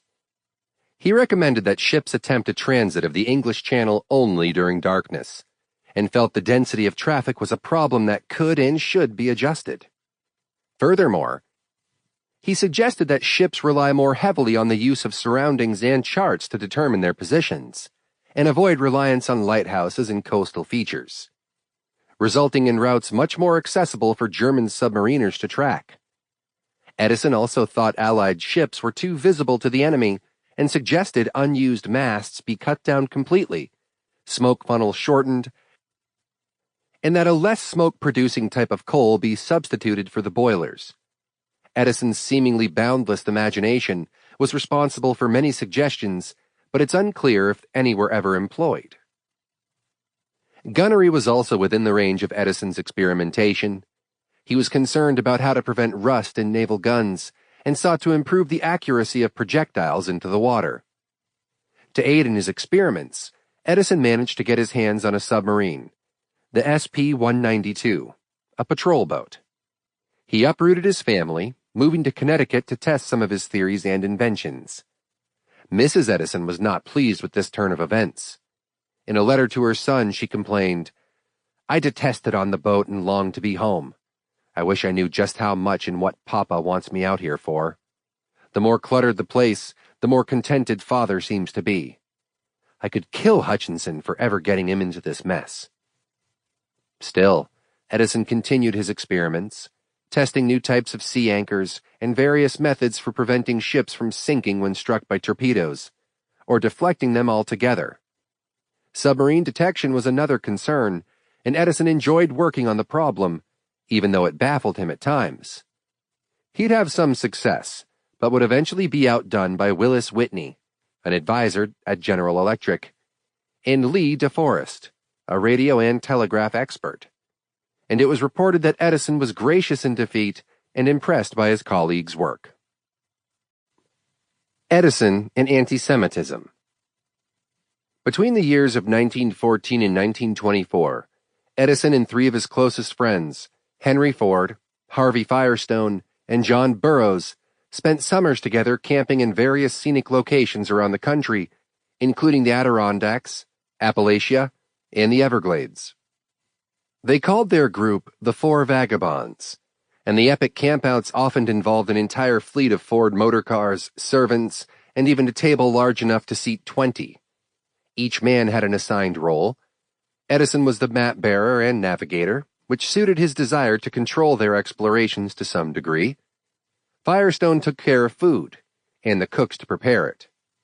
Ford oversaw the vehicles and any mechanical difficulties that arose, and Burroughs, a naturalist, provided bird and plant identification on their frequent ambles. The trips were part lark.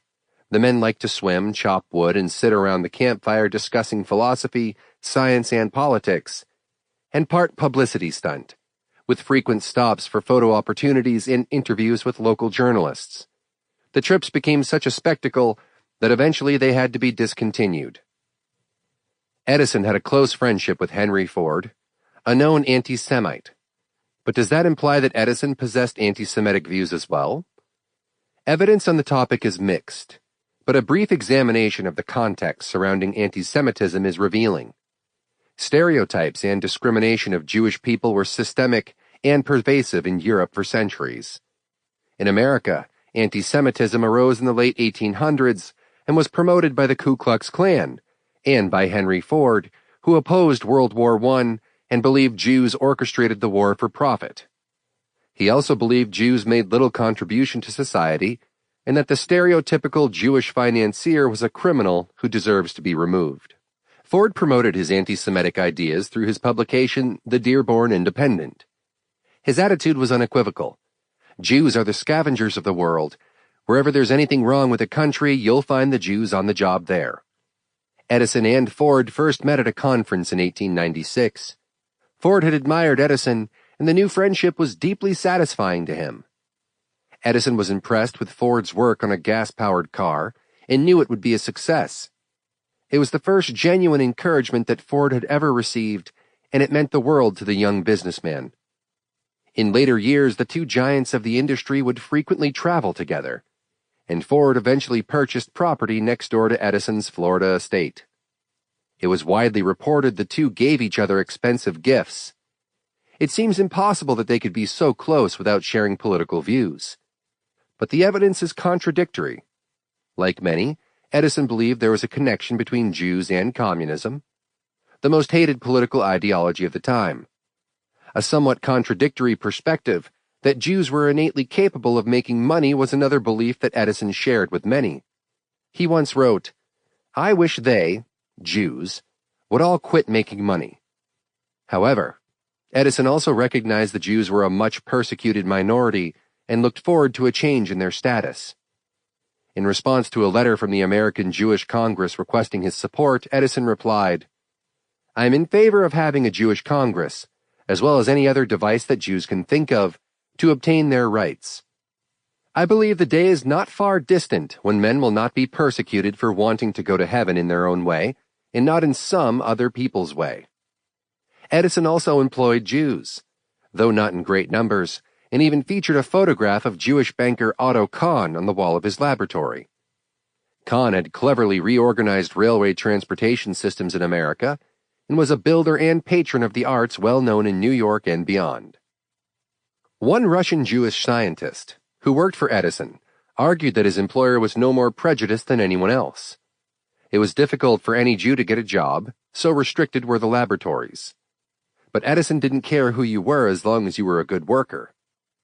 Unfortunately, some evidence suggests otherwise. Edison's wealth partly financed the Institute for Historical Review, an organization that sought to deny the Holocaust ever happened. Also, many of Edison's sample films featured comic stereotypes of Jews as crafty, cunning, and burdened with large, ugly noses.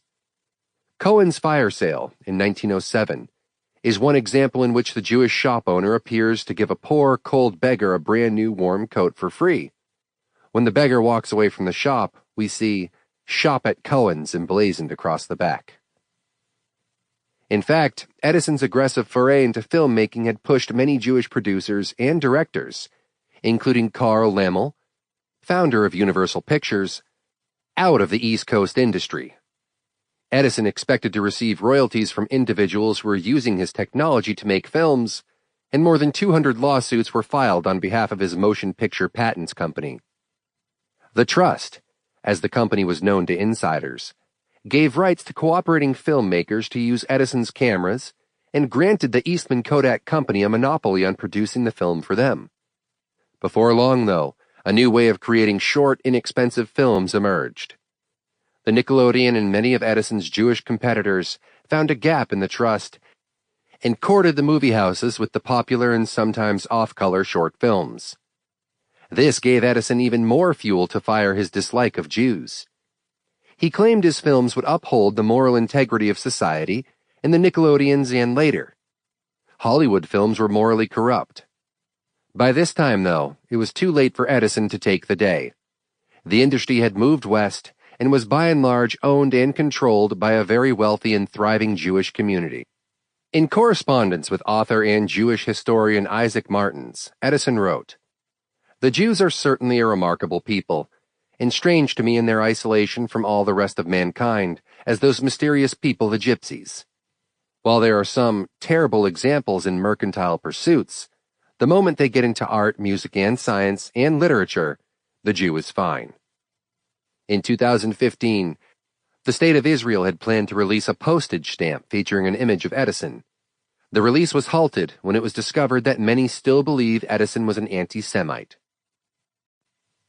Telegraphy and leaving home. By age 14, Thomas was comfortable in the railway world. Once, as he and a young companion kicked rocks along the tracks in Port Huron, Michigan, Thomas noticed a toddler messing about on the tracks ahead, unmindful of rolling boxcar. Edison sprang into action and whisked the boy away just in time. The boy's father was J.U. Mackenzie, a station master in neighboring Mount Clemens, Michigan. He described the event saying, "My son, then 2.5 years old, unobserved by his nurse, had strayed upon the main track and was amusing himself throwing pebbles, when Edison, who stood near with papers under his arm, turned and saw the child's danger. Throwing aside his papers, he plunged between the cars just in time to drag himself and the child clear of the approaching cars. Mackenzie was grateful for Edison's quick-thinking bravery, and he offered to train Thomas to become a telegrapher as a reward for his courage and presence of mind. The profession of telegraphy, though popular, had a less than lily-white reputation. Unsavory activities like drinking and gambling were pervasive, perhaps because it was largely a young man's game and involved late hours and long shifts of work. Often, Edison was cold and hungry. Edison's problems weren't linked to vice, however. He was let go from numerous telegrapher positions for sending messages and conducting experiments without authorization. Sometimes he'd be homeless between telegraphy jobs. Always the maverick, Edison was unconcerned and soon began devising ways to improve the existing telegraphic system. In 1864, he came up with the idea that reduced errors in telegraphed messages, called a Morse repeater. The invention slowed down the message at the receiving end by punching the dots and dashes of Morse code into a slower running strip of paper, resulting in fewer operator errors. This work carried Edison into maturity and established his reputation for inventiveness. In 1866, at age 19, Edison relocated to Louisville, a busy place that year given it was the location for Union soldiers to muster and finally be released to their homes following the end of the war. Kentucky had declared an end to the war, and streets filled with celebrants, freed slaves and soldiers alike. The Western Union hired Edison to work the Associated Press Bureau newswire. Edison preferred working nights so that he might read and experiment in peace. In fact, he spent so much time alone in his room working on inventions and improvements that some of his co-workers referred to him as the loony. Edison was unmoved. He had found his calling in scientific and technological experimentation, and he was unapologetic. It was during this time that Edison developed his unusual sleeping routine. He never slept more than 3 or 4 hours at a spell, and often stated he felt sleep constituted a waste of his time.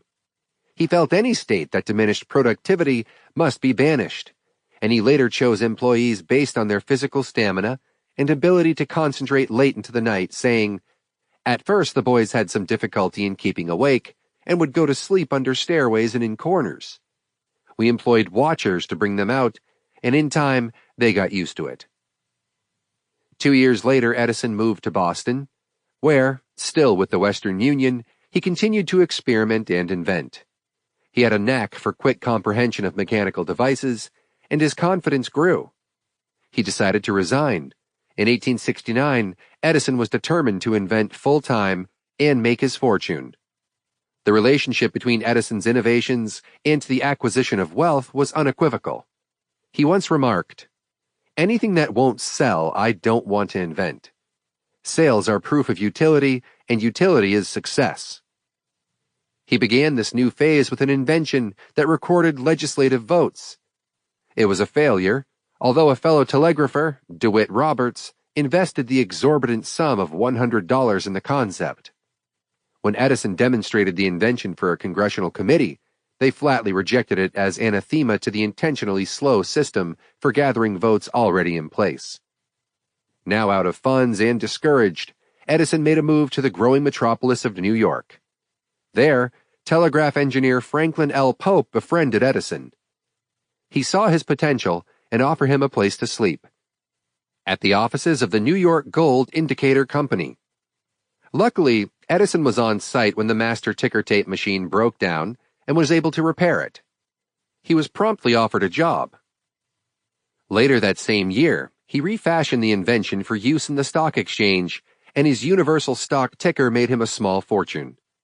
By connecting the central office of Western Union with outlying stations, Thomas created a network of communications that was precedent-setting. His adaptations made it possible to transmit 4 messages at a time over a single wire. He asked the Western Union to pay $5,000 for the invention, and was more than a little surprised when they paid him $30,000 instead. With the windfall in hand, Edison invested in Newark, New Jersey Telegraph Machine Factory. The factory became Edison's first official inventing workshop, Menlo Park. The next generation of Edisons. Edison and Nancy Stilwell's daughter and first child, Marian Estelle, Dot.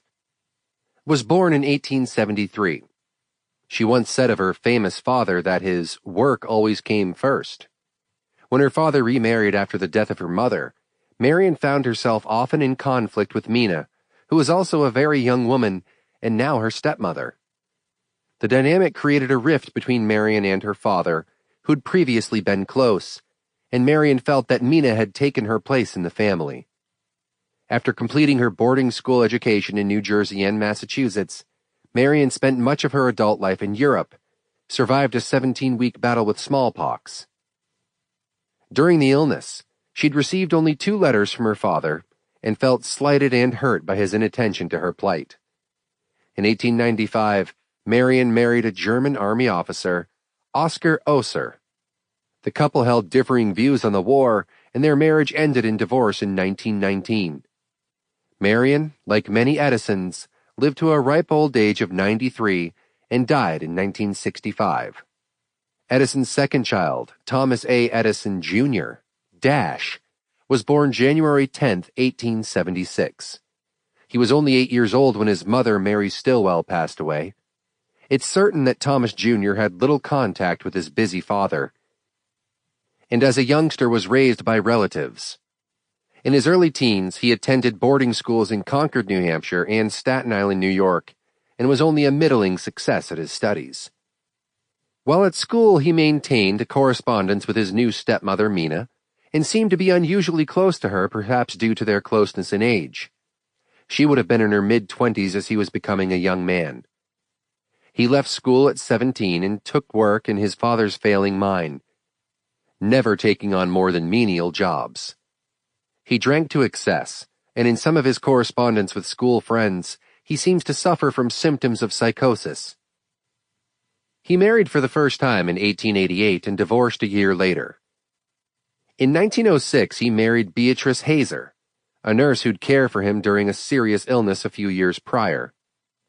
Thomas Jr. tried to profit from the Edison name with several schemes, including remedies and inventions, including a better light bulb, wizard ink tablets, and a lamp that would use ocean waves to generate electricity.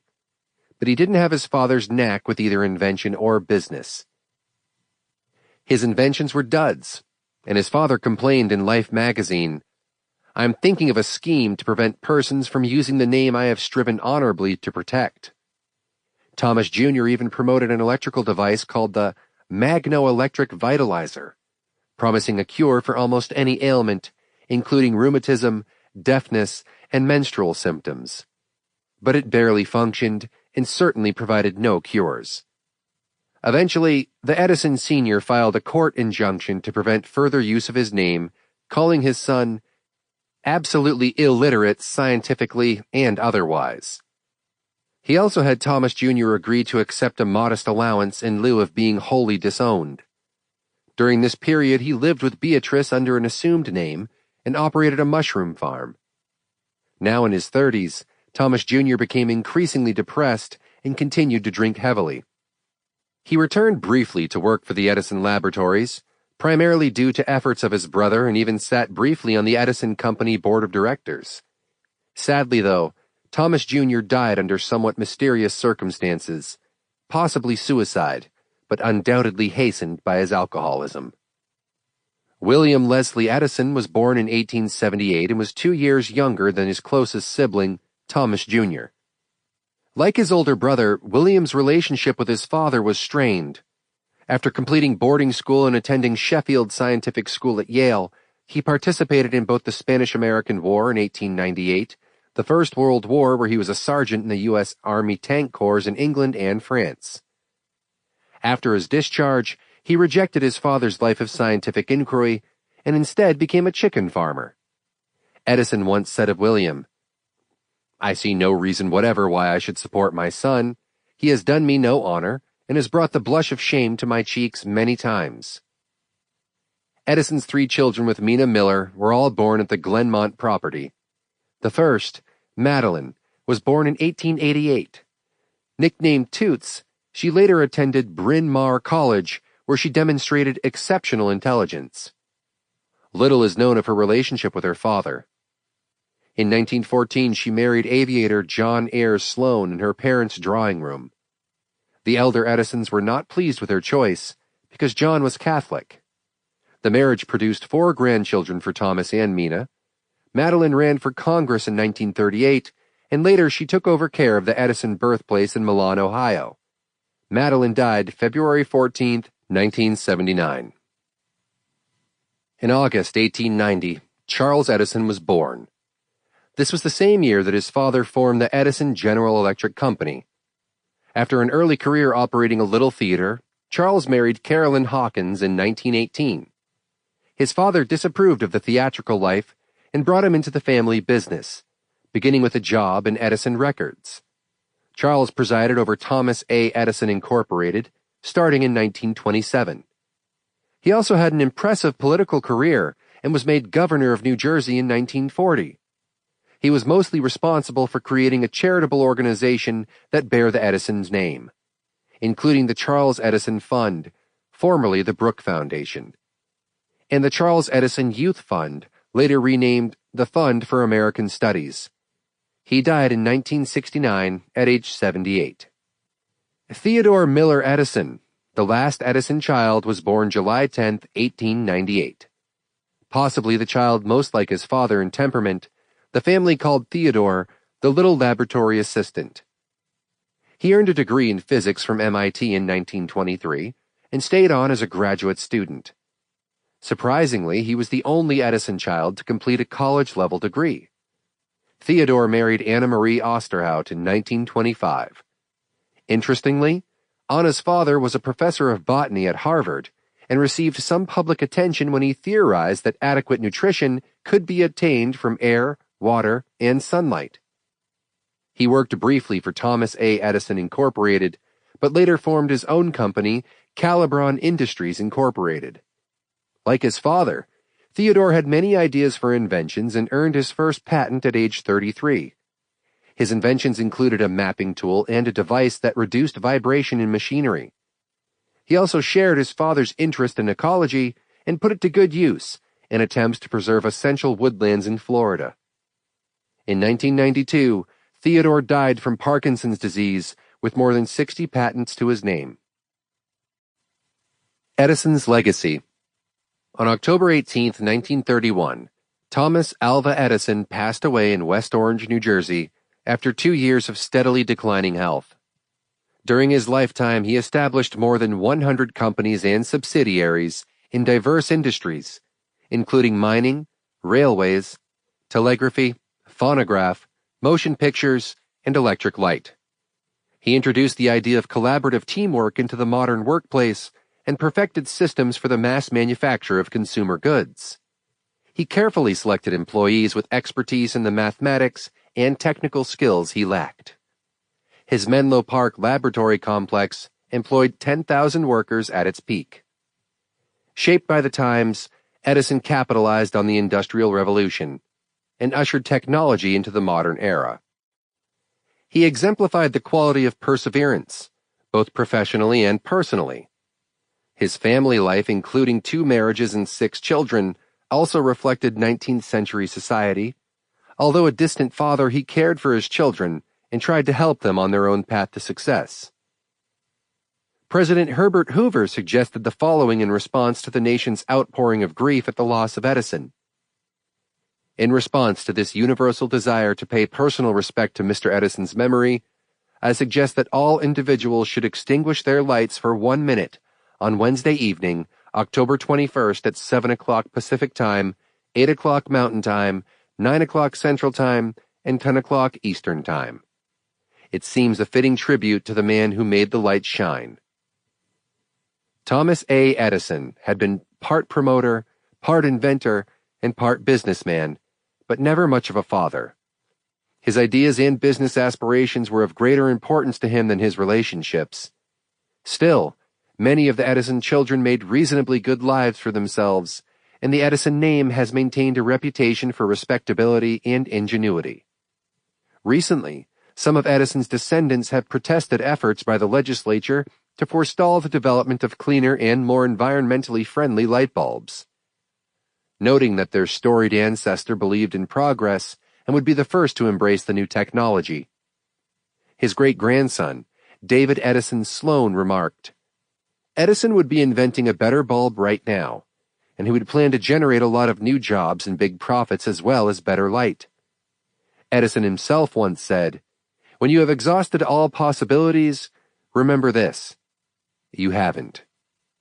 Often criticized for being a reinventor, someone who rode on the coattails of others, Edison had his own peculiar talent for seeing flaws and working obsessively to improve and refine concepts and designs to make them functional and to develop streamlined and inexpensive means of manufacture for the inventions that were most in demand. Indeed, the world owes a debt of gratitude to the unusual man and his exceptional talents. This video is brought to you by Economics and Freedom. Dive into the world of Austrian economics, libertarian principles, and the pursuit of financial independence. At Economics and Freedom, our mission is to educate, inspire, and equip you with the tools to understand the economy, make informed decisions, and to advocate for a freer society. Explore our growing library of expertly written books, including The Principles of Austrian Economics, where you'll discover the power of free markets, sound money, and purposeful behavior. Libertarianism, which advocates for individual liberties, self-ownership, and free choice. Then learn how these principles tie into the economy through real-world examples and stock market analysis. Join our growing community as we expose the dangers of central banks, government spending, and bureaucratic control. Learn how sound money, free markets, and individual liberty are the only paths to true prosperity. If you're content with the status quo, this isn't for you. But if you're ready to take control of your future and reject the chains of economic ignorance, economics-freedom.com is your weapon.